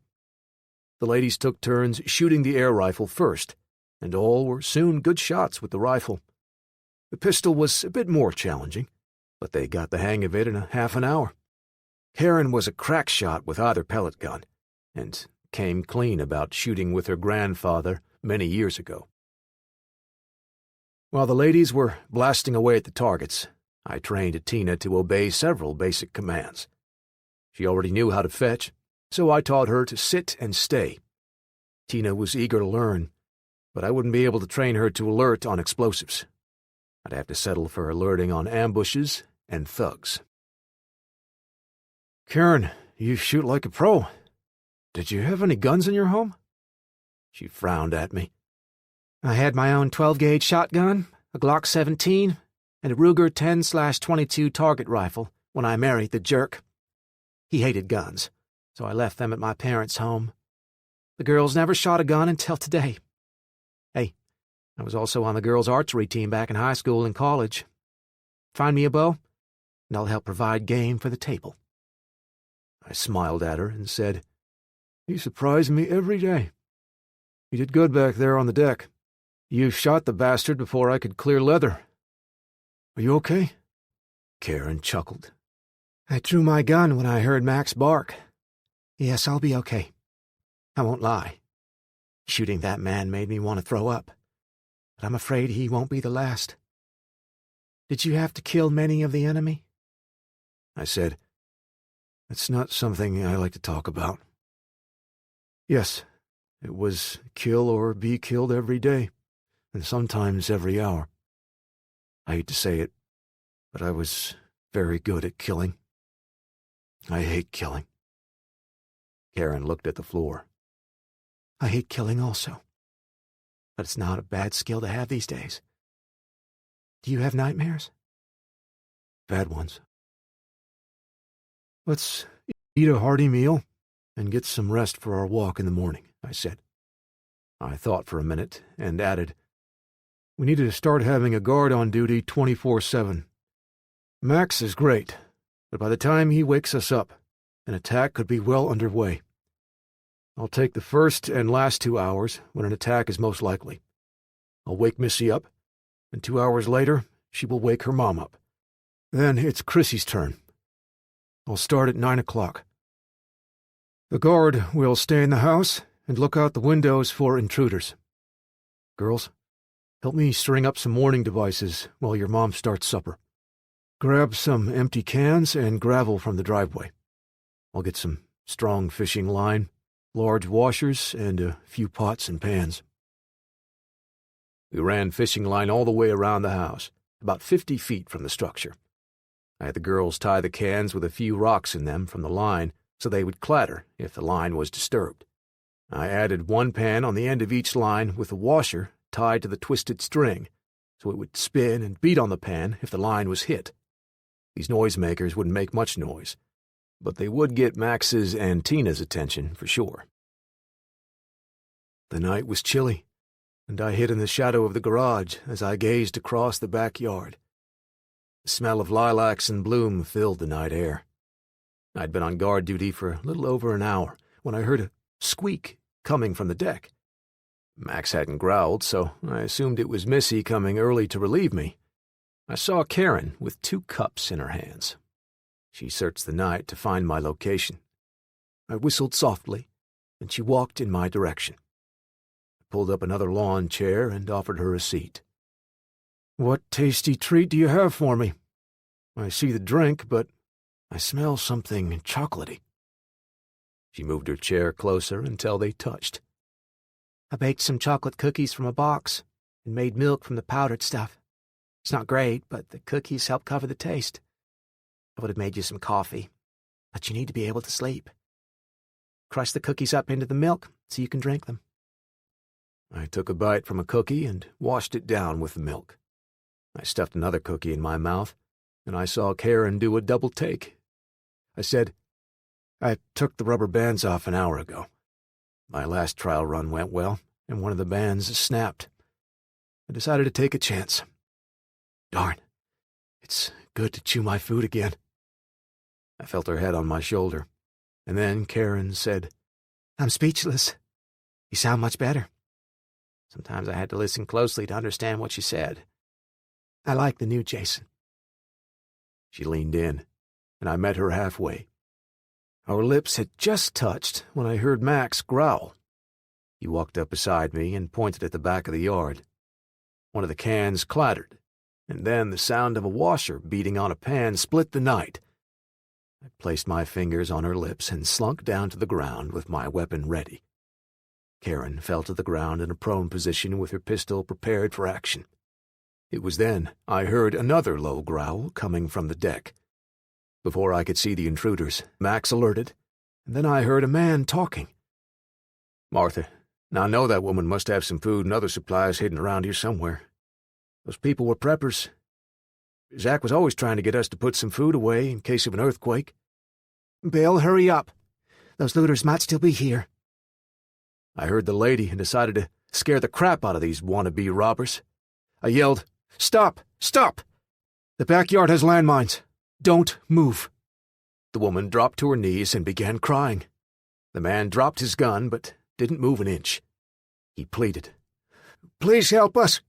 We don't want to die. I turned my flashlight on and aimed it at him. Don't move, or you'll blow up the entire neighborhood.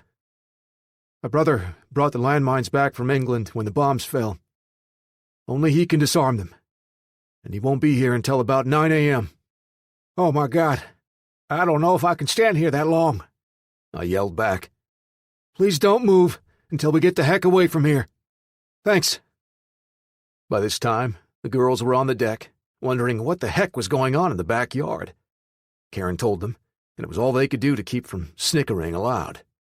We were all up and wide awake, so I proposed we should go ahead and travel over to my parents' farm. We loaded the cart and pulled out a half-hour later. Before leaving, I warned the man. Now, don't you move until Jason gets here to defuse the mines. I'm taking my wife and kids to safety. We left by taking the dirt road behind the house. I helped the girls into the cart and let them catnap on the way. I hung several bags from the cart and piled the rest on the horse so the girls would be comfortable.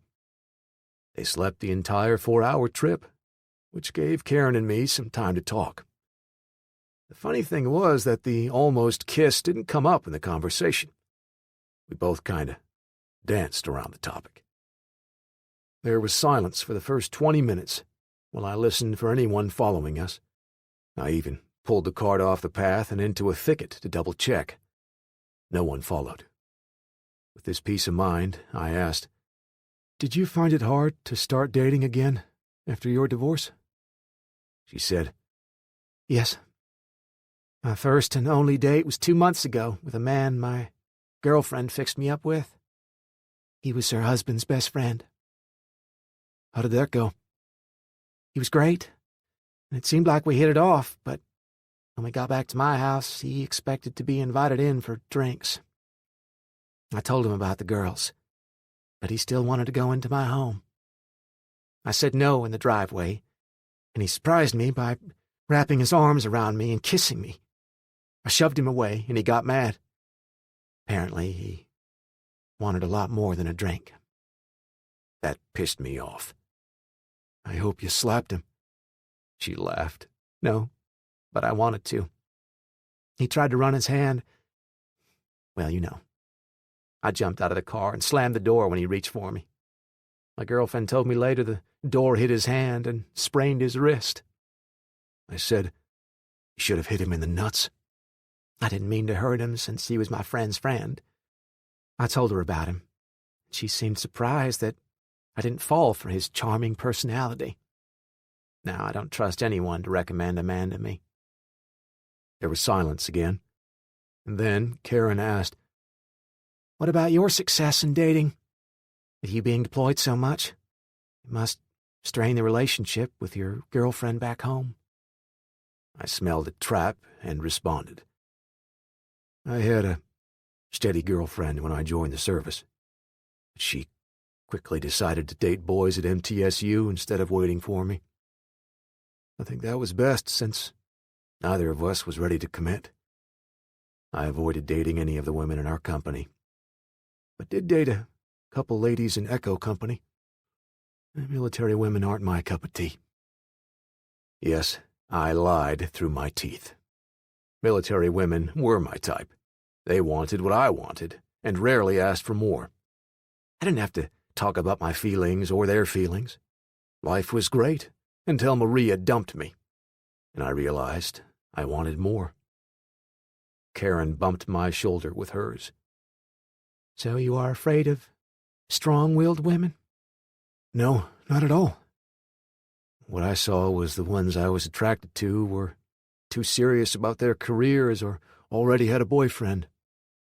I just wanted something on the side with zero commitment. I kind of wanted a girlfriend, not a series of one-night stands. She got quiet and then said, I guess dating will be different in the future. Yep. The almost kiss from Karen made me aware of how much I was attracted to her. She wasn't all girly girl, and was easy to talk to on top of that. Damn, that bad luck and piss-poor timing. I think that moment made her feel vulnerable, and she overreacted by backing away from any relationship with me. It really didn't matter because back then, I wasn't interested in a relationship. I led the cart up the driveway to my parents' farm and stopped about 100 yards from the front door. Karen, let's watch the place for a while. It's almost daybreak, and I want to see if my parents are here before barging in on the place. I pray my folks are here. We both know anything could have happened. I don't want us to get all shot up. Why don't you go take a nap while I stand watch? She yawned. That sounds good. Wake me up before you go anywhere. I will. Chapter 13. Jan woke up before the sun came up, as she had every day of her adult life. Her husband hated that she would wake up so early on weekends and even on vacation days. Jan had gotten used to making a pot of coffee and enjoying the silence before the kids and Zach stirred for the day. It was her time alone to drink her coffee and plan her day. Since the kids were all grown, Jan had much more time on her hands and had taken up gardening. At Zach's urging, she specialized in heirloom vegetables and fruits. She'd already planted the first round of vegetables. Beets, broccoli, carrots, spinach, and lettuce rose from the earth in nice, neat, and tidy rows. That had been accomplished the week before the lights went out. Now that the last frost was over, she transplanted the tomatoes, peppers, cabbage, squash, watermelon, and onions from her hothouse. Jan had never planted much corn, and only sweet corn at that. She broke into Zach's survival cache and found the 5-gallon buckets of corn and wheat seeds. She decided to plant mainly sweet corn and then can it. She wasn't sure she could thrash the wheat or grind corn or wheat into flour. Jan was thankful Billy helped with plowing and planting, but Mark was just about worthless, and Billy only half-heartedly tried to get him to work. Jan bit her tongue on more than one occasion, and knew the time would come when the boy would eat more than he was worth to her. The plan for planting the corn was a bit more involved, since her books on farming said to plant the corn in short rows in a square. That would help speed up pollination and thus improve yield. Jan drew out squares as she sipped her coffee and waited for Billy to join her as she had done lately. She heard the rattle of coffee cups and knew Billy was up for the day. Jan steeled herself for the talk with Billy about her son, Mark. Jan knew Billy was sensitive about Mark's lack of initiative, but it had to be dealt with sooner rather than later. Billy walked out of the kitchen door. Good morning, Jan. I see the sun is peeking through the trees this fine morning. Jan smiled at Billy and said, Pull up a chair.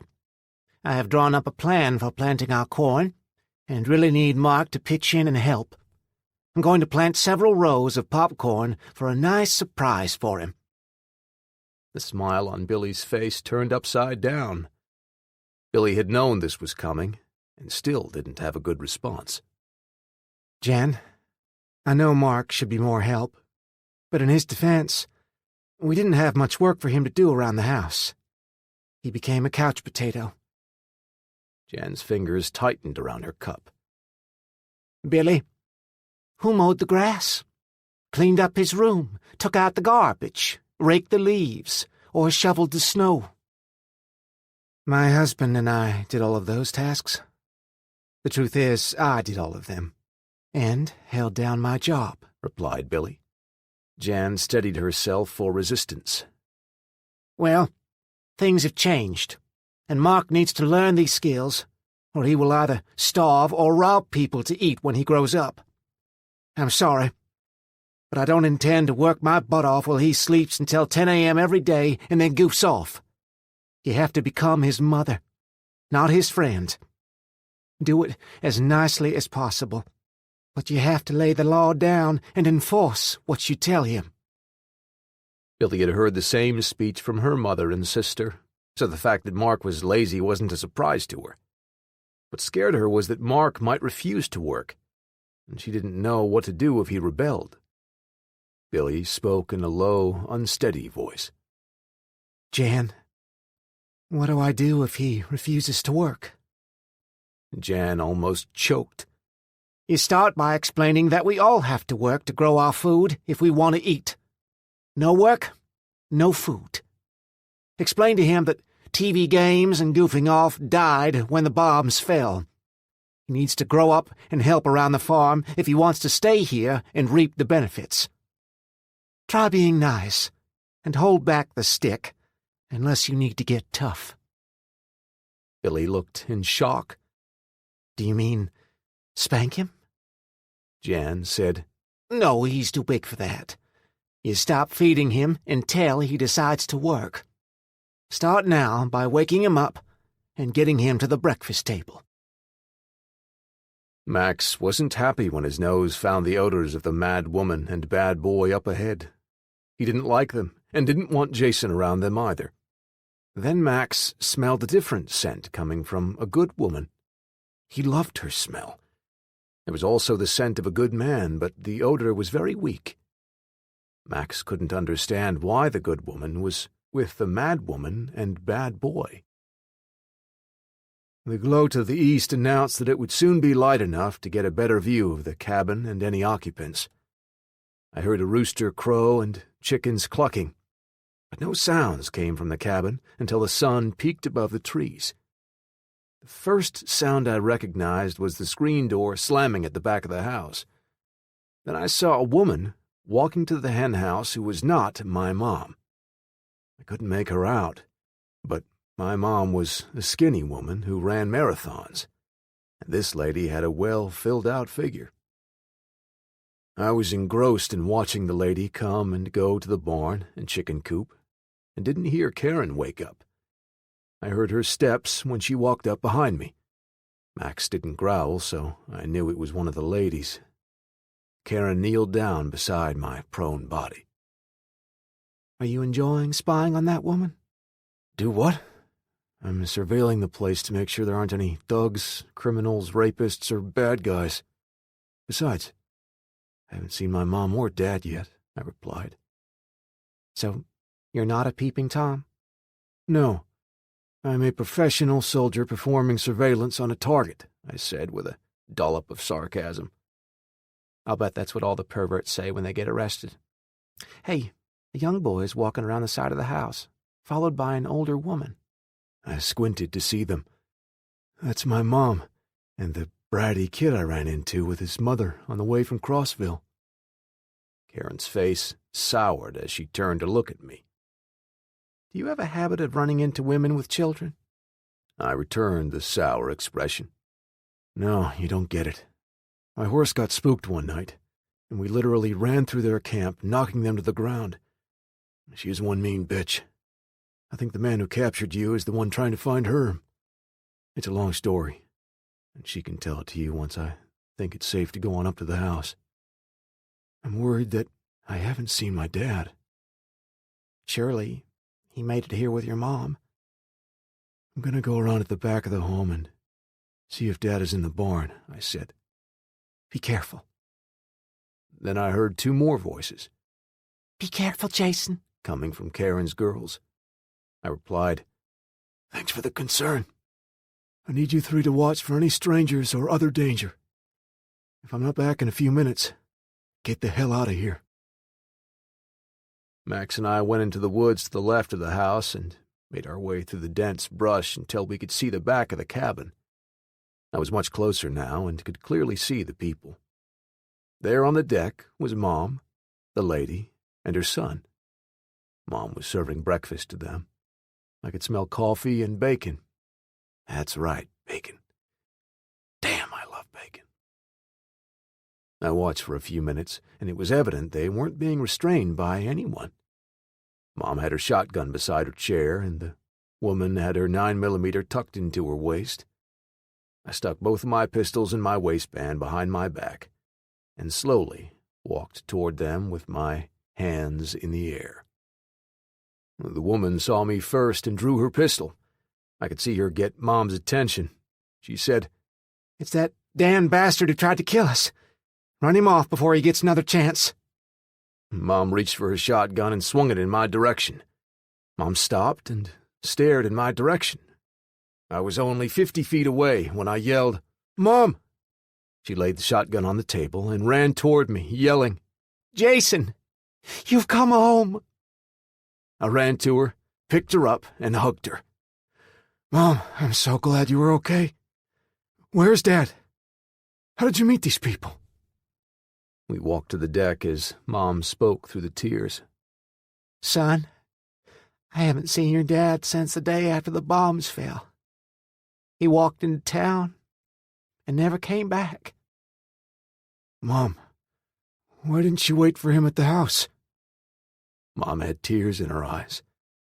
"Son, people knew we had food and came to take it from us. Billy, Mark, and I took all we could carry and came here just as the looters showed up. Billy and Mark came by the house and stayed the night before heading on to her sister's place. Her sister and her family had been killed. So Billy and Mark came back here to stay. They have been very helpful." I was disgusted that the woman and brat were with my mom. I whispered, "I'll bet they are helpful. That woman is a pain in the ass, and her kid is a worthless brat." Mom was shocked at my words. "Jason Walker, watch your tongue. You don't know these people, so don't talk about them. They might hear you." Mom, I ran into them on the road coming here. I don't like them. "Jason, please, for my sake, be nice to them," Mom said. We were now close to Billy and Mark. Billy said, "Well, if it isn't the reckless asshole who almost killed Mark and me. What are you doing here? Please don't tell me this is your son, Jason, who is so kind and gentle." Mom's face turned red, and she placed her hands on her hips. I wanted to run and hide just like I used to do when Mike and I pissed her off. Mom said, "Look, both of you need to stop bad-mouthing the other and play nice, or I'm going to cut a switch and tan your asses like the kids you're acting like." I think my face was almost as red as Mom's was, but not as red as this woman named Billy. I stammered and finally said, "Mom, I'm sorry. The woman is a guest in your home, and I will treat her as such." Billy looked down at the ground as she shifted her weight from foot to foot. "Jan, I'm so sorry. I don't like him. But this is your home, and Mark and I are guests. We'll leave as soon as we can get our gear together." I didn't see Karen and her daughters peering around the corner of the house, listening in on our entire conversation. When I heard they were leaving, my face broke out in a grin. Mom saw me and said, "Billy, you will do no such thing. You and Mark are welcome in my home. Jason, you will be nice to them, and we will all get along." Mom looked past me and saw Karen and the girls as I started speaking. "Mom, I'll behave. And again, I'm sorry. I do need to tell you about—" Mom pointed behind me. "You were going to tell me you brought company? Ladies, come on over and let me meet you. I hope you didn't hear our little squabble." Karen walked up, and before I could introduce her, she said, "I'm Karen Martin, and these two are Chrissy and Missy. Jason rescued us from a horrible situation and saved our lives several times. We owe him a debt that can never be paid." Billy whispered. "I'll bet she hasn't paid you." Karen glared at Billy, but Mom stepped between them. "Ladies, let's all behave like ladies and gentlemen. Karen, have you and your girls had breakfast?" "No, ma'am, but we don't want to put you out. We'll rest up this morning and then leave," Karen said in a humble voice. That pissed me off. Karen would have to leave because of that woman and her brat? Before I could say anything, Mom said, "You are welcome here as long as you want to stay. It's dangerous out there, and we have plenty of food in our cellar and out in the woods to last until the crops come in. Besides, we can use help from these two young ladies. They need to learn how to chop weeds in my garden and use our hand plow. Darn, we need a horse." I looked over at Billy. "Billy, what happened to the horse I loaned you?" Billy looked down at the ground and then stared at me with fire in her eyes. Someone stole it while we were sleeping. I expected as much from her and didn't say anything. I turned to Mom. Mom, we have a horse hid in the woods. Mom looked down by my side. Great. That will make plowing much easier. Now, introduce me to this pygmy German shepherd. Mom advanced and leaned over to pet Tina, and Tina wagged her tail as Mom petted her. Then Mom turned to Max. Max growled his low rumble that said, "Get the hell out of my face, or I'll bite you." Son, your dog growled at me. I like Tina better. Mom, be careful around Max. He's not a pet. He is a trained attack dog and can kill a grown man. I'll formally introduce you to Max, so he will feel safe around you, after I get some bacon in my belly. I know you told me about Max in your letters, but I was expecting a large dog, Mom said. Mom, Max is a Belgian Malinois, and is more powerful and faster than a German Shepherd, but smaller, so I can carry him when necessary. He and I have made 24 jumps. Mom had a dumb look on her face. Jump where? I laughed. Out of an airplane to conduct covert missions and to attack our enemy. Max is trained to detect ambushes and explosives. He has saved many soldiers' lives on several occasions. He saved my life earlier this month. I was on my way to the VA hospital in Nashville when my plane crashed. Thanks to Karen, I have quickly recovered from most of my wounds. It was only the other day that I took the bands from my broken jaw. I opened my mouth, and Mom saw the metal pieces glued to my teeth. My baby boy was wounded? I didn't know. Do they use one of those bioengineered glues? Mom, I'm okay now. The docs use the latest medical wonder drugs, and my foot, groin, and jaw are almost 100%. Mom replied, You stick to killing people, and I'll handle healing people. I'll examine you after breakfast.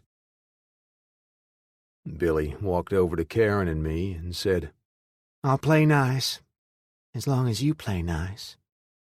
I replied with a smile on my face. I'll play nice until you and your brat leave. Karen didn't like my remark. Jason, be nice to the poor woman. Billy stepped toward me and glared. She didn't see Max slip up behind her and hike his leg. He peed on her pants and then growled behind her. Max scared her. She turned around and started to draw her pistol. I yelled, "Max, watch her," and drew my pistol. This was serious, but both Karen and I had a hard time not laughing at her wet leg. Billy took her hand from the butt of her pistol. Call your mad dog off. I knew I had to get things calmed down for my mom's sake. I slid my pistol back in my waistband and extended my hand. Let's all have a do-over. I'm Jason Walker, and this is my friend Karen Martin. We are glad to have you stay with us. Billy shook my hand and then Karen's hand. I'm sorry we got off to a bad start. Just keep your animal away from me, and we should get along fine. Max growled as she left. Karen said, Apparently, Max is a good judge of character. I caught Karen off to the side while we washed our hands. Karen, you are welcome here. I don't know why Mom lets that bitch stay here, but you are certainly welcome and needed to help us survive. Thanks. But I'm not sure Billy wants you, me, or the girls around. Billy can kiss my ass. That bitch isn't going to come between my mom and me, and she certainly isn't going to cause you trouble while I'm around. I patted Karen on the back and left before she got all sentimental. Mom caught me by myself. Jason, You look happy, but very tired. Are you and Karen together? No, Mom. I'm just helping her stay safe until she figures out what to do. Mom said, Son, I'm worried about you. Your dad told me about your nightmares. Mom, they're almost gone now. The constant fighting kept me in a mental fog and stressed to the max. I'll be fine. Son, it's hard to deal with being responsible for someone's death. I'm here for you, if you need to talk. Chapter 14. Mom did her best to make everyone feel at home and took the time to have each of us introduce ourselves and tell one story about how the apocalypse had affected us. I felt a bit sorry for Billy when I heard her story. It made me wonder if my sister and brother had survived the attack. Mom saved my tale for last. I started with the IED explosion and wound my way through the medevac plane crash and then the rest of the story. Mom actually laughed when I mentioned crashing into Billy and Mark. When I got to the part about saving Karen and the girls from Ray, Billy did a double take. Billy choked on her eggs. Do what? You let Ray go? Why didn't you kill him? I slowly looked at Karen, Chrissy, and Missy and said, I should have killed him. But I couldn't kill him in front of these young girls. If I had to do it over again, I might have done it differently. But that's what happened. And I can't change it now. Mom broke into the conversation. I think you did what you had to do. Surely this Ray character won't keep after Billy. I answered. I need to stay vigilant. After hearing Billy's story, I wish I had killed him. I was just tired of killing people. We only know about 2 women this man has. I looked around the table at the kids and said, tried to abuse. There are probably many more. Mom broke the tension. Son, I want you, Karen, and the girls to rest up today, and then tomorrow I want you to join us out in the gardens. I do need you to figure out how to hitch the horse to the old plow. Mom, I'll get the plow harness to the horse this morning with a jury-rigged harness. Then later, I'll check some of the old barns around the area for a real harness. We finished breakfast, and I noticed Mark was bird-dogging the girls. Karen didn't appear to mind him hanging around the girls, and it wasn't my place to stop him. Mom caught Mark and said, Mark, I need you to fetch a hoe and help me plant these tomato plants. You will use the hoe to build a mound, so I can plant the tomato plant. Mark balked, but shut up when Karen said, Chrissy, help Jen and Mark build the mounds, so Jen can quickly set the plants. Missy and I will help Billy plant the peppers and onions. The girls and I love gardening. Mom teased Mark. Well, I think you girls need some rest, but I won't stand in the way of some young people who want to work. Mark, grab a hoe for you and the girls. Mark grumbled a bit, but didn't act out in front of the girls. He followed Mom's direction and worked more that morning than he had in his entire life.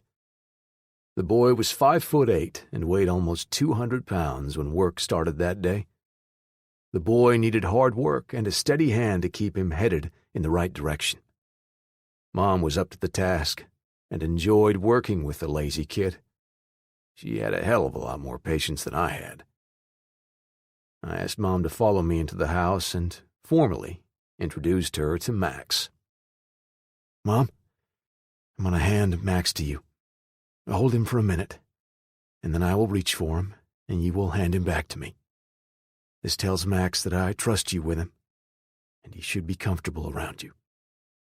We performed the ritual, and Max no longer growled when Mom approached him. Mom said, Shouldn't we do this with Billy and Mark? Sorry, Mom, but I don't trust that kid. He might try to hurt Max. so I want him to be leery of Max and stay away from him." Mom didn't say anything as she shook her head and walked away. I went to fetch the horse and my cart and brought them back to the farm. There was some hay in the barn, and I forked a couple of flakes down to the horse in the small corral. He began munching on the grass and then nosed around the area. I filled the trough with water and then went into the barn to see what Dad had that could be made into a harness. I opened the door to the barn and saw an old tractor and several pieces of equipment for the tractor. Beside the tractor was Dad's old 1971 Ford pickup. Dad had stated on several occasions older model vehicles wouldn't be affected by a solar storm or EMP blast. So I jumped in the truck and turned the key. Nothing happened. I got out and raised the hood. Crap! The battery wasn't there. And there was a rag laid over the intake manifold where the carb was supposed to be. The tractor had a battery, but it wouldn't start. It cranked over fast enough, but didn't run. I saw the carbon battery for the pickup on Dad's workbench, and remembered my assignment was to harness the horse to the plow, not to get a tractor running. I would tackle that later. I found a couple of rolls of nylon webbing on a pegboard above Dad's workbench. One roll was 2 inches wide, and the other an inch wide. I started making sketches of a horse with my thoughts of what a harness would look like. I took my best 2 drawings out to Mom and showed them to her. She frowned and said, "You have a horse. Why are you making a harness for Max and Tina?" "What?" Mom broke out laughing and showed the pictures to Chrissy, who laughed and said, "Your drawing looks like a dog." "I didn't say I was darned artist." "Will the harness work, is the question," I said as I got more frustrated. Karen ran over and said, "It almost looks like a horse. It has ears, a head, and short, stubby legs." I moved so Mom couldn't see my hands as I gave Karen a 1-finger salute. Chrissy said, "Mom, he gave you the bird." I raised my voice. "Ladies, thanks for making me the butt of your jokes, but I just need to know if one of these harnesses will work." Karen took me by the arm and pulled me to the barn. "My grandpa had a team of mules. I know what a harness should look like, and those ain't it. Come on, and I'll help you." She stopped and yelled, "Girls, keep working." "Thanks for helping me with the harness. I don't have a clue what one should look like," I said. Karen snickered and turned toward me. "Me neither. I do know that I had to get away from Billy for a spell. That woman gets under my skin." "You know how I feel about her and her brat." Karen nodded. "I know. That boy is sniffing my girls like a male dog sniffing a female in heat. He scares me a bit. He's so big, and I think he might have a mean streak." I answered without thinking and stuck my foot down my throat. Well, at least the boy has good taste. The girls take after their beautiful mom. I nearly choked when I realized what I'd said. I was afraid Karen might think I was hitting on her. Karen responded with, "Thanks for the compliment, but we have to keep a watch on him and keep him away from my girls when an adult isn't around." And she kissed me on the cheek and said, "That was sweet, but I'm just interested in keeping my girls safe and trying to survive." I was tongue-tied, but Karen rescued me. "This drawing should work if you add another strap across the horse's chest. Hey, I'd put the saddle on him and use it as the base for the harness." "That's a great idea. Can you help me make the harness?" Karen agreed to help, as long as she could check on her girls as often as needed. I didn't like the boy, but I didn't think he would hurt the girls. Annoy the hell out of them? Yes, but not hurt them. The boy was lazy and interested in girls. That description probably matched half of the teenage boys in America. We brought the horse into Dad's shop so we could add the straps needed to allow the horse to pull the plow without the harness slipping off. We quickly figured out that we didn't need the saddle, but we did steal the buckles. We also needed a horse collar for the horse to pull against. I found a metal coat hanger and bent it around the horse's neck to get the required shape. I sketched the shape onto a 1-inch thick piece of plywood and used a hand drill and several different hand saws to cut the form out of the plywood sheet. The horse balked a bit when I slid the form over his head, but Karen calmed him down enough, so I could take it on and off enough to get the size and fit correctly. Then I cut 2 more copies of the original and glued them together. For added strength, I bolted them together and then rounded the corners.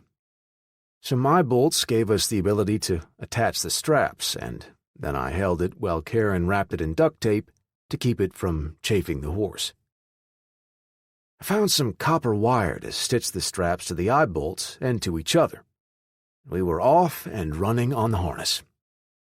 2 hours later, Karen led the horse out of the barn, pulling the plow. I kept the blade from biting into the ground, and we took it to the field that Mom wanted to be plowed. The horse didn't like pulling the plow and balked a couple of times. I sent Karen to Mom to get some sugar cubes or a carrot while I had the horse pull the plow around without digging the blade into the soil. Since there wasn't any resistance and the horse was used to pulling my cart, he calmed down and got used to the harness. Karen came back with a few sugar cubes, gave one to the horse, and then walked in the direction I wanted to plow. The horse followed to get another sugar cube, and we soon had a 100-foot-long row. I turned around, and Karen gave the horse another cube. By the time the 6 sugar cubes were gone, I had plowed 11 rows, and the horse had settled into its new lot in life as a working farm animal. Mom was glad we had cultivated so much, but then it set in that seeds had to be planted in those plowed rows. If we had a seed drill, it would only be an hour's work with little effort. Then I saw Mom hand out 3 to 4 foot sections of PVC pipe. The short ones were for the short people. One end had been sharpened, and the other end had been heated and expanded to make a small funnel. Mom showed the crew how to stick the sharp end into the ground and then drop seeds down the pipe. She then demonstrated how to cover the seeds with your feet. Mom, those are redneck seed drills. Where did you learn that trick? YouTube. I replied. It's not a seed drill, but it's a huge improvement over the manual method. We broke for lunch while Mom and I gathered the seeds and compared them to her plan for planting. We joined the others as soon as we had the seeds and planting equipment ready and staged. I grabbed a sandwich and glass of water for lunch and walked over to the others. Max followed me as usual, but I'd noticed over the past several hours Tina had bonded with my mom. Tina lay on the ground with her head on Mom's lap. Max stayed at my side and caught a short nap while we ate. Max had already split a rabbit with Tina that morning, and neither begged for food. I sat between Mom and Karen and asked Mom about my brother and sister. Mom answered with a few tears in her eyes. Jason, I talked to both of them a few weeks before the lights went dark. Mike and his family were going on vacation the week we were bombed, and were probably caught away from home. Mom, where were they going? They rented a cabin on a lake south of St. Louis. They planned to stop in and see me on their way back home. I'm afraid they were caught out away from home. Mike isn't a warrior like you. I'm worried to death about them. Mom, what about Michelle? Oh, she was doing fine when we talked. She always says everything is going great in her life. She lost her job and is back to waiting on tables. She's had 3 boyfriends since Christmas. I knew I would have to go find Dad after we finished planting. Then Dad and I could go fetch Michelle from Clarksville, if she was still alive. I didn't have a clue where to search for Mike and his family. I whispered to my mom. "I'll go find Dad after we finish planting. Then we can search for Michelle and Mike." Mom patted my hand. "I know, son. I have some clothing each of them wore that Max can use to find them." Mom dried her tears and said, "We're burning daylight. It's time to plant. Karen, take Chrissy with you. I want beet seeds planted in the first row and carrot seeds in the second. Billy, take Missy with you and plant lettuce in the third row and spinach in the fourth." I interrupted Mom's orders. "Most of these vegetables won't keep very long. Why plant so many?" "Son, I plan to can what we can't eat. I'm also growing some just to get their seeds for future crops. One of your tasks will be to find more mason jars and lids. Besides, we can trade food for other things we need." I laughed and said, "I should have known you had a plan."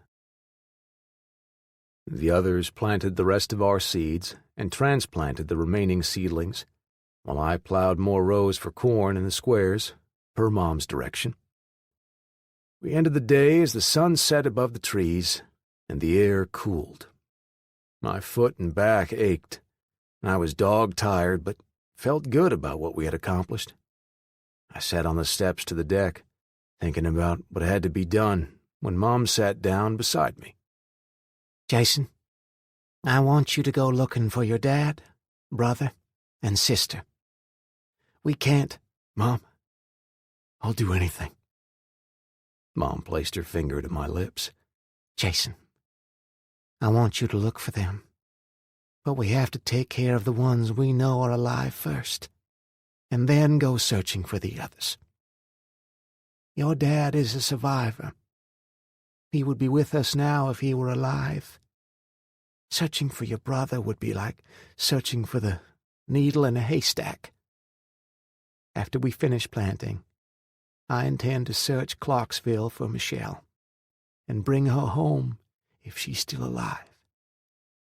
We can't risk getting killed searching for family that's probably dead already."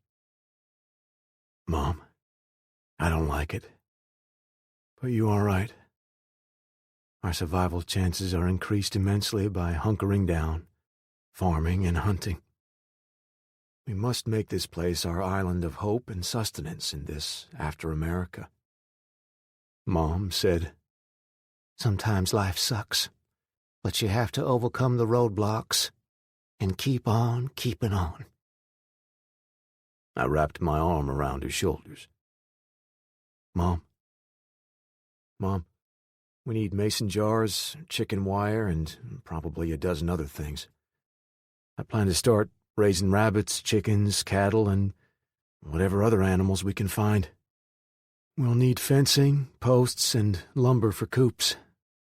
I plan to check the homes and farms around us that are abandoned, but we'll also check the town out for supplies.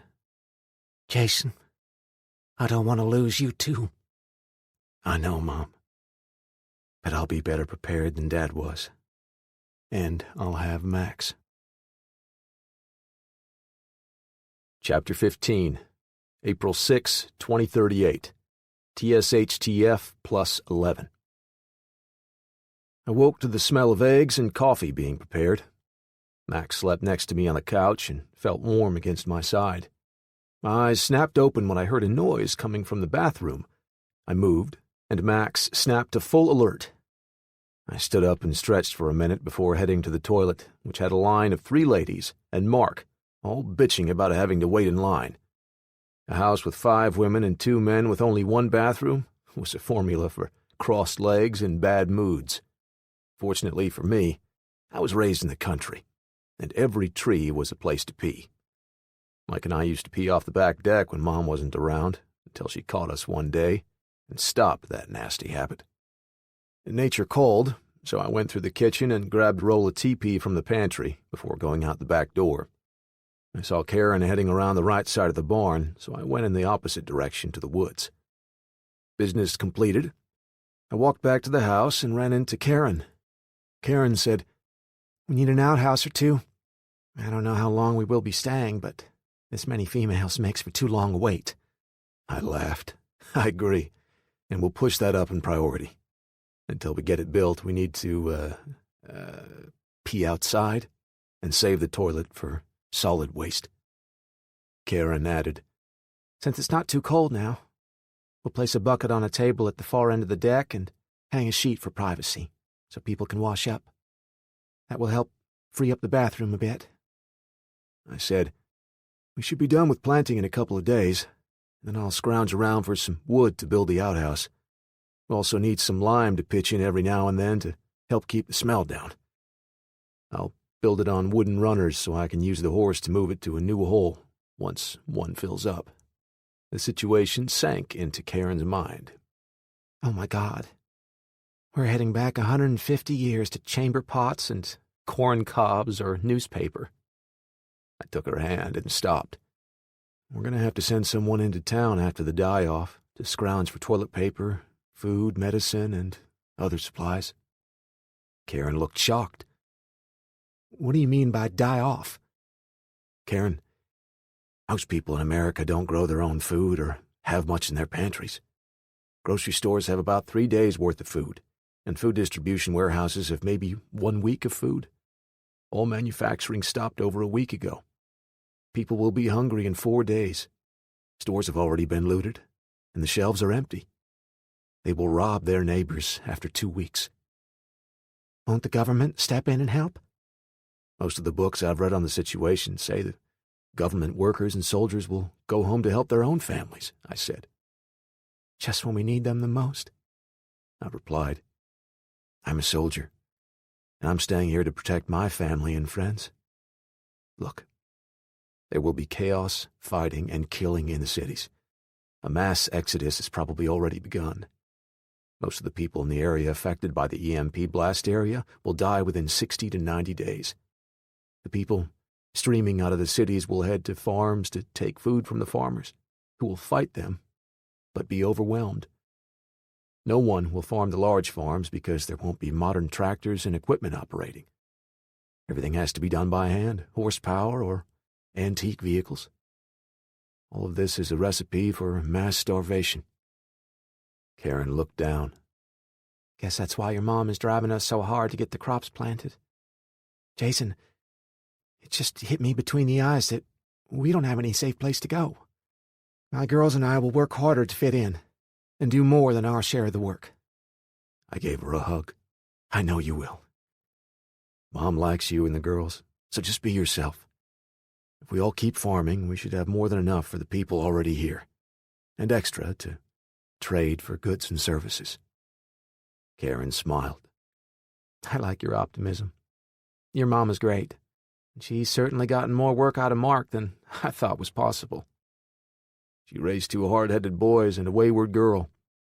She has experience with difficult children. I don't have the patience Mom and Dad had with us kids. You are very good with Chrissy and Missy. I nodded. Because their mother taught them manners and the value of hard work. They are great kids. I washed and then joined the others for breakfast. I noticed we had plenty of eggs, but no meat or bread on the table. Before I could say anything, Mom said, I'm afraid you will get tired of eggs before the crops come in this year. Jason can hunt and fish to add meat to the table, and I hear Karen can find wild edible plants. We have a couple dozen chickens, which is more than enough to lay plenty of eggs, but not enough to feed you chicken more than once a month. I have about half of the chickens sitting on their eggs, so we will have chicks soon. Then we'll only have to keep the wild animals from eating our chickens. Karen added, We also have to be alert for strangers wandering through the area. Jason filled me in on what to expect in the next few months, and it made me think about how we need to hide this place from strangers who might want our food. Billy shook her head and spoke up. It's not our food. It's Jan's food to decide who to help or feed. Mom interrupted Billy. No, Billy. Any of you who want to stay and work your butts off to grow the crops and make this place safe are now family. I hope my son and daughter join us one day. I pray that Zach will also return. Those are the reasons I want to work hard, to expand the amount of food we can grow. We also might add people as we need them, not because they need our food or us. A real doctor, instead of Jason, would be nice. Billy asked. Who decides who can join us? Mom said. I do. For the next several months until I get to know you all better. Then we'll all decide.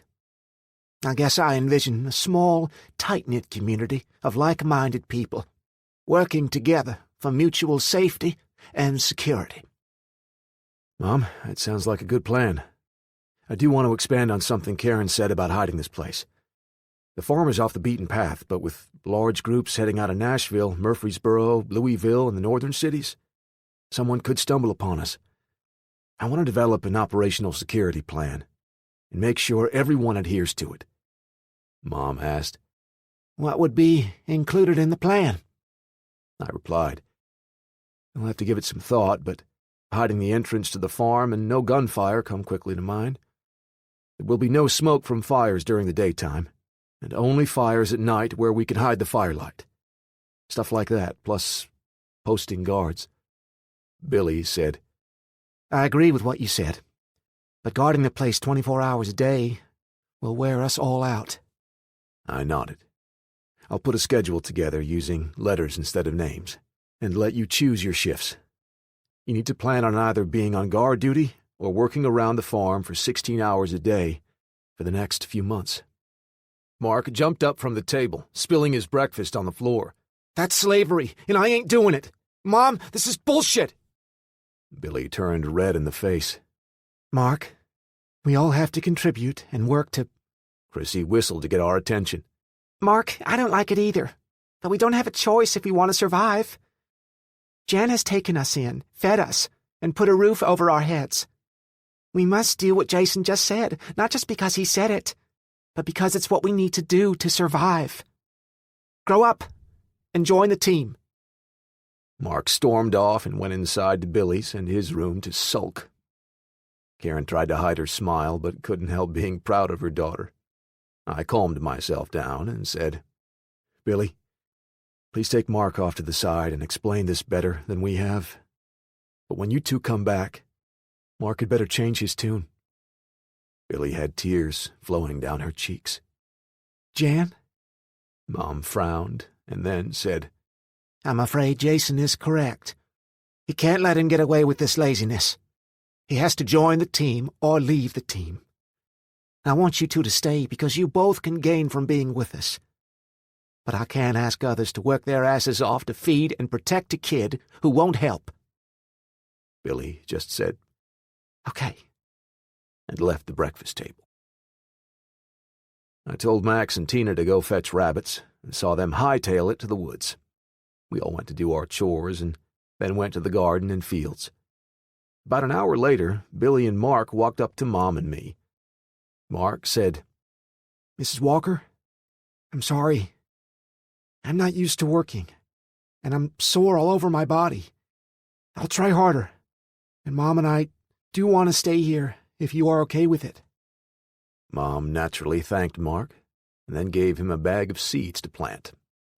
Mark behaved the rest of the day, but I saw him mumbling to himself several times. He didn't spend much time with the girls, even though they made an effort to act as though his temper tantrum hadn't happened. A little while later, Max and Tina returned with 2 rabbits. Max's rabbit was dead, but the one in Tina's mouth was alive and uninjured. It took a couple more tries, but I trained Max to bring me some live rabbits. Tina always brought them back alive for some reason. I found an old dog cage and placed the rabbits in it until I could build a rabbit cage. Karen, there's a 5-acre lake on this property. Would you mind if I took the girls fishing one day?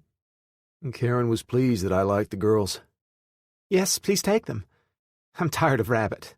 Some fish for supper sounds great. The day was spent planting seeds in the garden and fields. By the end of the day, we had an acre of garden and an acre of sweet corn plus a 1/4 acre of popcorn. I had plowed for 6 hours and then planted seeds for the rest of the day. I was tired when Mom called an end to the day. I went to the barn, found a long-handled shovel, and started looking for a likely place for an outhouse. I saw the well at the back of the house and knew the outhouse had to be far from the well. I wanted it close to the house, so the walk wouldn't be too bad during winter or when it rained. I decided to place it on the far left side of the house, just past the barn. It was a good 100 feet from the well, but only about 75 feet from the deck. I dug a hole 4 feet by 4 feet and kept digging until Mom made me come in to eat. The hole was only 3 feet deep, and I knew it needed to be at least 5 feet deep. I cleaned up and sat at the patio table. "Mom, can you bring supper out here? I've got to dig some more and don't want to wash up for the night just yet." Mom brought supper out to me and talked with me while I ate. Son, you don't have to get this done tonight. You've been working for 14 hours. Mom, I want to set a good example for our guests. You do know in the Army we have months where we work 16 to 20 hours straight. This is easy for me now that I'm almost recovered from my wounds.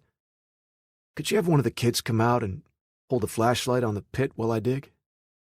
Karen came out holding the flashlight a few minutes after I arrived back at the pit. She carried a folding lawn chair and made herself comfortable while I dug. The exercise made me sweat, so I took my shirt off. Karen said, "You look tired.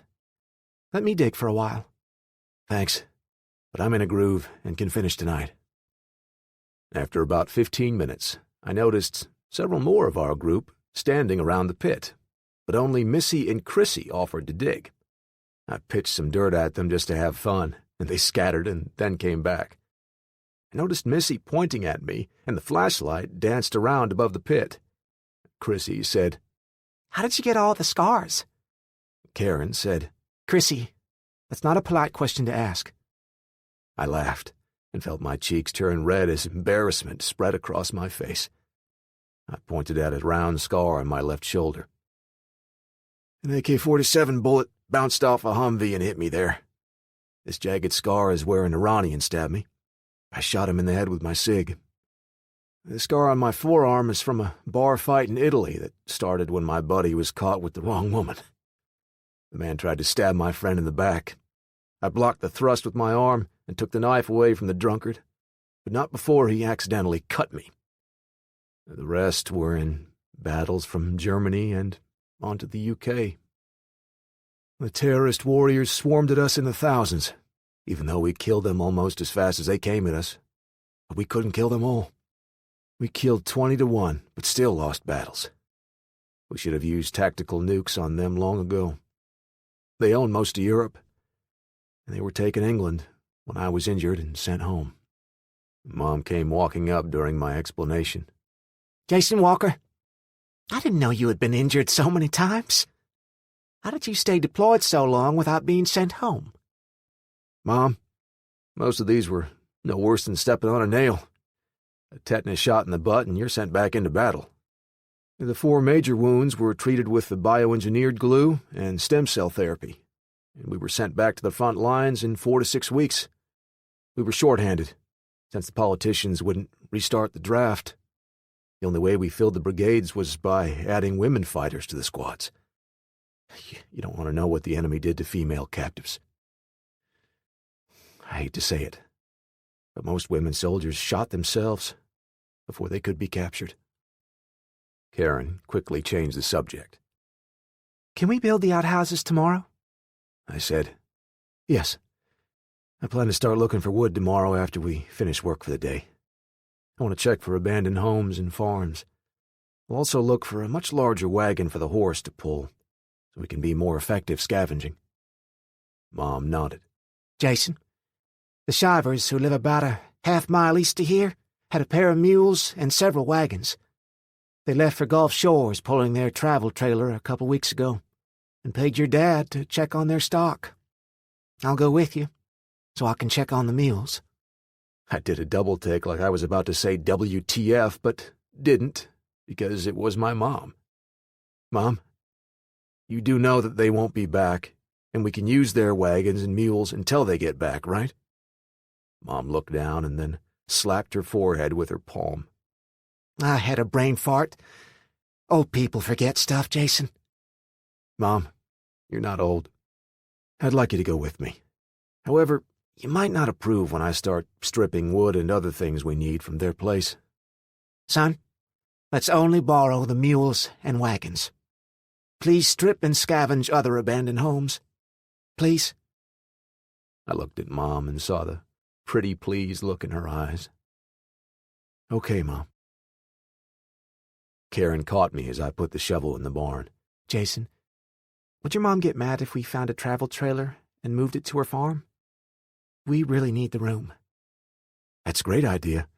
Well, that also might solve most of our bathroom issues. I could make some septic tanks for a couple of trailers with laterals and everything to solve the sanitation issues, I said. Karen said, I heard you talking with Jan. There's only enough planting left to keep the kids and Billy busy for 4 to 6 hours tomorrow. Why don't we get up early and go fetch the mules in a wagon? Do you mean the normal early at 5 a.m. or earlier? She chuckled. You don't have guard duty tonight. My slot is from 3 to 4 a.m. Why don't I wake you up about 3:30 a.m., and we can leave after I've pulled guard duty? I yawned and stretched. I'm game if you are. We can get over there and back before anyone in the area gets up. I snuck out last night after my midnight tour and checked several homes and a farm. All but one was deserted. I don't think we will have any problems fetching wood. Karen asked, Since all the trucks are dead, how can we pull a trailer over here? Vehicles made before the mid-'70s will still run. I will get Dad's old truck running when we get the planting done. It will tow a trailer that far. I laid awake that night, wondering about how to improve operational security. We needed a dozen more people to be able to protect this place, but could only support gaining half that many until the crops came in. I just dozed off when Karen patted my shoulder at 3:30 a.m. I whispered, Please tell me it's time to go to sleep. Yeah, me. Another night without nightmares. I sometimes think back about those early days after the plane crashed, now that things are getting better. But I sort of black out those first few days from the front of my mind, since they were so painful. Much later, people often tried to talk with me about who shot who and caused the apocalypse, but I didn't have the desire to discuss it. Nothing said now would put food in my belly or keep a rusty nail from killing me. America had been shoved back 150 years of progress, and talking about what caused it only gives me an upset stomach and a case of nerves. Well, back to my story. Chapter 16. Tina, stay, I said sharply. She looked up at me as though I had hurt her feelings, but lay down on the deck and watched us leave. Max looked back several times and whined at me. He'd never done that before. I think Max and Tina are now a couple. I don't know if I like that. Karen walked beside me in the dark with her 20-gauge shotgun ready. Could it be that you are jealous of her getting Max's attention? I snickered. No, but I am worried he is losing his edge and might not react when I make a command. Military working dogs aren't regular dogs. They aren't supposed to play with other dogs or humans except me. We want them leery of other animals and humans. Not unfriendly, but not hostile, unless told to be by their handler. Karen said, Let the dog have a little fun. Nope. I want him focused on being a badass attack dog and not a pet. We arrived at the entrance to the Shivers' driveway and walked in the woods to stay hidden while we walked toward the home.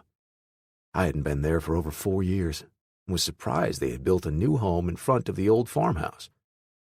We didn't see any signs of recent activity and walked around the house to the barn. I sent Max off to search the place while Karen and I followed behind him. Max didn't find any danger, so we walked on up to the farm. The mules were excited to see people and were very friendly. I tossed each a flake of hay and found a couple of brushes. I showed Karen how to brush the mules while taking care not to stand behind them. We finished, and I took inventory of what items I wanted to borrow. Karen helped me load a pile of lumber that was neatly stacked beside the wagon.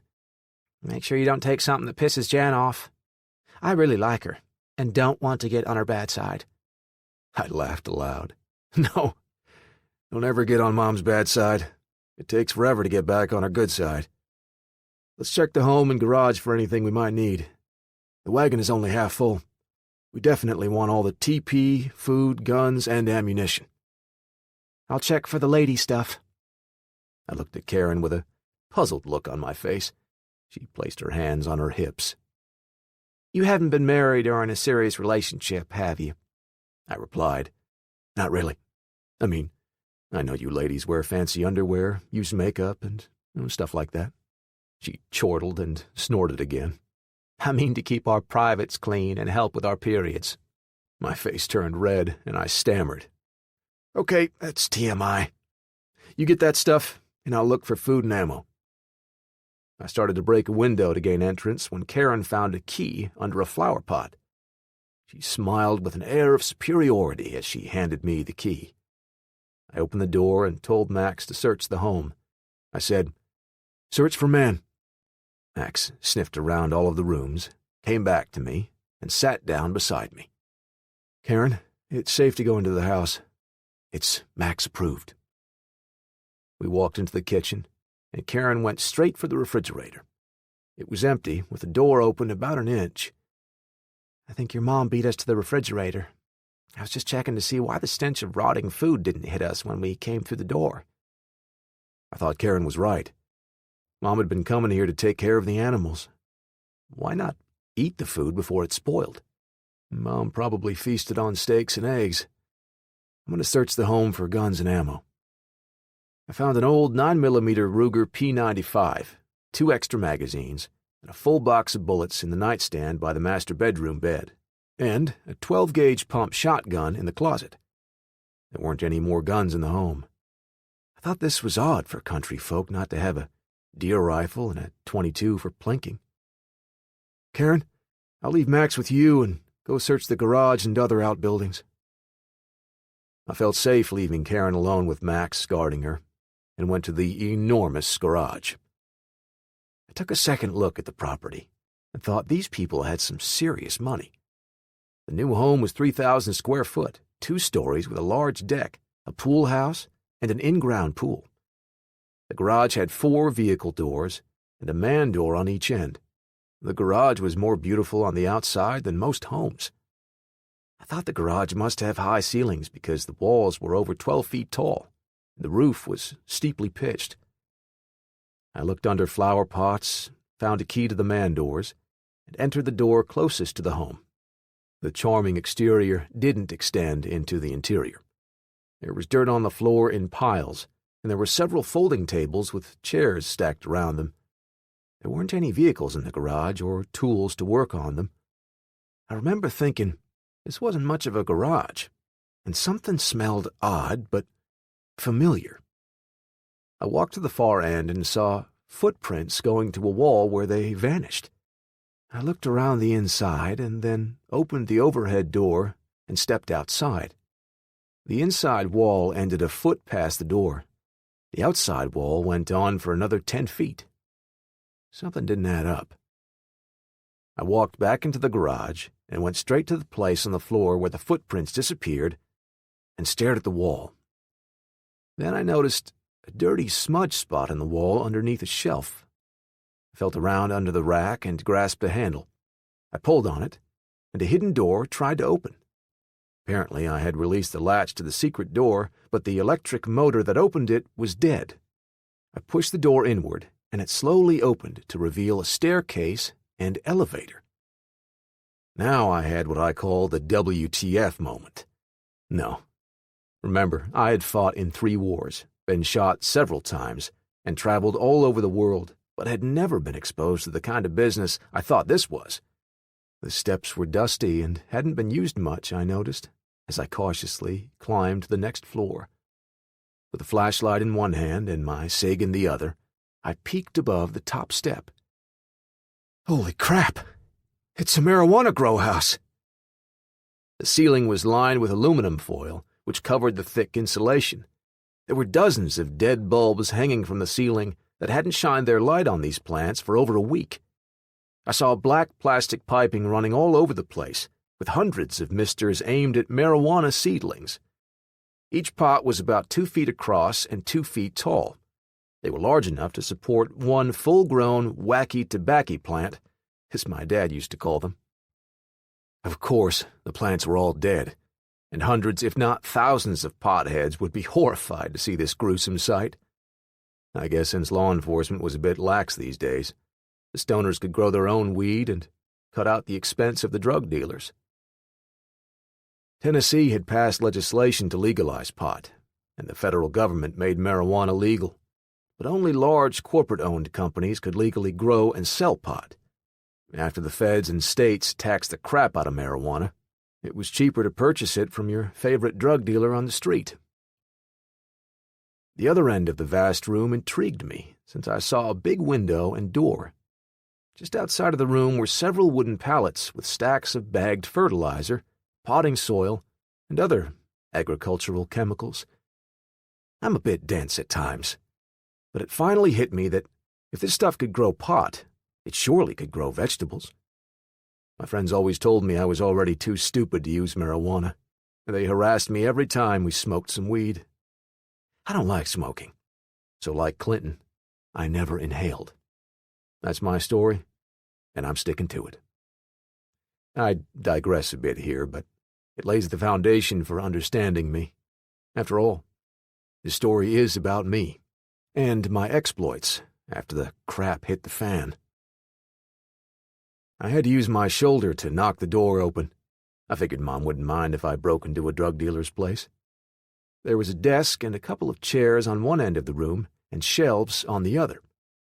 The shelves contained books on farming pot and plastic bags full of pot. There was a metal cabinet beside the shelves, and it was locked. I went to the desk and found a key ring with several keys. I tried them until one opened the door. I smiled at first, but then frowned when I realized the cabinet had been used to store a dozen rifles and even more pistols. But there weren't any there now. I was just about finished searching the room when I heard something outside that scared me. I ran down the steps and across the garage floor to the man door closest to the house. I could hear an engine running. I said to myself, "Damn, the drug dealers have returned." With pistol in hand, I looked around the door sill to see Max sitting on the deck, watching Karen load food into the bed of an old Ford pickup truck. She bent over the side to place a box of food onto the bed floor when I walked up behind her. I said, "Where did you—" She screamed and turned to face me with her pistol pointed at my chest. Damn your hide! You scared the crap out of me, and I could have shot you. Normally, women tend to like me and don't point weapons at me. Can I ask where you found the truck? Karen recovered quickly. I saw a picture of the homeowner standing beside this truck outside of the pole barn behind this garage. You would think he'd keep his prized truck in the fancy garage. Karen, that's not a garage. It's a pharmaceutical processing and distribution center, I joked. Karen's face wrinkled up into a weird expression. Meth or pot? Pot, she said. But pot is legal now. Why have an illegal pot house when you can buy it at any drugstore? My smile confused her. The damn taxes are so high, illegal pot is cheaper for potheads, Karen said. Oh well. How much pot do we have now? I haven't smoked a joint since high school. I bet you rolled smoke with some good shit overseas. Look, Karen, I know you weren't a pothead back in the day. What's with the stoner dialogue? I was just having fun with you. You are too straight-laced to have ever had fun. I felt insulted. I've had plenty of fun, but never was one to do drugs. We actually smoked a lot of pot over in the Middle East when we were off duty and back on the base. It was easy to get, but it was a bit too strong for me. Jason, I almost forgot to mention there is a nice travel trailer in the pole barn. I want to hitch it up and take it over to your mom's place. Great idea. I found a bunch of plant food and fertilizer in the pothouse. I'm going to fetch some bags for our garden. There are tons of potting soil and fertilizer in the building. We need to come back for it later. Karen was pleased with the garden supplies. I was afraid we would exhaust the soil. You know, we need some cows and horses to make sure we have a secure supply of fertilizer." I replied, "I'm not a farmer, but I think you are right. Let's fill the wagon and the truck with everything we can haul and go home. I'll look for a trailer to pull behind the truck later." Max walked with Karen and me to inspect the trailer. We were almost to the shed when Max barked and sat down. This was the communication that there was an ambush. Over time, I'd also learned that Max did this even if the smell was far away. It was up to me to find out how close the danger was. I commanded Max to search, and he led me to the west side of the house and toward the woods. I took him back around the corner to the house and used my binoculars to scan the woods. I knew Max thought someone was watching us, but I only knew for sure he had definitely smelled someone in the woods. A few minutes into searching the edge of the woods through my binoculars, I caught a glint of light from the sun off something shiny. Max was right. Someone was watching us. I patted Max. "Good boy." The scent was from the evilest man Max had ever encountered. He was the same one whose smell had followed them for days. The odor was so light that Max hadn't alerted Jason until today when it blew strong in the wind. The evil man was only a few hundred yards away. Max was eager to chase the man down and kill him, as he had the other evil man. But Jason wouldn't let him go. Max hoped Jason would tell him to fetch a rabbit. Ray watched his woman and the stranger walk around the farm from the woods. Ray wanted to take this woman and her girls back to live with him. He'd also watched the other home where Billy and Mark stayed.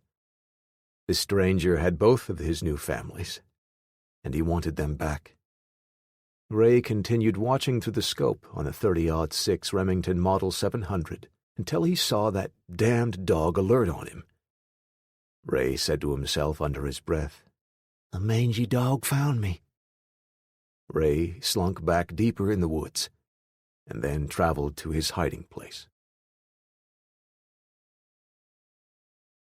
Chapter 17. After Ray had escaped, he'd followed Billy north. He had lost track of them, but found several people who had seen them pass by their homes. A couple of people were deceived by Ray's story, but the others had to be convinced to tell him about them. Ray and his knife could be quite convincing. Ray had found Billy, Mark, and the older lady the day before Jason had found them.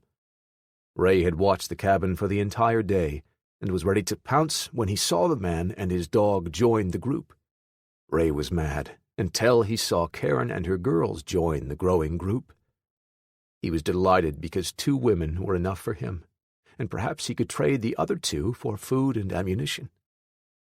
He didn't realize how skilled the dogs were until he tried to sneak up on the cabin a few times. He was thwarted every time by one of the 2 dogs. Ray tried tying bags full of pepper and cayenne to his clothing, but the dogs still alerted on him. He tried approaching from downwind, to no avail.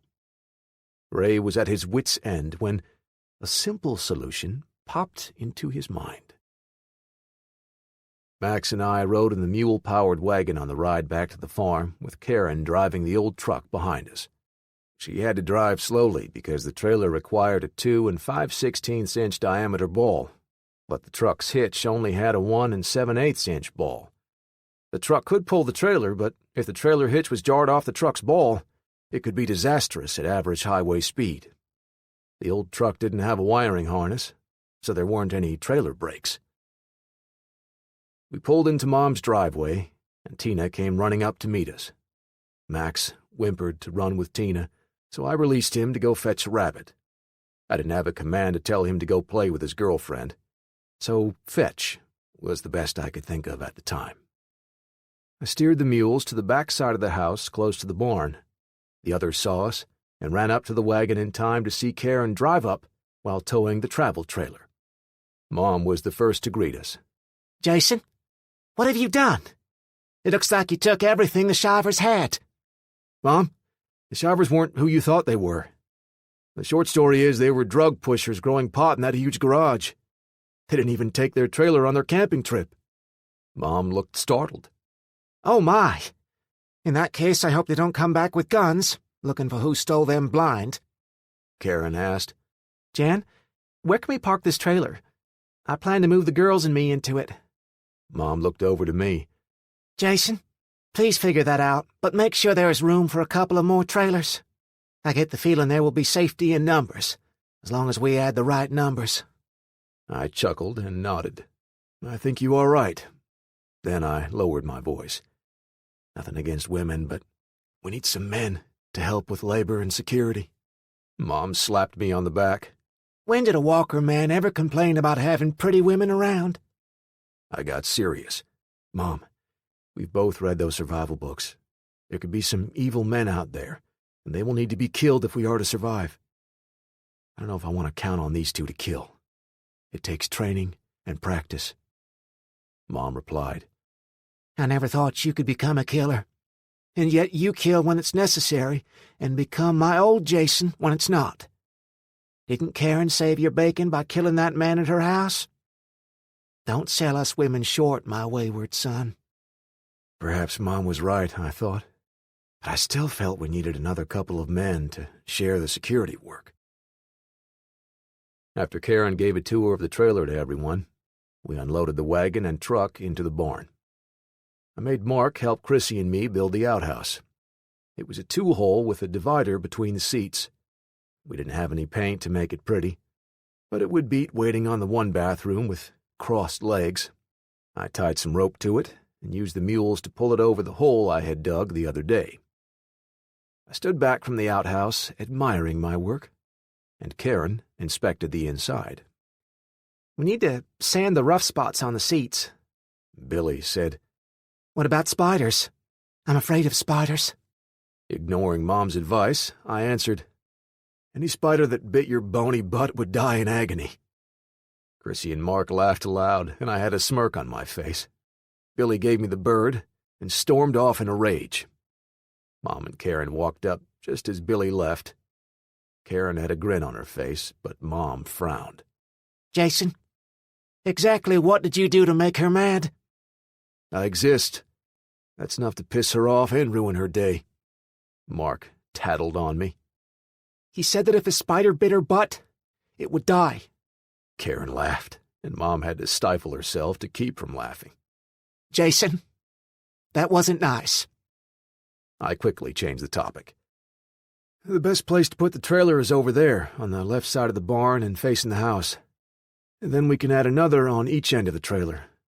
I'm going to dig a big hole for a common septic tank behind this trailer and plumb the next two into the tank. Karen looked puzzled. A septic tank is made from concrete and very heavy. How will you move it when you find it? I had given this some thought. The dirt above the limestone is very thick here. We can dig a hole big enough to hold 4 of those plastic barrels in the back shed. I'll drill a few hundred holes in them and join them together in the big hole. We won't have laterals, but it should be large enough to handle 5 to 6 people's sanitation needs. Bacteria will eat the solids, and the liquid will leach out into the soil. We can't use anything but toilet paper. Newspaper, corn cobs, and leaves will clog it up because they won't deteriorate fast enough. We need to go on a scavenging trip and get all the TP and sanitary supplies before someone else does. I'm not using leaves, Karen said. Well, it beats wiping with your hand and cleaning your hand by rubbing it in the sand like the Iranians did out in the field, I replied. Both women gave me that go-to-hell look. It left me talking to myself. Chrissy came over. They might not want to hear the truth, but you need to keep reminding everyone this shit is going to get real any day now. Your mom wouldn't like the cuss word. Chrissy laughed and then snorted like her mom. When she gets poop on her hands, she'll cuss a lot more than I ever do. Now that's funny, girl. I sorted through the stuff we'd brought back from the Shivers. I thought about making short and long-term plans for survival. It was okay to go day to day for a short while, but we needed to start planning to survive long-term. I was deep in thought when I heard a gunshot in the distance. That's when I realized Max hadn't returned yet. Everyone heard the shot and came running to me with their weapons ready. Ladies, I need Karen to come with me, but the rest of you need to find a hiding spot so you can watch for intruders. Don't let anyone come up to the house. Tell them to stay away until I come back. Shoot them if they keep advancing. Karen, come with me." The shot had come from the direction of the Shivers' place, so I took Karen to the front of the house so we could slip into the woods unnoticed. I took my 2 SIGs and a 10/22 rifle, while Karen had her 20-gauge and a 9mm pistol. Even though I feared the worst for Max, I knew not to rush into an ambush. We took it slow through the woods and brush until we covered about 300 yards. At that point, we began to head east toward where I thought the gunfire had originated. Max and Tina romped through the woods, enjoying each other's company. Tina was hunting rabbits, but Max kept pushing her past the rabbits they jumped. The smell of the evil one was intense behind the farm east of the Shivers' place. They came to the top of a ridge, and Max scanned the valley below. There was an old cabin and a small wooden barn just above a lake on the floor of the valley. The wind blew across the valley and brought the scent of the evil one to Max. Max began working from tree to tree as he tried to stay hidden on his way down. Tina didn't understand and kept jumping at Max to get him to play. The grass was tall and thick, which helped hide them from view. He smelled a wisp of smoke laced with bacon and rabbit. They were only 50 yards from the cabin when Max saw a slight movement from behind the cabin. He growled a warning to Tina, and he ducked just in time. He heard the blast from the shotgun at the same time he felt a sting. The pellet hit him on the right front shoulder. His instincts and quick reaction had saved his life. Max turned to see Tina lying on the ground whimpering. 2 of the No. 4 pellets had struck her. One grazed her back, and the other hit her right hip. Max saw the man running toward them, so he pulled at Tina's collar to get her up. She stood on shaky legs, but started walking slowly. Max got her to look back, and she took off in a run when she saw the man charging at them. Max knew the man would catch up to Tina if he didn't do something to distract the man. The evil one dropped to his knee to shoot again, but the 2 dogs ran over the crest of the ridge and out of sight. The evil one got up and ran after them. Tina ran on toward home, but Max darted away from Tina and waited in the brush, licking his wound.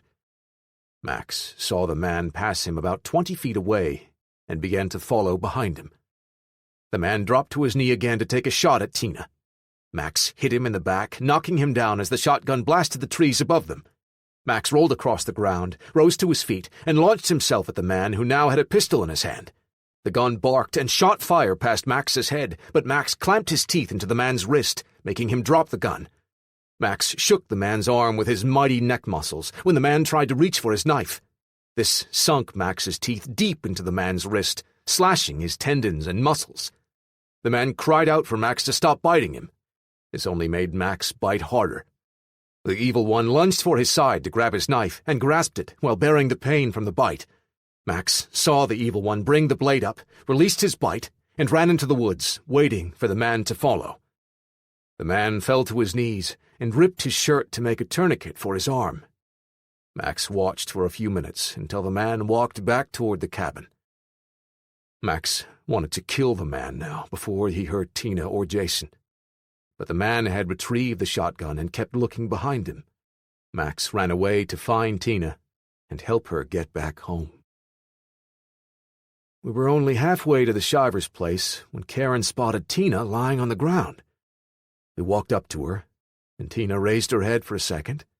Then her head fell to the ground. I saw the bloody spots in her fur and inspected them. She's been shot. One wound is only a graze, but the other has a bullet in her hip. Please stay with her and keep the pressure on the wound until I come back. Karen ripped a piece of cloth from her T-shirt and pushed it against the wound, which caused Tina to whimper. "We're just trying to help you, girl," Karen said, and then added, "Hurry back, Jason." I ran toward the Shivers' place, but before I made much progress, I saw Max running to me. Max's gait was all wrong, so I knew he was also wounded. I took Max in my arms, and he licked my face. I saw the blood on his shoulder, but the wound wasn't very deep. Max would be okay. I tried to pick him up, but he took off to find Tina. Karen was relieved when Max and I appeared in the distance and waved to get our attention. I approached and said, "It looks like they were hit with shotgun pellets. Let's get them to Mom's place, and then I'll go find the bastard who shot them." I carried Tina as we discussed what could have happened. Perhaps someone felt threatened by two strange dogs. Jason, be careful when you go back there. I promised that I wouldn't go in guns blazing or get myself shot. But Karen was skeptical. Jason, your army training is beneficial, but please remember the old saying, every problem looks like a nail to a hammer. I gave her a dirty look. "Are you saying I'm as dumb as a hammer?" And then laughed. Darn you. You know what I mean. What she'd said actually made me mad. I guess people assume that because I'm a trained soldier and I'm a trained killer, who can't analyze an issue and use the proper force or discretion to resolve the problem. Karen, I'm much more thoughtful than you think I am. I think you normally are a man who won't take unnecessary risks or use more force than needed. But I wouldn't want to be the one who hurt Max. You're right about that. Mom and the others greeted us, and were shocked to see the wounded dogs. "Mom, we need to attend to Tina first. Her wound is more serious." Billy and her brat didn't show much interest, but at least stayed out of our way. Everyone else pitched in and helped take care of Max and Tina. I stared at Billy, and she glared back at me. I wondered why she hated me so much. The combination of my veterinary training and Mom's nursing skills enabled us to take care of the dog's wounds. Tina had lost a lot of blood we couldn't replace, and would heal slowly. Mom cleaned the injuries, and I dug the pellets out. I stitched Tina and Max's wounds. He wanted to get up and go find the one who'd shot Tina. I said stay, and made the sign for stay. The look he gave me wasn't nice. I think he dropped the mental F-bomb at me. I doubled the guards for that night, and we all slept a bit uneasy. I planned to take Max out in the morning and find the SOB who shot him. Yes, they would rue the day they shot my best friend. I placed Max on the couch and slept on the floor beside him that night. I know I might be accused of being crazy, but Max was my best friend, and my only link to my past life. All my army buddies were either dead or missing in action. I knew I had to make sure Mom was safe before I could leave to find them. All I could think about that night was finding Maria and Murph. Chapter 18. By the time I woke up and attended to Max, Mom and the other ladies had prepared a modest breakfast. I wasn't hungry, but ate a couple of eggs and toast with jelly. Mom sat beside me. Hon, do you have to go find the person who shot at the dogs? They're probably gone by now. I answered, Mom, they could be hiding in the woods watching us right now. I should have gone last night, but I wanted to give Max a little time to recover. Karen chimed in on Mom's side. You should stay with us. We need protection. I laughed and pointed at each of the women who were armed to the teeth. You all look like female gangsters from a Bonnie and Clyde movie. The bad guys should fear you, Karen said. I know you are bound and determined to go, but please come back in one piece. Max lay beside Tina until I donned my backpack and borrowed Mom's 12-gauge shotgun. I used a piece of rope for a leash, and we left for the woods. I didn't want to go directly there, since we had to cross a meadow and an open field. Jan saw Karen watching her son leave. You like my son, don't you? Of course I do. He saved our lives. Don't play word games with me. You know what I mean. You like him a lot, and wish he'd pay more attention to you. Jan, yes, I like him a lot, but I'm not ready for a boyfriend. And he loves that dog more than he could any woman. Jan laughed the laugh of a woman who knew her son. He might surprise you.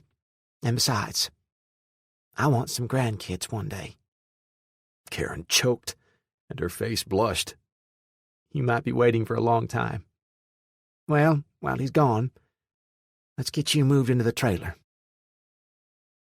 We hid in the woods about 100 feet from the cabin for a long time. I didn't see any movement in or around the cabin for several hours. Max appeared to be confused by something he smelled. I was tired of waiting, so I released Max and said, "Search for man." Max searched around the cabin and led me to the dilapidated barn where he sat at the barn's entrance. I barely opened the door and said, "Come out with your hands up, or I'll sick my dog on you." Nothing happened, and I didn't want to risk losing Max. I made a torch out of a stick with some dried grass and soon had it blazing. "Come out, or I'll burn the place down around you." There was no answer, so I tossed the torch into the barn and backed away from the door along the side of the barn. I had made a critical mistake and paid for it a few minutes later. Max barked and something fell, knocking me to the ground. The person had me in a chokehold, and I couldn't breathe or give Max commands. I threw an elbow to the man's ribs, and the man groaned and released his grip. Max bit the man on his free arm and pulled him away from me. I jumped to my feet as I drew my pistol to kill the varmint who just tried to kill me.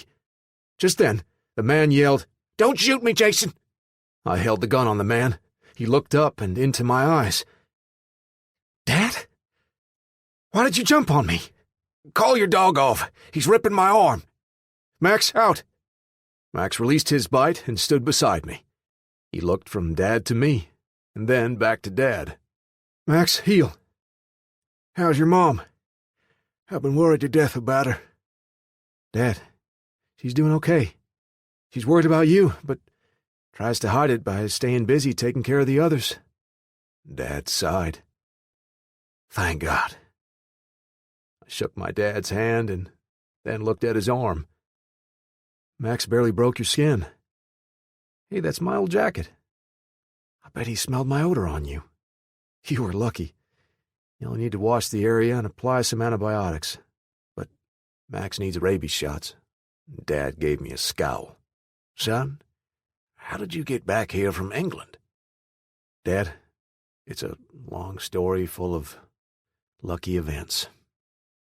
I told him a short version of what happened, and he said, "The only thing lucky was you finding your mom and me." I said, "Dad, if I hadn't been wounded, I would still be in Europe. I think that was luck." Dad asked, "I assume finding 2 women was also luck?" "One was good luck, and the other was bad luck." Dad laughed and slapped his knees. "Don't tell me which one is which. Let me guess." "It will be easy even for you." "Dad, that's my story, and I will flesh it out for you later. Now, what happened to you? Mom thinks you could be dead." "Son, like you said, this is a short version. I walked into town and found the police had their hands full, just keeping people from rioting. I saw a scumbag try to kidnap a young woman and saved her. I kicked the crap out of him when he pulled a knife on me. Then I had to draw my pistol on his friends to keep them from killing me. I took the man to the police, and they locked him up. His friends saw me leaving town and ambushed me. They beat me within an inch of my life and left me for dead. My dad wasn't a badass type, but he could handle himself." "I'll bet they were sorry they messed with you." "No, son. They hit me on my noggin from behind and beat the crap out of me. A farmer heading back up to Kentucky found me on the roadside and took me home with him. His wife took care of my wounds, and I just gained enough strength to start walking home a couple of days ago. That reminds me, I need to get a car or truck running. Walking sucks." We hadn't noticed, but Max kept looking at Dad, and then lay down with his head on Dad's lap. "Dad, you are only the 3rd person Max ever cottoned to. The other 2 are Maria and Karen. Maria is one of the soldiers I need to find for my squad. Maria and I became very close over in England. The other is Karen, that lady I saved from a thug." Dad grinned. "Very close." I blushed. "Yes, that close. I didn't realize how much I liked Maria until I thought she might be dead. Son, you need to go find your lady friend and the other soldiers. No man or woman left behind. Hoorah. Hoorah! Suddenly, Dad was in deep thought. Son, while I was recovering, the farmer's brother stopped in and told him that some outlaw had kidnapped some people and had made them into slave farmhands. His gang couldn't make much money selling drugs anymore, and he saw the famine approaching. So he wanted to corral all of the local food supplies to take over lower Kentucky. The man mentioned some wounded soldiers were working at his farm. I blurted out, Sis lives in Clarksville. We need to go get her. I don't know what to do about Mike and his family. Mom said they were somewhere between here and St. Louis. Oh, Dad, we have an old truck that runs, thanks to the Shivers. Dad had a look of surprise. Were the mules okay? I was supposed to tend to them. I said, Don't worry. Mom fed and watered them. Karen and I went over and scavenged the place for what we could use. Dad chuckled. Did you find anything weird there? Do you mean anything other than the illegal pot farm? Dad and I caught up on things as we walked home, and his story was much the same as mine. He'd been in a few fights, and had saved a family. I guess walkers can't pass by trouble. I saw Karen peeking out from behind the barn when we arrived at the back of our property. She waved and yelled for the others. Jason and Max are back, and they have a strange man with them. Mom took Karen's binoculars. That's no stranger. That's my Zach. Mom came running to meet us and jumped in Dad's arms, smothering him with kisses. I walked on to Karen and the girls. Chrissy and Missy both hugged me and told me they were glad I'd returned unharmed. I endured the hugs and smiled at the young ladies. Billy and Mark just stood there without any emotion until Mom introduced Dad to everyone. Billy shook his hand and welcomed him back. Karen gave him a big hug. Jen has been worried to death about you. She's told us so many stories about Zach Walker that I feel like I know you. Dad winked at me. Karen, Jason has told me about you and the girls. I am very thankful you were there for him when he needed doctoring. Dad turned to Billy and Mark. I'm pleased to meet you, Billy. And this must be Mark. You are a big, strong lad. I'm glad you two have been so much help to Jan in my absence. Dad, Mom, and I sat up for a while after the sun went down, discussing the apocalypse and the people who had entered our lives. Dad said, It only took me about a minute to tell which lady was which. Karen is very personable and warm. Billy is cold and standoffish. Mom scolded. You're all right about Karen, but don't judge Billy so harshly. She's had a tough row to hoe. Her husband was a mean drunk who abused her. She doesn't trust men, and she sure doesn't trust men who look like her husband. Yes, Jason, she showed me a picture of her dead husband. You could pass for him at 10 feet. That surprised me. I thought Billy hated me because I'd run into her that night. No wonder she is skittish around me. I don't know what I can do to help her get over it, Mom said. Just be yourself, and not the sarcastic butthole you've been to her since you got here. Dad laughed and changed the subject. Jan, we have to go find Michelle very soon, and Michael after that. I barely made it here, due to my injured leg. Son, you will have to go alone to find your sister. Dad, you know, sis, she might not want to return. She is very stubborn. Dad smiled. Son, start off nice, but hog tie her if you have to. Just get her back home. I don't care what you do with that scumbag she lives with. Mom joined in the conversation. Jason, I don't want you to go. But poor Michelle might be in danger and need our help. You have all the training and Max to watch your back. Please find my little girl and bring her home safe. I held my tongue, but I knew my sister was an addict and not a very good person. We had nothing in common except blood and a mother who loved us equally. Mom went on to bed, but Dad and I stayed up planning my trip. He was confident he could get his old truck running, so he told me to take the truck we'd borrowed from the Shivers. His plan was for me to head straight to Clarksville, get my sister, and bring her home. I wanted to search for my friends along the way, but he made me promise to go straight to my sister's apartment. I didn't talk much at breakfast, as usual, so Karen asked, Jason, is something wrong? Are you sick? This is the quietest you've ever been since we met. I'm okay. Just thinking about a job I have to get done. I'd barely finished talking when Dad hit his coffee cup with his spoon to get everyone's attention. Listen up, people. I have an announcement. I think you all know we have a daughter, Michelle, and another son, Michael. Michelle lives in Clarksville, and Michael and his family live in Atlanta. We need to go get them and bring them back here. There was murmuring around the table and surprised looks on everyone's face. Karen said, Zach, how can we help? No one else said anything. Dad replied, There's a lot you all can do here to support the effort, but Jason will go get our daughter by himself. I'm confident he can handle anything thrown at him with Max watching his back. We might need more help to fetch my son and his family.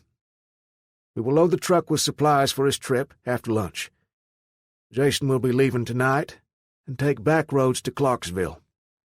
If all goes well, he should be back in a couple of days. Karen and the girls wished me well and said they would keep me in their prayers. Billy and Mark left and started their morning chores. Dad walked with me to the barn to help me clean my weapons and prepare for my trip. Dad said, That Billy is a cold fish. I held my tongue for the first time concerning Billy. I guess everyone has problems in this world. I hope she can solve hers. Dad then said, I really do like Karen and her daughters. Dad, you're about as subtle as a sledgehammer. Sure, I like Karen and could see myself with her down the road, but she isn't interested in me, and I need to find Maria.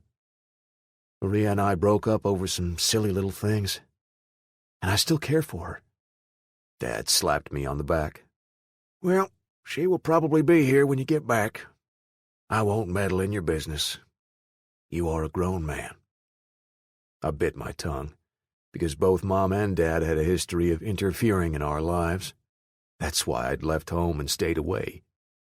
I love them dearly, but mainly from afar. Late that evening, I was in the barn checking the truck when Billy walked in behind me. Max growled his low growl to let me know someone had entered the barn. She was in the shadows, but I saw a woman's figure.